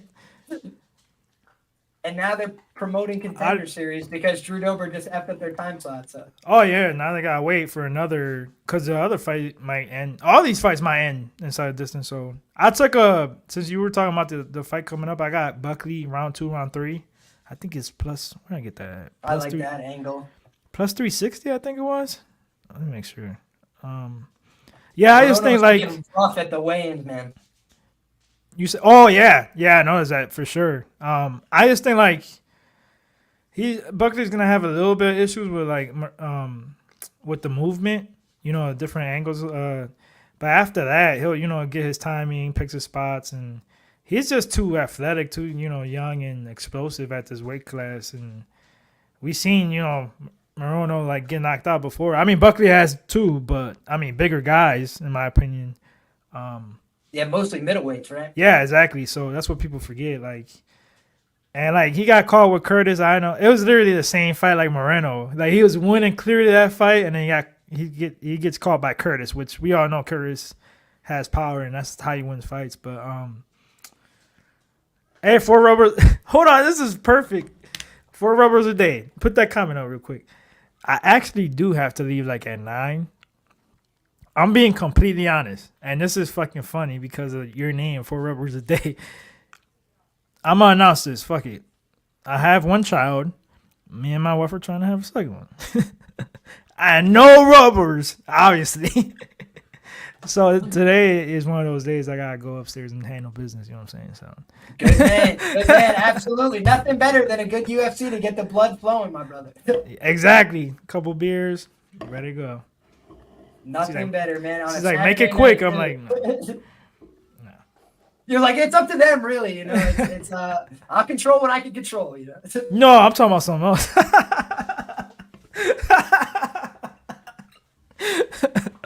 I feel you, dog. I feel you. Nate, sometimes I wish that was true, bro. Sometimes, man. I ain't gonna lie. But yeah, I think this is gonna be another good scrap. But I gotta take Buckley in this one. But also I didn't want to pay up. Like, I don't know what it is, Liam. You probably got the same issue I do when it comes to this. But like you have a certain line that you're like, damn, I think he's gonna win. I want to bet him, but it's minus 175. That's my number. I'm like, I don't want to bet I don't know. I want to bet that line. You know what I'm saying? So I went. Sure. I got a little bit, cute or whatever you want to call it. I think he gets the knockout. I think it's gonna be later. So went with the prop. So hopefully he's not round 1. Dude, I feel that because that was me with Brian Battle in that last one.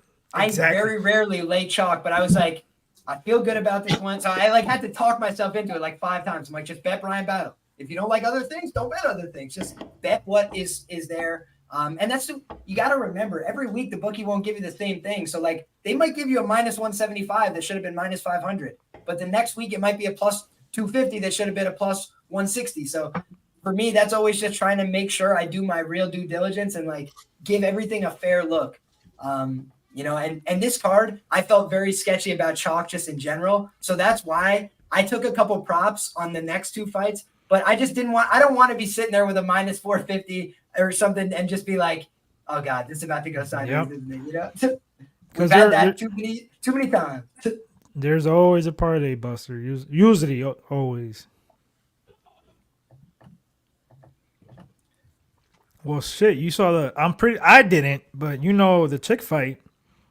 She was a heavy favorite and she lost, so maybe there was a bunch of parlays there. I stay away from those, bro. Dude, that was the whole reason I bet Vanessa was just I looked at the card and I was like, Kanako Murata doesn't fit into the card. Like I didn't see anything else where I was like, she makes sense to be here. It was just like a fill-in. Like she could have been anybody I felt like in that spot. Vanessa Demopoulos has relocated her camp to Vegas. And so there's a lot centered around her life in stripping and also entertaining and doing media and all this stuff that she's been doing. But she's also been working on the jiu-jitsu and some of the fundamentals. So that was what made me think that it was a fight where you had a girl in Vanessa Demopoulos. She's got like 100,000 Instagram followers. But the other girl is the minus 350 favorite, and she's got like 8,000. So it's not like people were really aware of her. They just knew she had a really good record on paper. So I was like, all right, let me investigate. And the one thing that scared me is just she was constantly defending subs in her other fights. And I know that when you're on top of somebody in the guard and they're trying to sub you, it's exhausting because you're scared. You're like panicking, you're clamming up a little bit. And I just felt like that would be the dynamic. So even I have to rewatch the fight because I don't have a strong opinion on who won. I felt like it could have been a Demopoulos fight, which I've already gotten ridiculed for that opinion, but I thought she could have won the first 2 rounds. It's just in a fight where it's going to be really close. I'll take those long-term dog shots and know some of the time it's not going to go your way. Even if it's a theoretical good bet, you're going to throw out some of those, but I'm glad it went my way this time. But it doesn't always. So that's why many parlay legs on a card, right? You got to pick your spots and hope for the best each and every time.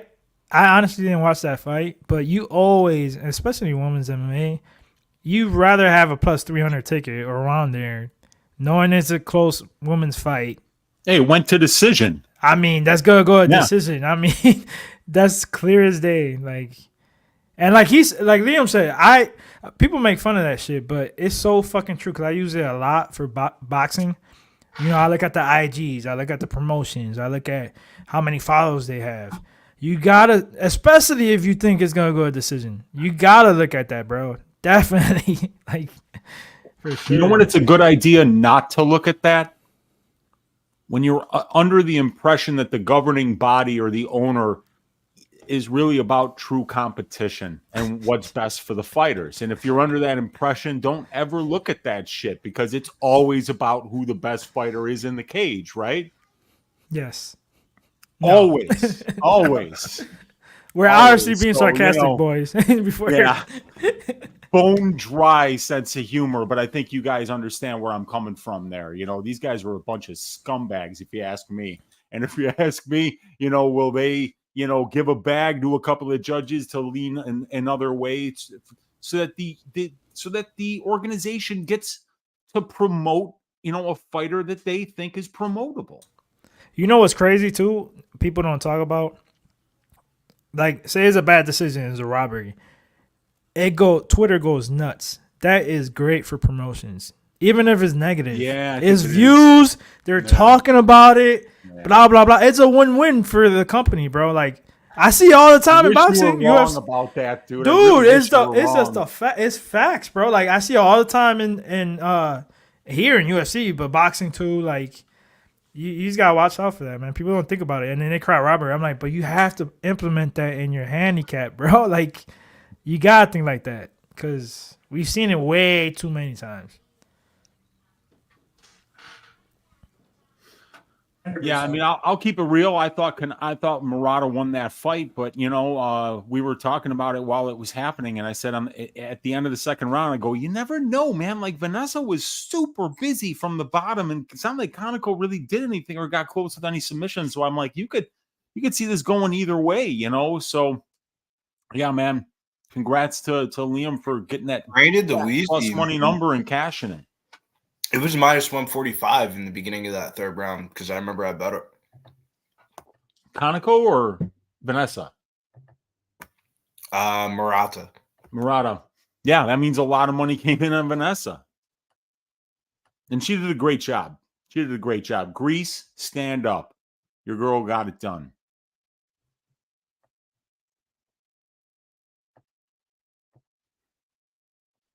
This is Sparta! Yeah, this fight's gonna take a while. Talking about Greece, yeah, Weezy was in Greece, and my best friend was there at the same time you were, by the way, with his wife. Dude, my first time going there, it was amazing. Yeah, he sent me pictures and shit. It's crazy. Yeah, it's nice. Yeah, it's amazing. The really. food, it's food. Weezy's like, I gained like 15 pounds. You know, because I mean, I remember my grandparents. You know, my dad's mother, my she was one of the best cooks of all time. Like, I remember taking the elevator up to her place. They lived on the 9th floor. Right around floor 3 or 4, you'd start to smell the lamb, like before you even got out of the elevator. And then when those elevator doors opened up and they were at the end of this super long hallway, you could it hit you like a hammer in the face. And you would just like float to their door on the smell of that lamb. It was amazing. And you know, that's what the cooking's like out there. It's really good. Yeah, it's crazy. I knew they were gonna take forever for this fight because you guys weren't on here. I was talking to Liam. I'm like, I got time, you know, go get my beer ready, talk to the wife real quick, go to the bathroom. I'm looking at my phone. And it was like, poop. Down goes Fraser. I'm like, fuck. I was going to the bathroom. I was just like, you know what, man? I'll just get food. Right. You can take a fall for the boys here.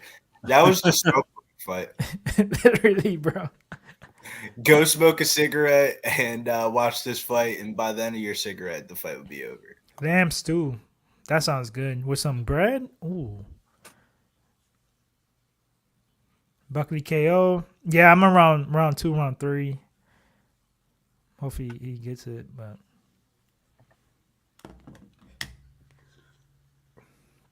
looking at his record, you know, talking about like trends and shit, like he's got a lot of knockouts in round 2. So Buckley? Yeah. Well, if he gets another one today, I hope it's after 2 minutes and 30 seconds, ladies and gentlemen. Oh, you got the over 1.5? The best of the all over worlds. 1.5 here. And it's going to be terrifying. You once love doing again. this to yourself. Yeah, I know. It's, you know, I don't know what the hell is wrong with me because I hate betting overs, but, you know. You gotta do it. So I hate like scream in my face to bet it. I have to bet it. So we'll see. I honestly don't remember the last time I bet it over in a UFC fight. I think I bet him way too much, and I should really just go for walks. Don't even watch it. You know what I'm saying? You want more gray hair, bro? It's so much more helpful for my long-term well-being and health, man. But this is going to be a fun fight, man. Morono is just constantly underrated, you know? Like, you don't get to 12-5 in the UFC on accident, man. You just don't. You know, the guy is always doing something right. The wins, though, when you really look into the wins, you're like, they're not great, you know? And then you look at Buckley's, and they're actually a little bit worse. So it's an interesting matchup here. I'm glad I didn't pick. I have to really go heavily and pick a side. I did pick Buckley to win. A lot of his wins just don't age well. I know they don't. Plain and simple, they don't. But still, he's won 4 out of his last 5 fights. So there's something to be said for that. Remember when he beat Impa? Impa was like being. Whoa! What the hell's going on? Well, you know, you hate to see somebody come out like that when you got an over bet. Oh shit! The fuck was that, Joaquin? Come on, son. You got to work your way into the fight. Get your reads. Relax a little bit here. For real, I need that round 2, round 3. Right? And my boy needs his over. Like, So now they've slowed down a little bit. 4:30 left in the first round here. You must have seen Drew Dober. That was funny. We were like, whoa, what's going on here? Oh, that was a good left hook. That's what I'm worried about for Morono. It's just that those hooks from Buckley are pretty dangerous, man.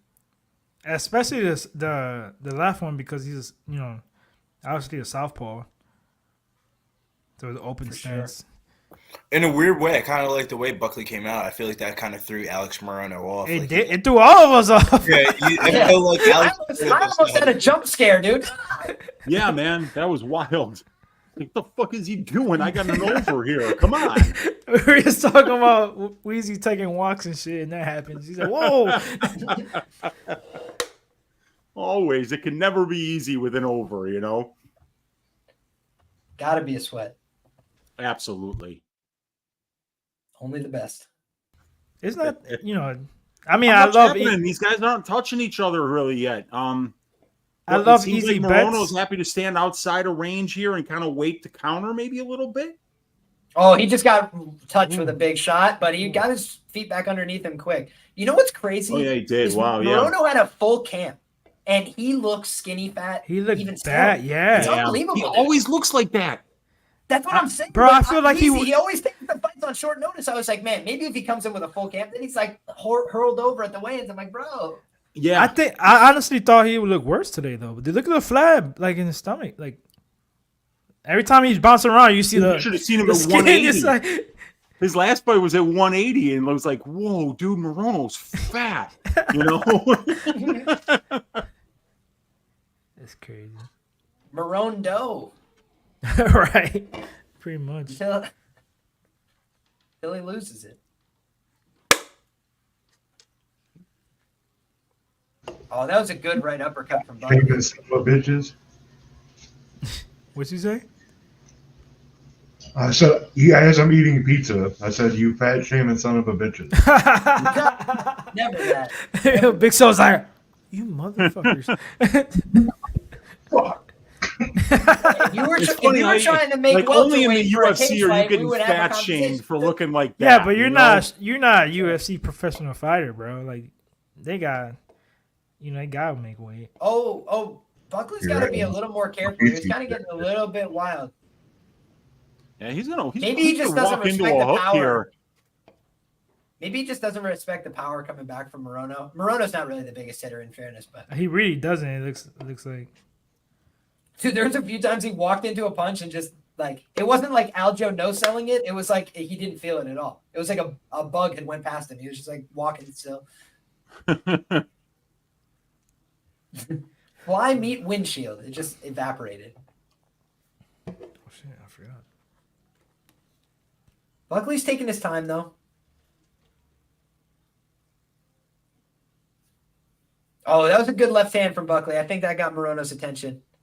Morono, I got to give him some credit too. I haven't been listening to the commentary. Maybe Saif Sayoud's having the heart attack and yelling at him, but it just looks like he's moving a little bit more in this fight. He's kind of a little bit more cognizant of the danger of standing flat-footed in front of him. There's the takedown from a guy like Buckley, and that's exactly what I was talking about. Low double. Where was the opportunity for a guillotine? There wasn't. So what did Morono instead have to do? He's going for an armbar series, and this is dangerous, though. Buckley's got to be very careful here. Buckley's in a lot of danger here. He's got to be very careful. He's trying to beat the elbow line. I think he has.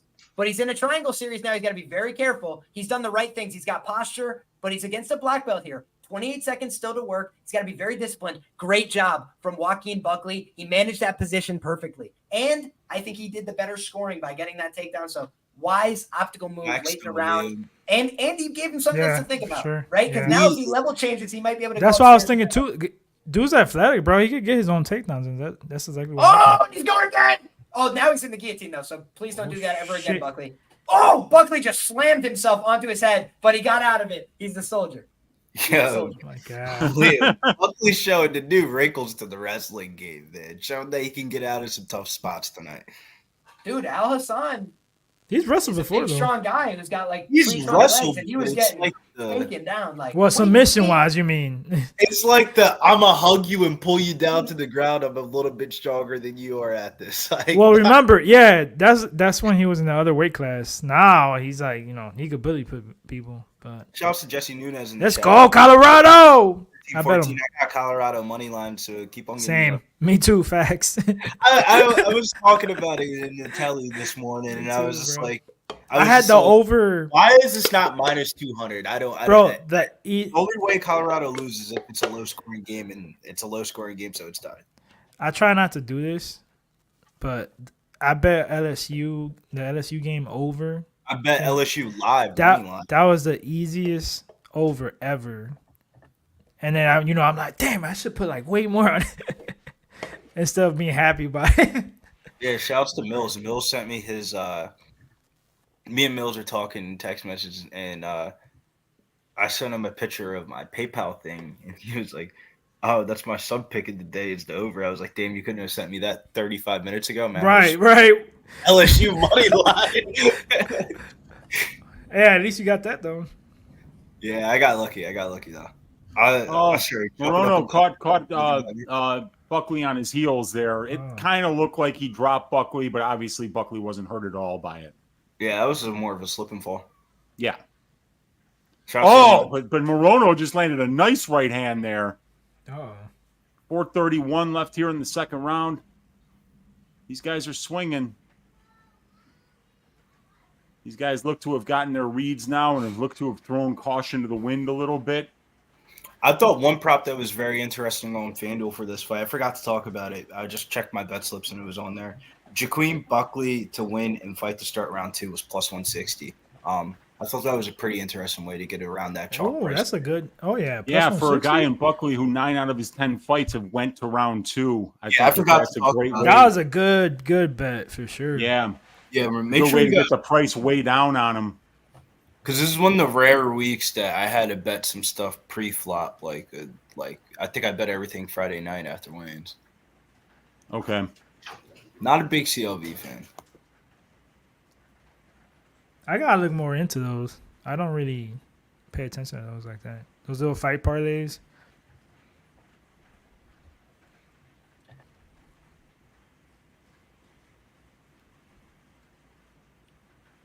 These guys are managing distance pretty well here. 3:21 left in the second round. They're in the center of the cage. Both just out of range here.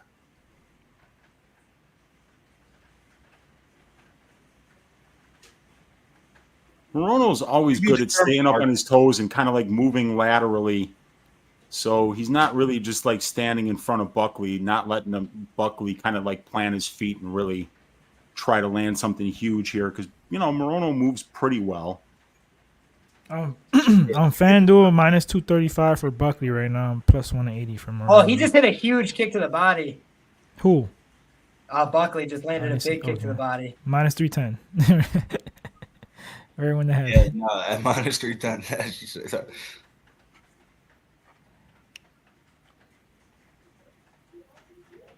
Come on, Buckley. Take him out of there. Cash that over 1.5. Cash it, Weezy. Oh, good shit, Weezy. Well done. Let's go. It wasn't even that sweaty. Yeah, it wasn't even that sweaty, honestly. Yeah. I mean, and it's he got still caught in the sweaty guillotine. nonetheless, like every time these guys swing, I'm holding my breath, Yeah, three Feels like I shots can later, finally that sweaty. breathe. Yeah. It's like, and that's 3 of the 4 legs, the greasy 4-legger. Leg 4, the Grant Dawson money line, which is fat as fuck. Now you can just arb out if you're. oh, that's an easy, yeah. I was gonna say, when it comes to like fights, and you got overs, you're hoping, don't fight. I know, dude. And then it's just like, I know always Billy. fighting. And it's like, that was a good left hand. It's like basketball. Like, I know Billy knows. You bet under, and you're like, don't stop making shots, bro. Don't even be watching the game. Like, you have no idea. I bet the under. Oh, good right hand from Buckley. Bam. Oh, come on. Come on. He lost his balance, certainly. He seems to have recovered. Oh, another good shot to the body from Buckley. Buckley's starting to find his range with the Come on, boxing. Buckley. Good kick to the body from Morono. Good mix-up. Yeah, and by the way, it's always Buckley a good is painting idea him out of his shoes right now. to watch these fights where you got any fighter from Fortis in the cage. Just watch it with the sound off, dude. I mean, like listening to Saif Sayoud is terrifying. He's a common guest on the Kenny Florian and John Anik show. I think he's a great coach, but he never shuts up, and he's super loud. Oh, good left hook from Buckley. Come on. I feel like we think bet too Buckley's many got Kenny. way more power. He's not respecting Alex. And Oh, he definitely has more. Yeah, he definitely has one more power.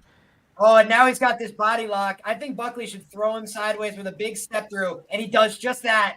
He's gonna look to lift and return here late in the round, just like he did last time. His corner is yelling at him to finish it, finish it, finish it. 12 seconds.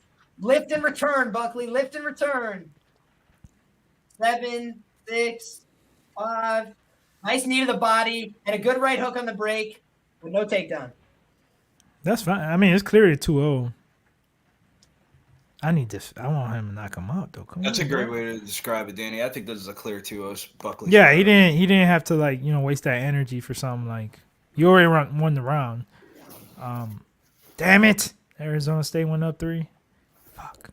I'm fine with that though, Danny. I'd rather have. I know. I'll take 3 instead of a touchdown. No, yeah, I'd rather have Colorado pass the ball than have to try to preserve clock because that's something they're not good at doing. Fuck, dude, where's my Android charger? Give me 2 seconds. I'm trying to find this Android charger. Oh, I see it.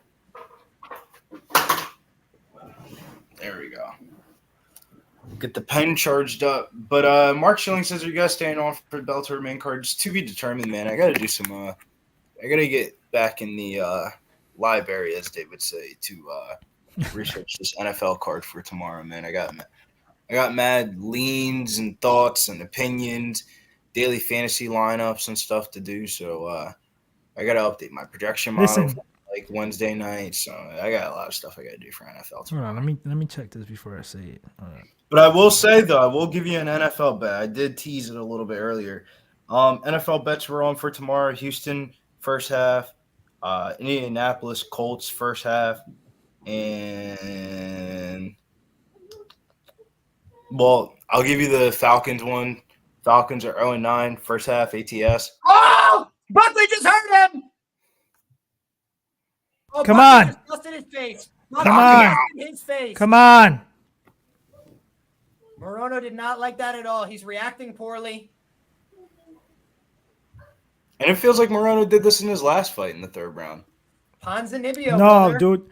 Yeah, but he was clearly winning that fight. Morono. That's my whole And point, then- though. It's like he was dominating, and he had him rocked twice, and he didn't put him away. And I was Yeah, like, he couldn't. I don't know what the.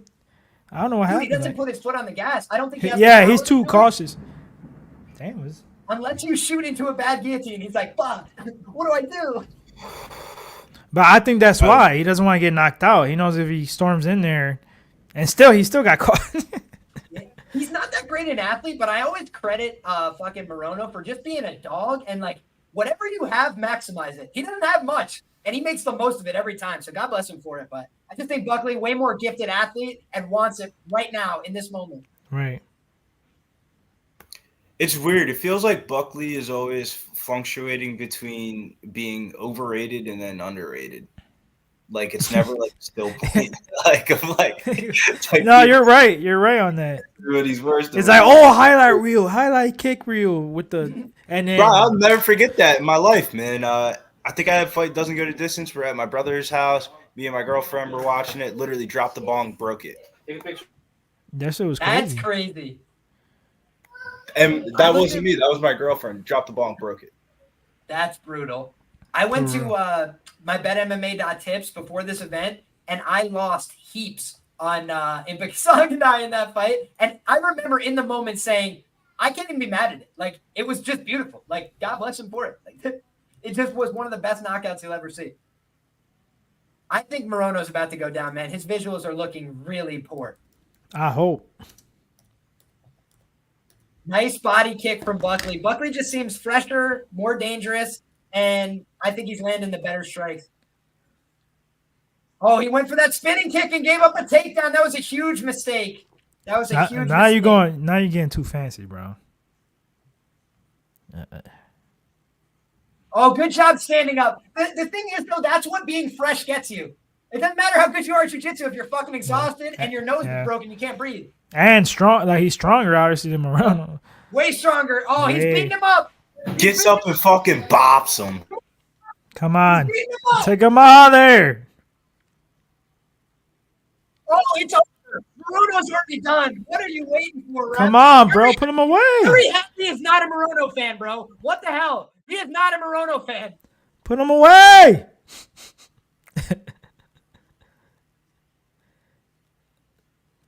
Alex Morono. Oh my God, Alex Morono's feet just so Dude, Oh, he's like, huge right hand, huge left hook. Buckley is picking every shot. too slow though. Like he's taking way too many times. too much time. It looks like he wants to collapse, but his mind is keeping him Oh! up. Oh, he pulled guard. Damn You've it. never seen Morono do that. Oh man, Bro, he's Buckley dying. is hurting him. I'm with Danny. He's like dying. He can't breathe Dying, out bro. of his nose, and when he's trying to breathe out of his mouth, it's too bloody. Holy shit, there's some crazy thunder going on. Dude, I think I heard that. Did you hear that, bro? That was think I actually bro. heard I got that. my headphones and I hear it loud as day. I'm like, wow.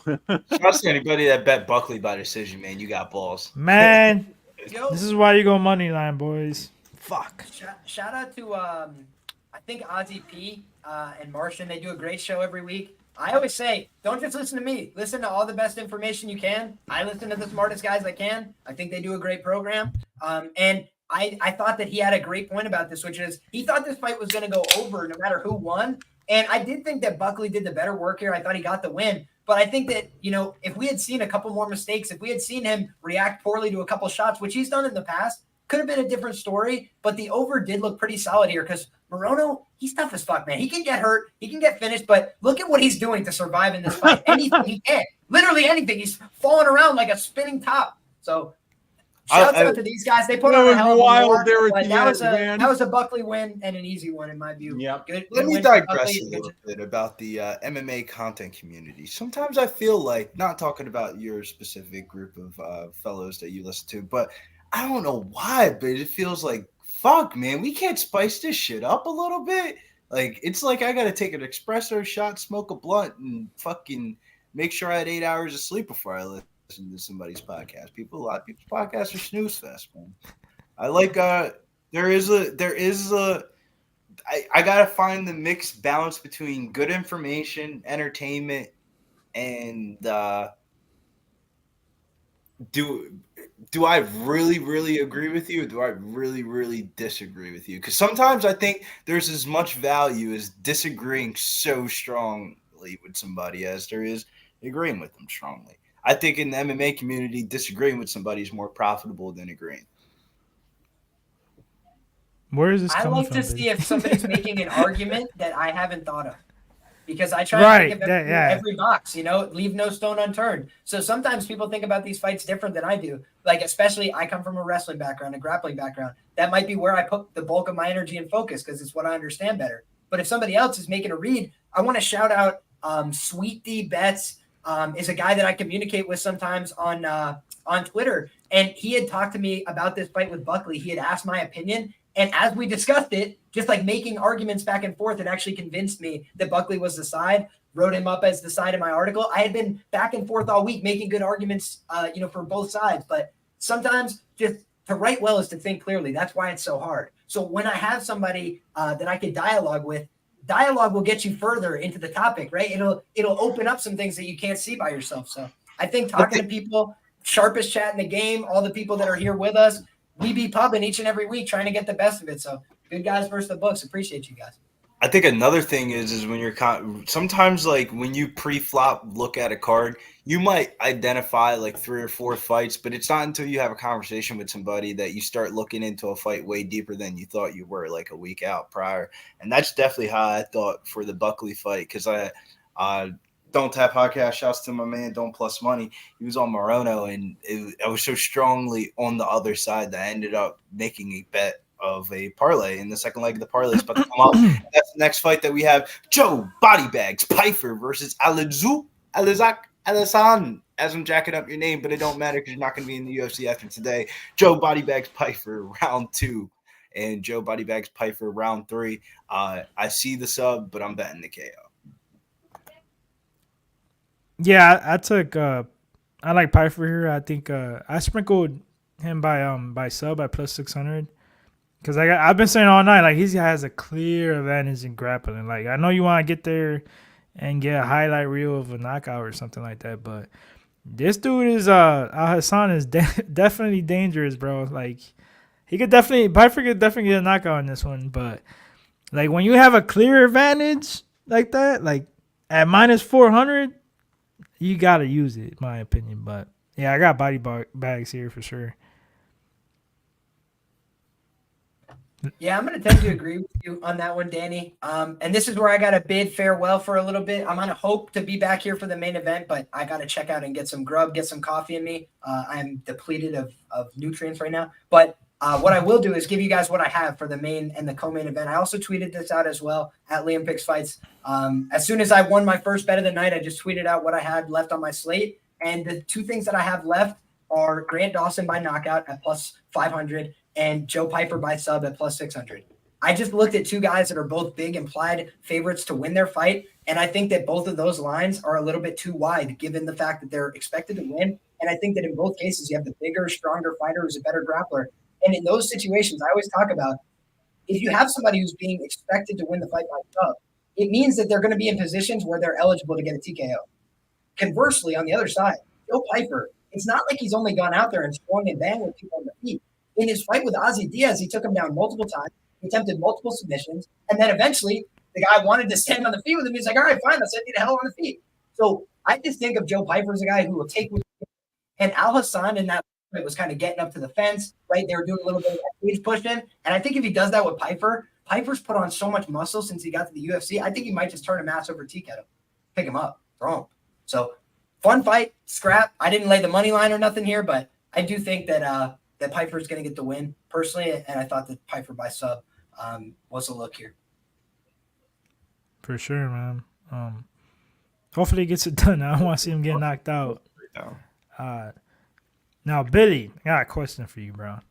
Halftime, Colorado halftime, plus 104. We doing it? We putting more money on it? Or? No. He's like, no. I'm thinking about it. I ain't gonna lie. You know what I'm saying? We paid up some juice on the money line earlier. I like that plus 104. This was my analysis. This is what I wrote. I said, yeah, Colorado is cooled off, but they still put up 36 or more in 4 games. While Arizona State's best offensive performance this year is 28. I don't think they have the offense to keep up with Colorado. Right. At halftime, 14 to 17 to 14. Okay. Low score. This shit's close. Okay, but listen to me. You said 30 points. That's 2 touchdowns basically under the field goal. Halftime. You think primetime is not giving them a fucking speech right now in the locker room? Right now, bro? Getting these kids hyped up? It's not that, though. I'm not worried about the Sanders. Sanders is going ball. He's a little bit cold in the first half, but he going ball. That's what I'm saying. It's the fucking he had a defense. Yeah, you're right. But their offense, though, still played bad, and it's only a 3-point game. That's my point. When you know what this offense can do. So I might throw a little bit more. No, I'm not saying, fucking 5 units or whatever, but. Nah, I'm cooling, man. I'm just going to let this Joey body bag shit go through the screen right now. Hopefully he cash through. What would be the Alhassan hedge bet? First round knockout? Oh, yes. What's the knockout period? It's got to be pretty. I haven't checked. Dude, the hedge is Abdul Razak Alhassan's money line. Yeah, his money line. It's plus 320, dude.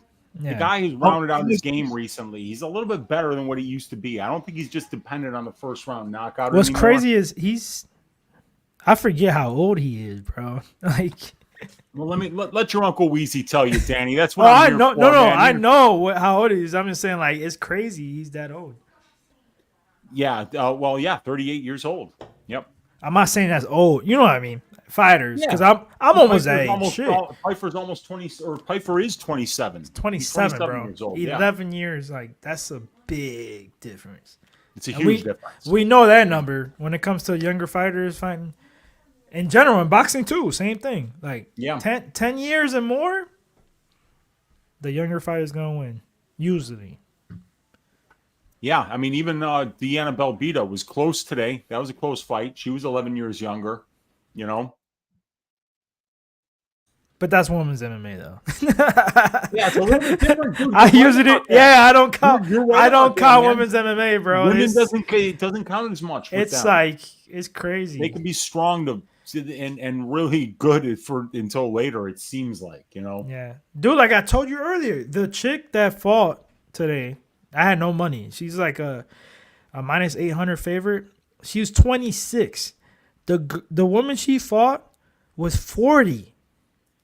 40. Wow. Yeah. And it was a draw. Even though I thought it was a kind of robbery. Like I thought which is crazy. I thought the favorite one, a lot of people thought she did.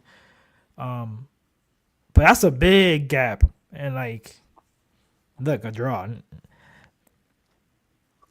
You never know. Dude, it's combat sports, dude. One, chin spinner and it's all over. Dirty Break said, "No way I would seriously handicap football. Why not, bro? I don't.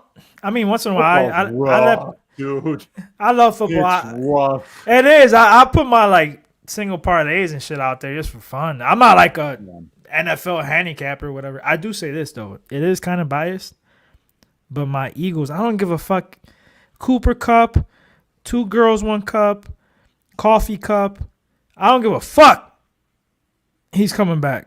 Eagles are gonna take care of business, and they're gonna whip that ass. Take the point. -4, -3, whatever the fuck it is. Eagles gonna whip that ass. I'm telling you. Offensive line of the Rams suck. Our pressure and our D line is crazy. Stafford is horrible against the blitz and pressure. Hey, real quick though, Danny. I think flags are 2-0 so far. The fighters that have walked out with flags. The fighters that walked. Pyfer is walking out with a flag. Oh, okay. So, that's a good sign. All right. Because I wasn't even watching. I'm looking for. Because I'm watching the fights on my phone, but I'm looking at other bets right now.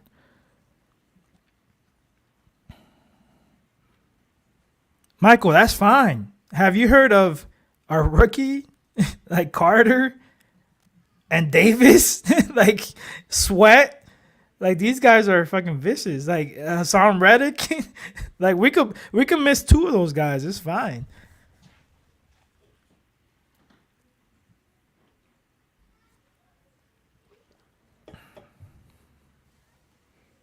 So what you saying is, Big Show? No, I know, Michael. I'm talking shit. It should be. I noticed it. I noticed when Weezy was talking about the grease flag. And then the next fighter walked out, had a flag. I can't remember who it was. But then, so then 2-0. Oh, so you noticed, like, I haven't paid attention like that. Whatever prop came out, because what's his name? Orlane came out with a fucking little hat, too. So whatever props they're bringing out have cashed. We'll have won, so. Bill Weathers, bro. I bet my coworker, because he's a big Braves fan. I told him straight up, I'm like, what, $100? My Phillies. Beat your Braves. He's like, oh yeah, hell yeah. I'm like, all right, boom. First game, I said, I'm like, we could steal 1. We only need to steal 1 over there because we are a great home team with our small ass ballpark and our home run hitters. Like, we just need 1, and this is the one, hopefully. Dude, I'm a Cub fan. We fell apart like a Chinese motorcycle in the last week of the season, man. God damn it, dude. You know, because we're a young team, and like, you know, I wouldn't have cared if they just went out there and got swept in the wild card round. It's just great experience for a young team to have that playoff experience, and they just blew it. They Atlanta swept them, you know, there in the second to last series of the year, and that was it. Yeah, bro. Like when the Guardians, when they played the Cubs, you know, here in the World Series and shit, I wasn't mad because, you know, like you have 2 teams that haven't won a World Series in like forever. So I was like, if we lose to somebody, I'd rather have Cubs because, you know, I feel their pain. Somebody. Yeah, I feel their pain, bro. And plus, you guys had Javier Baez, and I'm a fan of his. Oh yeah, Baez was. Yeah, Baez is solid, bro. They traded him, but you know it is what it is. And now we got Abdul Razak Alhassan Pyfer about to start. You guys, I've actually got a half unit on Abdul Razak Alhassan at plus 360. It's my last bet of the day, so I'm hoping he finds a big shot here on Pyfer. Fuck that bet. That's straight up. Shot, you know, I got plus 360. I was fully prepared to be wrong on this one. I think this is a great fight. This is going to be a fun one. Do not blame you, bro, because when it comes to the number on that one, man. When it comes to parlay pieces and shit, that's why I didn't parlay Pyfer. If you're finding somebody as dangerous as like Hassan, I'm not parlaying you, bro. Yeah, dude. Because I know one shot is over. Yeah. It's over. All right, here we go. This fight's starting. This is going to be baller. Pyfer versus Alhassan. I got a fucking sweaty ass, but I don't even want to say it out loud. Pyfer shoots right away and gets the takedown. Less than 5 seconds in. He's on a standing arm triangle here. Let's go. Clear advantage, bro. Holy shit, he's ragged down. All right. Abdul got out of there. And now Abdul's got Pyfer's back up against the cage here. 4:36 left in the first. And maybe he's trying to slow this down a little bit. Like, what the fuck, bro? But now they're separated. They're at distant striking range here. 4:24 left. So Pyfer got that in Alhassan's mind right away. You know, it's not just striking. You're going to have to deal with the grappling too. Now it's Razak who's kind of walking him down a little bit here. Pyfer's backing up. Oh man, Alhassan just swung for the fences and missed. Thank you, Jesus. Oh, Pyfer just lands a nice 1-2 on Abdul. And he's going to get a takedown here. Easy takedown. Abdul's kind of looking for a guillotine here, but I don't think he... Well, dude, he's got a short choke here. What? Bro. Yeah, it's not an arm-in guillotine. It's a short choke, and he's using it to stand up. And he did. Okay. That was smart. wrestling rules. What up, Grinder?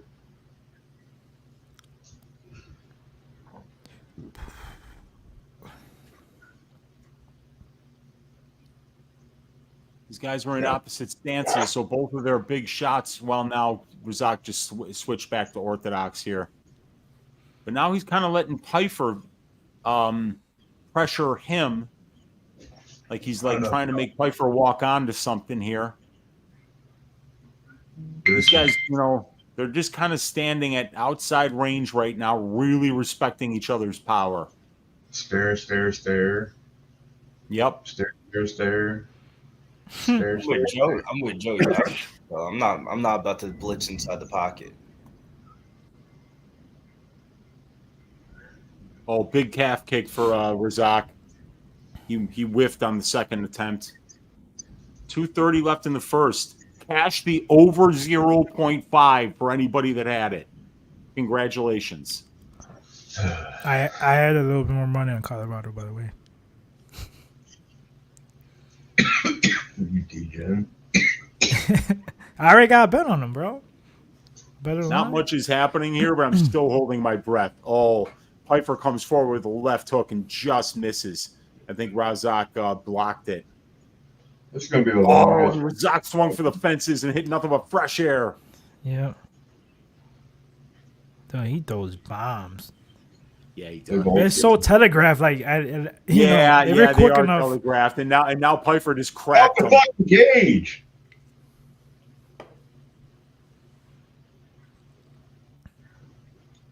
Circle in the middle. There you go. Oh, Pyfer's digging. He's looking to finish this fight. Razak's going to have to try to get some respect back because right now Joe's just marching him down. I like the hand speed of Joe Pyfer right now, man. Yeah, it's much. Yeah, catching Razak shots. No, yeah, he's definitely faster for sure.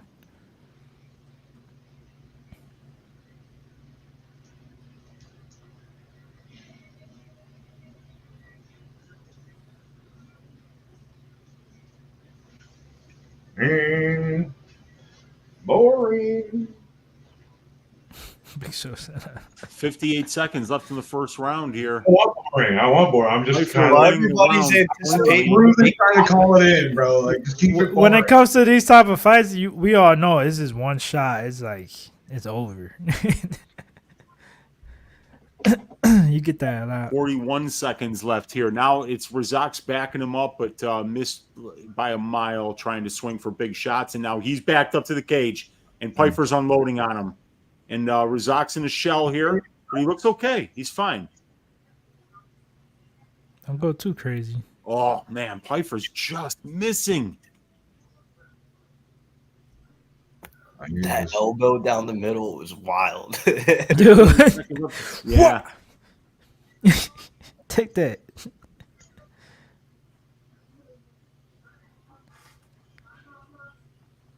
refresh for the next fight. Oh man, we get out the first round, but fuck, man, it's all plus money going out, right? I told you, bro. I told you, like This is gonna be the sweatiest 2 minutes. Like when you got a guy like him, that all he does is just knock people out and swing for the fences. Like, Out here but you breathing saw how Pyfer took him down easy, like pretty much. So hopefully, Alhassan gets a little bit more tired. All that blood flowing in those muscles.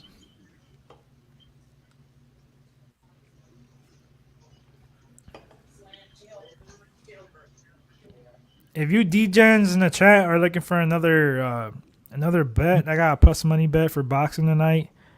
Gilberto Ramirez by decision on FanDuel. I got like a plus 250. I think it's still plus like 225. I think he gets it done, and I might sprinkle.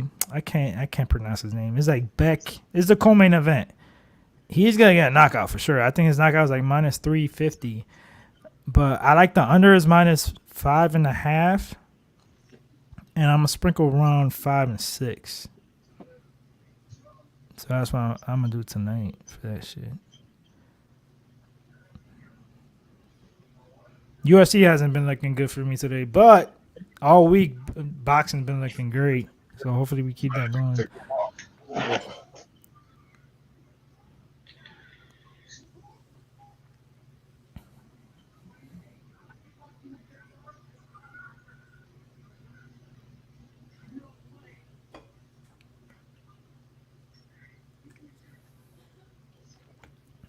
Yeah, I'm right there with you up in that hip. I got some round 2 props on this one too.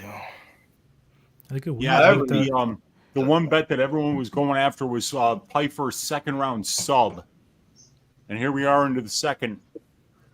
So a lot of people would have thought that this would have ended in the first. He just took a big low leg shot though.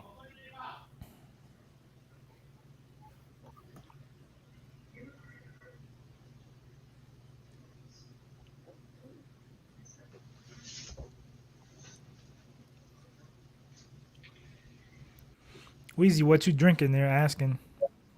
Oh, today it is a Meet the Rawakas by Hop Butcher Brewery. This is a Rawaka hopped Indian Pale Ale that is absolutely delicious. Really? Pours like motor oil. Very. Oh my God! Pyfer just absolutely slammed Razak. Let's down. go! Wow! It almost looked like he almost did to Razak's arm what got done to his arm in the Stoltzfus fight. Oh, and wow, he's already over here for the he's looking for the second round sub, you guys. Joe Pyfer. Damn, I didn't sprinkle round 2 though. Arm triangle choke, and he's tapping. I think it's over. Did he tap? Dude, it's over. Dude, Did he tap? And Mark Smith didn't stop the fight. Joe Pyfer, second round. Let's go! Plus 600. What I tell you? This bitch, body bags. What I tell you? Body bags up in this. What I fucking tell you, baby? Up in this bitch. The sub. Oh! I didn't sprinkle round 2 though. Damn. Me, Joe Pyfer. But plus 600 cash it. Let's go. Let's fucking go. They said don't pay 400. on the flag. Y'all must not know who the fuck Joe Body Bags is. They didn't pay for his rep for a year for a reason. Hold on, Billy, real quick. I thought you had knockout. I told you I had round 2, and then I sprinkled the knockout. And it's round 2?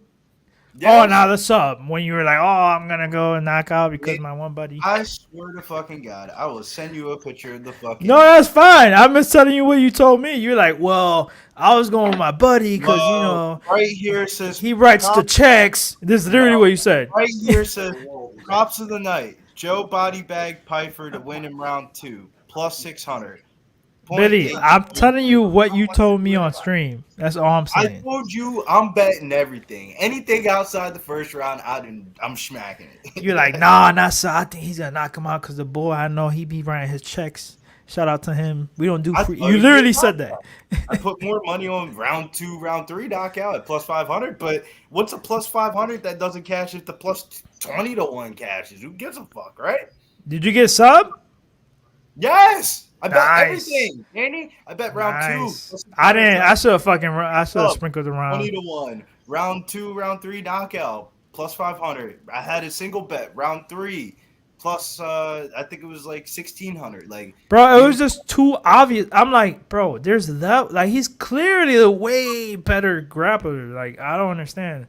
If he's smart, and he did it early. First round, he went right for that fucking takedown. I'm like, yes, let's go. well, you can just tell by the way he talks and like the different podcasts and stuff like that. Like he's aware of his. Yeah, because he said Alhassan's who the fuck did he fight last time? That took him down.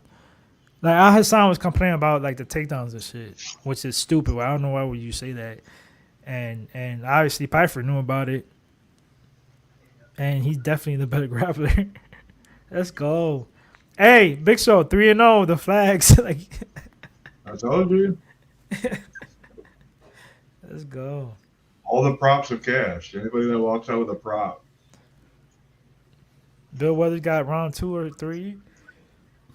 That was lit, bro. That was I don't. lit. I really don't get why those sub props were so big. I don't. Highlight of the fucking night.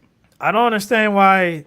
Do you know? Like the bookies were like, I don't know. They fucked up. Cause I'm like, dude, he comes from a grappling gym. Really, like he's got grappling. Like I know he's been knocking people out, but Alhassan has a big ass head, no pause, and he's tough. Everybody in the chat cashing. Let's go. I want them to put this money in my account so I can freely bet this main event props. So I needed that because actually, no, I'm chilling on this fight. I got stuff already pre-flop betted. only thing I got in the main event, I got Dawson round 2, 3, 4 knockout plus 1,000. I think that number's crazy. I know Bobby Green is tough to submit. Like he scrambles a lot. He's good from different positions when he's trying to get when they're trying to sub him. I think it's more like a ground and pound TKO type of stoppage for Dawson.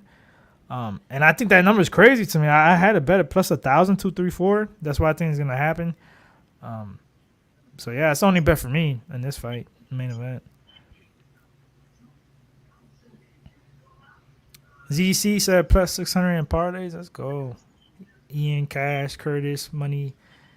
Red Sox, let's go. Dawson KO coming up, I hope. He almost broke his fucking arm with that slam. I know. Dirty Rex said Alhassan was talking all that shit for like trash.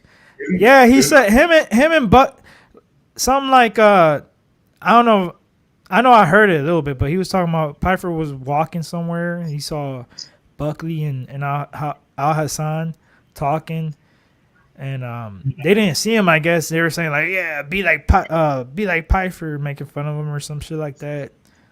I guess that's how it started or something like that. So, Frank, don't tell me that, bro. What score?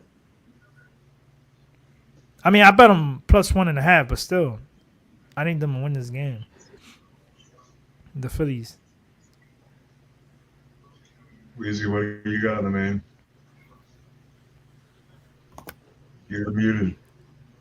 The last leg of the greasy four-legger is the Grant Dawson money line. And I've got also a prize picks play, my only one of the week, where I need under 19.5 minutes. So a Grant Dawson finish in under 4 rounds would be absolutely just phenomenal for your Uncle Weezy, because I've hit my last 2 greasy four-leggers in a row. And if I hit this one, it'll be 3 in a row.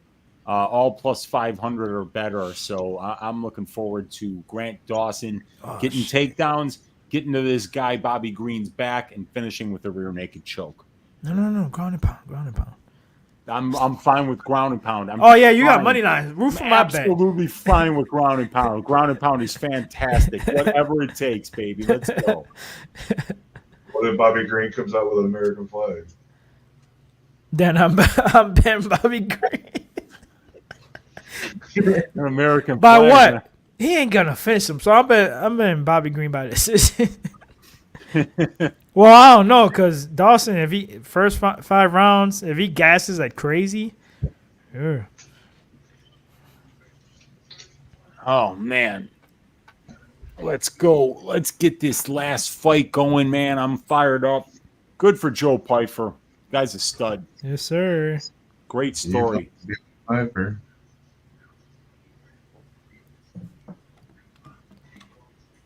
South Jersey say woo sugar woo. Okay. Let's go, Frank. Let's go. What did they say, Billy? You couldn't even make that up again, could you? I don't know what he said either. South Jersey sugar woo. Body bags, man. Representing for the 856, man. South Jersey's fine. South Jersey. Stop it. Don't. Are we going to start this again? Joey Body Bags was born in Vineland, goes to the local coffee shop at Rowan University, where I'm an alumni from. He's from he Stays in stays in Philly, though, bro. Come on now. You know this. I'm just saying. He's a Jersey guy. No, I think he claims Jersey. I mean, like, that's where he's from. If you play for a Philadelphia sports team and you have money, you live in South Jersey. Nobody lives in Don't start with this again, bro. Jesus. It's literally like a block Nobody away. wants to live in that shit ass fucking city that they Jersey's Jersey's not a city. Are you serious? It's always Philly or New York. If you say you from Jersey, you getting clowned on every day, all day. And then the people from Jersey always claim they're from Philly just to sound like, oh yeah, I'm from Philly. You know what I'm saying? Nah. I am from Philly. You know, it's just like Billy does. He's like, oh, it's the same shit. I'm from I've never said I was from Philly. I say I'm from Jersey, man. Jersey Shore. We had a bitch.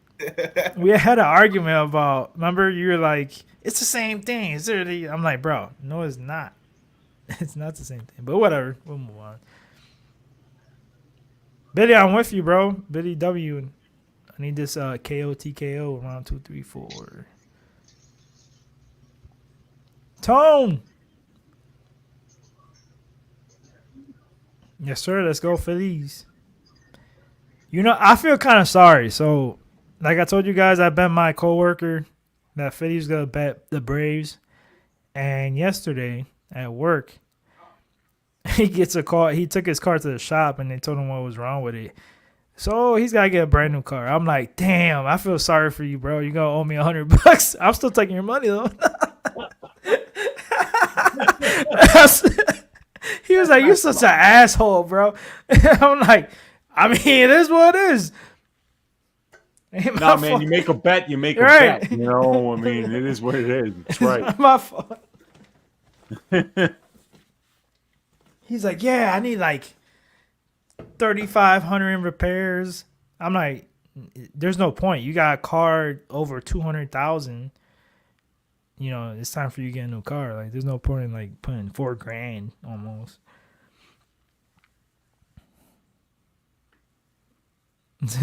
Billy ZC said, "My name is Billy, and I'm from Philly, where it gets real chilly." Bars. That is true though. Billy's always cold. He's got that. That's a female trait. Like my wife gets that a lot. No, that's a skinny person trait. No, I know. I got a lot. You don't have that much body fat on you. You probably don't warm up as fast as the dude that weighs 50 pounds. Like, what? I got a lot. I know a lot of skinny. I got a lot of skinny friends. You're not like that at all.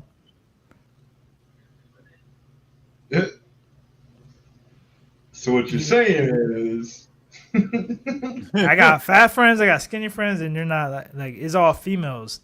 The people that work at my job, one of them's pretty big, and she's always cold. It could be fucking 75 degrees in her office, and she's like with a jacket going like this.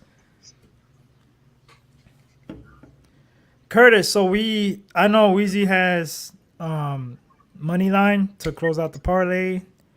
Billy, I don't know what you got for this fight. I have assortment of things. I have Grant Dawson to win and fight to start round 2 at -185 as a single bet. A single bet on Grant Dawson, Bobby Green fight to start round 3 at -172 as a single bet. And I also am thinking, as we are speaking right now, about a Grant Dawson KO prop. I don't know. Yeah, I just got Dawson round 2, 3, 4 by KO at +1,000. I'm doing a little $10. Shouts to Dominique Walker with the $3,500 hit with the dollar donor. It said tail clients Buckley by decision and Pyfer by sub. Go get that money, honey. Well done, you guys. I just actually took a quarter unit on the Bobby Green money line on another book at +450. Hey, man. Hey, dude, I had a half unit on the parlay at +535. I'm guaranteed 2.65 units of bad hits. Now I'm taking a quarter unit of that profit, which is less than 10%, and I'm guaranteeing myself a full unit, if that cashes. So it covers my original half unit bet. I'll cash either way now, but Grant Dawson's going to submit this guy in the first 3 rounds. I'm going to cash my greasy four-legger. I'm going to cash my prize picks play, But if it doesn't happen, I'm right there with the. Listen, I give Nick shit all the time, so I gotta give you shit. Pussy. Damn, dude. Damn. Yeah, but you know what?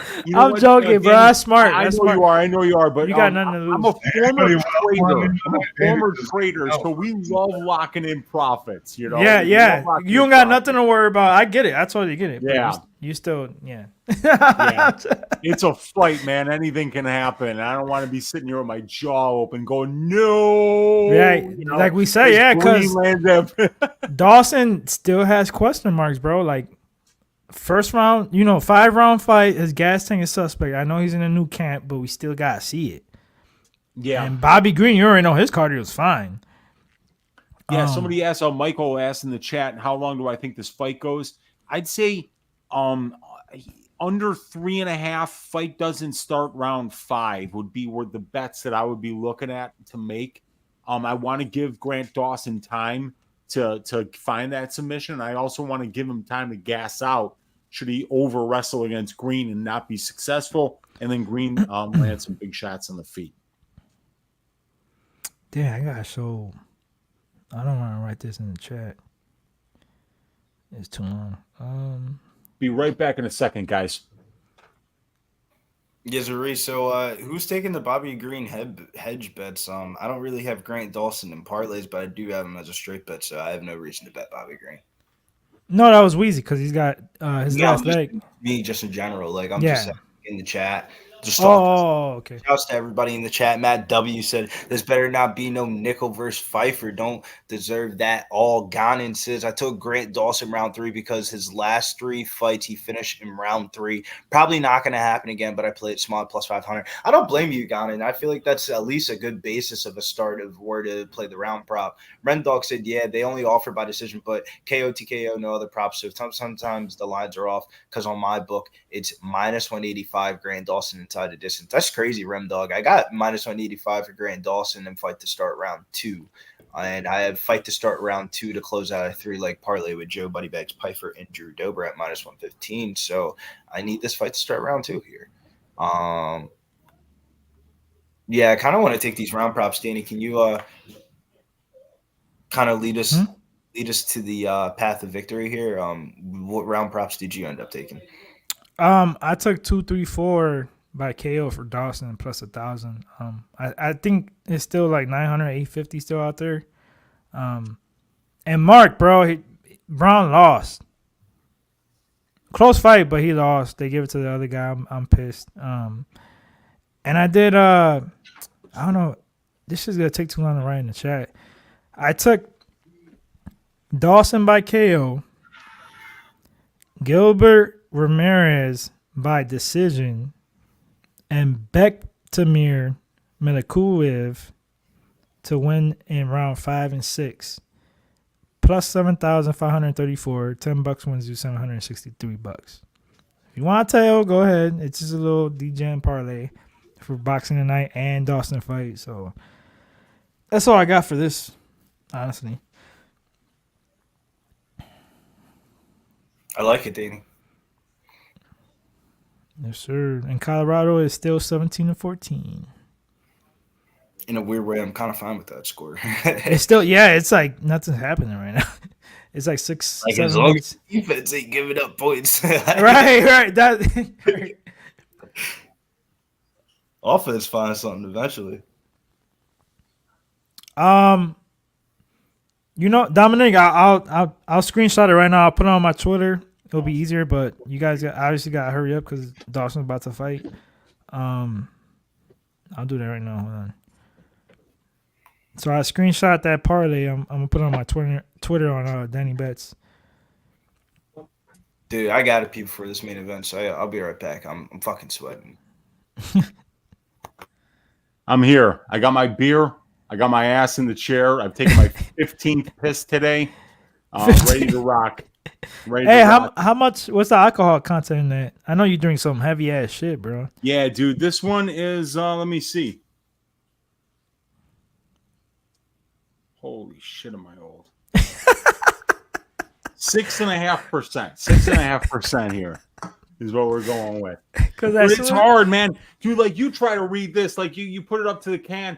You know, I mean, like, dude, that's not. It's not easy to read. It's a weird background and shit. You know, when you take my old ass eyes, yeah, it's gonna take a second. 6.5%. I do know. Okay, because you say it was delicious, and I know you like drinking heavy stuff. I'm like, really? It's delicious when you drink like 8%, 9%? But you're used to it, though. These hazy IPAs and Hop Butcher's an amazing brewery for those kind of beers. You know, they always they're the masters of it. So, yeah. And 6.5 says ain't shit. Says Red Sox fan for life. Yeah, I mean, like. Meanwhile, I'm over here with like 4.2. 7.5. I don't like those 9 and 10%, dude. That's too much. It's too heavy. That's too much. I'm a volume drinker, so I can't. I stay away from IPA like 8% or whatever because like I like drinking like 10, 12, and then having shots and like I don't know. That's just me. Yeah, it can be much. It can be a little bit much. You know, it is what it is. But hey, we're watching the fight, so I'm enjoying myself here. I got this thick ass beer. I'm ready to go, man. Yeah, I just posted that in my Twitter, by the way, the little 3-leg parlay I got. So what is it?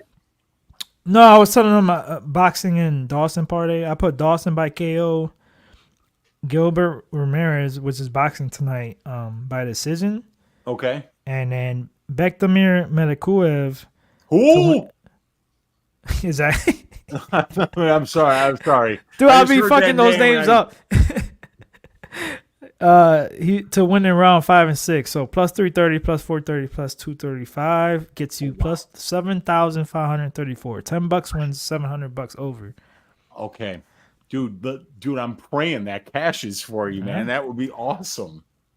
Yeah, if Dawson gets this KO, I might do like a little giveaway or something if it cashes. Like, because you like those boxing bets a lot, right? Oh, I'm a boxing guy, dude. Like, yeah, I know you are. I've been killing it this week, so hopefully it keeps going. I got a couple more bets left. Brown fucked up this week. No flags for Bobby Green, but he does got handguns. Yeah, he does, man. He's losing. Yeah, it's probably gonna be a rough night for him. But you never know, man. You never know what can happen. It's a lock if Dawson comes out with a flag. I'm just putting the whole bankroll on. I don't even care. He said we'll put the whole bankroll. It's my fucking down 2 unit play of the week.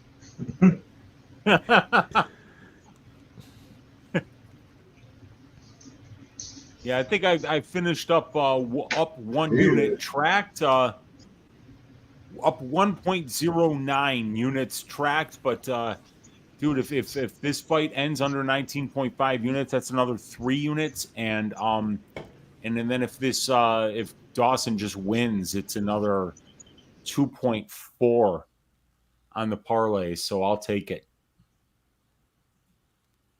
Let's go. So either way, you're gonna come out a profit. Either way, I took a quarter unit because Bobby Green right now on Bet Online is plus 445. Dude, Dawson's crazy, minus 620, dude. Bro, that's nuts. Like, why not hedge out? No, I totally understand. That line is so off. Dude, it's crazy, you know, but I mean, like, that's the thing. Like, under 4.5 right now is minus 243 on Bet Online as the over-under. Dude, that opened at like minus 150. You know, it's just everybody and their mother is on Grant Dawson inside the distance here. Yeah. That's what I'm worried about, too. Minus 620. It's crazy.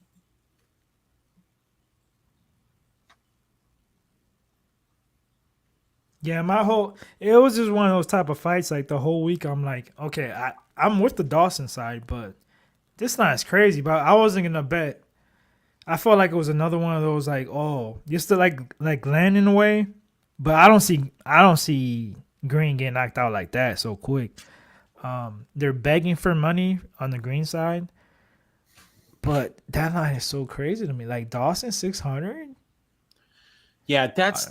Dude, I remember when I first started gambling on the UFC, like if somebody got to like minus 250, you were like, holy shit. Like Khabib was never really more than like minus 220, minus 250. It's crazy, you know. Now you see some of these guys, you know, like Mike Jackson fights that bum Irish kickboxer dude. Like that dude was minus 1,050. And then he lost because he hit him in the sack 3 times. Yeah, we talked about that a while back. Like the bookies got smart when it came to people's cardios and live bets. Because we used to catch them all the time. Like if we knew somebody had bad cardio after round 1, boom. Yeah. And then like when it comes to somebody that they know they're gonna win, they're just like, okay, we're gonna make you pay up.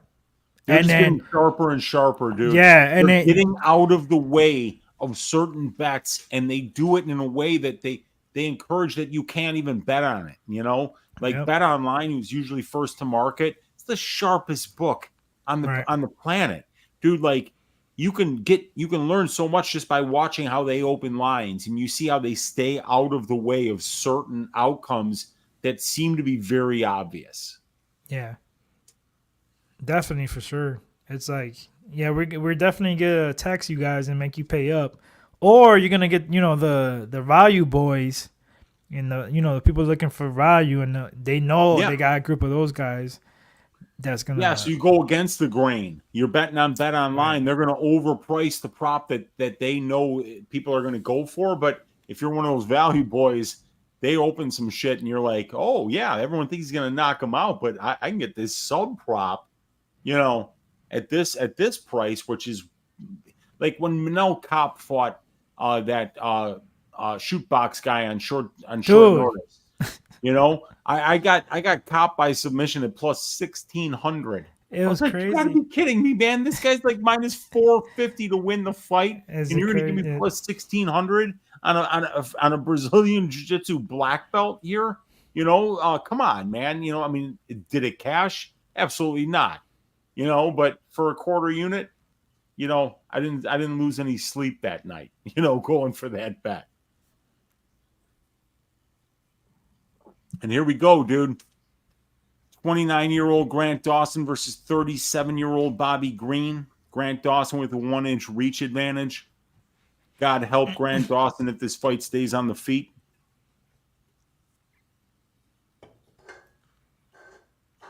And Grant's going to get right to Bobby Green's back. You know, Bobby Green's a great fighter, but what Grant Dawson is one of the most dangerous fighters in the UFC because of this. When you know exactly what this guy's game plan is from day one that he entered the UFC, you know, and he's 8 wins, 0 losses, and 1 draw in the UFC. Everybody knows what Grant Dawson's going to do. And he's 8-0-1. So Bobby Green knows what the game plan is. Let's see if he can stop it, because Grant is pretty good at implementing that game plan. For real. No problem, Dominique.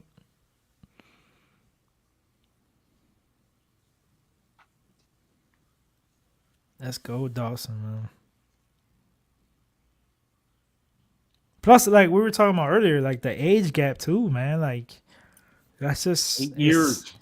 It's a scientific thing. Like, yeah, just that on its own, like makes the younger guy like minus 200 just on that stat alone. They used to tell me like when I was younger all the time, oh, watch when you get to 25, and after that, it's 5 years. So 30, you see a difference. 35, big difference. 40, yeah. Fuck, they're fucking true. Like 25, I'm like 30. I'm like, oh shit. And then now I'm about to be 35 next year. It's I definitely see it for sure. Yeah, you slow down, man. Everybody slows down. You know what I mean? It's just how life works, dude. The hair gets gray. You start wearing glasses. You're like, shit, I can't see a goddamn thing anymore, you know? What the hell is happening?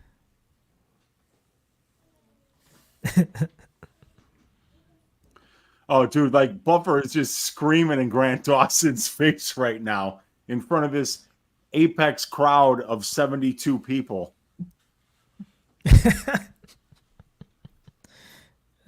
Shit, 72 I think Grant Dawson's got a new tattoo. I think he's got some words tattoo on his left shoulder in the back here.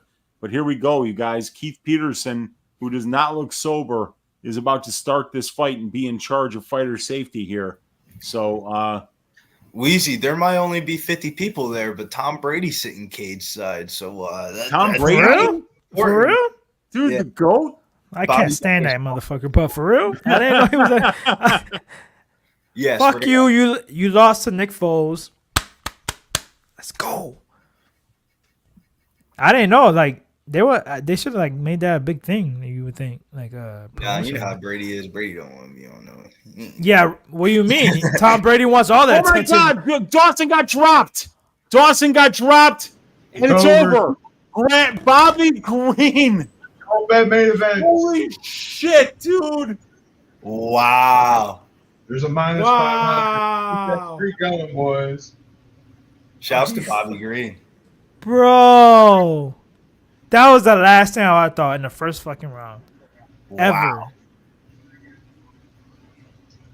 Thank God, Weezy, you hedged. I hedged. I called you a pussy. I want a tiny little bit of money, man. But oh God, man.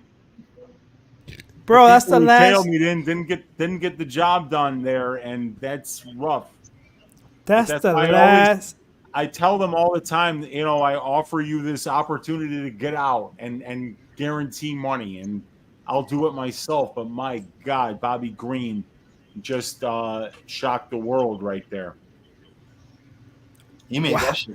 Bro, if you would have told me, oh, it's a lock, Bobby Green knockout round one, I would have looked at you like you were nuts and laughed in your face. Like you have no idea what you're talking about. Wow. Oh man. Now I have to retweet my own four-legger so close, being like, because I just thought that this is a sure thing. You know, and I thought Dawson would have shot that first takedown already, you know? I mean, just get in on the wrestling. But they're showing the fight in its entirety again right now because it ended so fast. That's crazy, bro. That's how quick it ended. That's nuts. We've seen the whole fight like 5 times since it's ended. But Cash my prize picks play, I had the under 19 and a half minutes. I didn't know Bobby Green had knockout. Bro, that's what I'm saying. Gosh, let's go. Hold on. I didn't know Dawson had a horrible chin like that, and then Green had power like that. What the fuck? Yeah, dude. This is MMA. Funny, Keith Peterson's usually a death dealer, and he jumped in and stopped the fight quickly. So, yeah, man, anything can happen, dude. It's MMA. Anything can happen. Wow. Short staff. Let's get out of here, boys. Danny, where can they find you? What do you got Danny going on bets the rest of the week? Oh, my bad. Danny bets everywhere: Twitter, IG, TikTok. Tuesdays we got our show, boxing show with me and Preston. The main event on Talking Hands. Josh Warrington lost, but my boy Preston picked the no distance with cash. So we've been pretty profitable on that show. So tune in 7:30 Eastern on Tuesdays.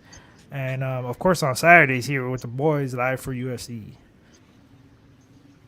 Billy, where can they find you? You can find me over on X at Getting Bills. Weezy? Cash a quarter unit on Bobby Green at plus 450, ladies. Shout out to you, bro. Cause I was talking about shit. I did not think he was gonna win, bro, at all. Dude, you can find me right here on Pub Sports Radio every Saturday for this watch along. Every Sunday with my man DFS by the numbers for Stat Diggers, 6:15 Central Time. Every Wednesday, 8 o'clock Central Time for the DFS show. I had maybe the worst DFS lineup of all time this week. I was 0 wins, 5 losses, and Philipe wins in my lineup this week. So, yeah, man. Other than that, good week, winning tracked week, stacked them like flapjacks today. I hope all you guys did the same. We'll see you next week. Yeah, you can find me at Big Show Picks on Twitter. You can check me out on my 2 podcasts, MMA Locker Room Talk on Spotify and all streaming platforms, and the Bet Greatness NFL podcast. See you guys. Hope you guys have a good NFL Sunday. Appreciate you all for watching. Hit the like, leave a comment. Go ahead, Danny. I was just saying, bet the Eagles. Make some cash. Sure, bet the Eagles. Keep firing, assholes!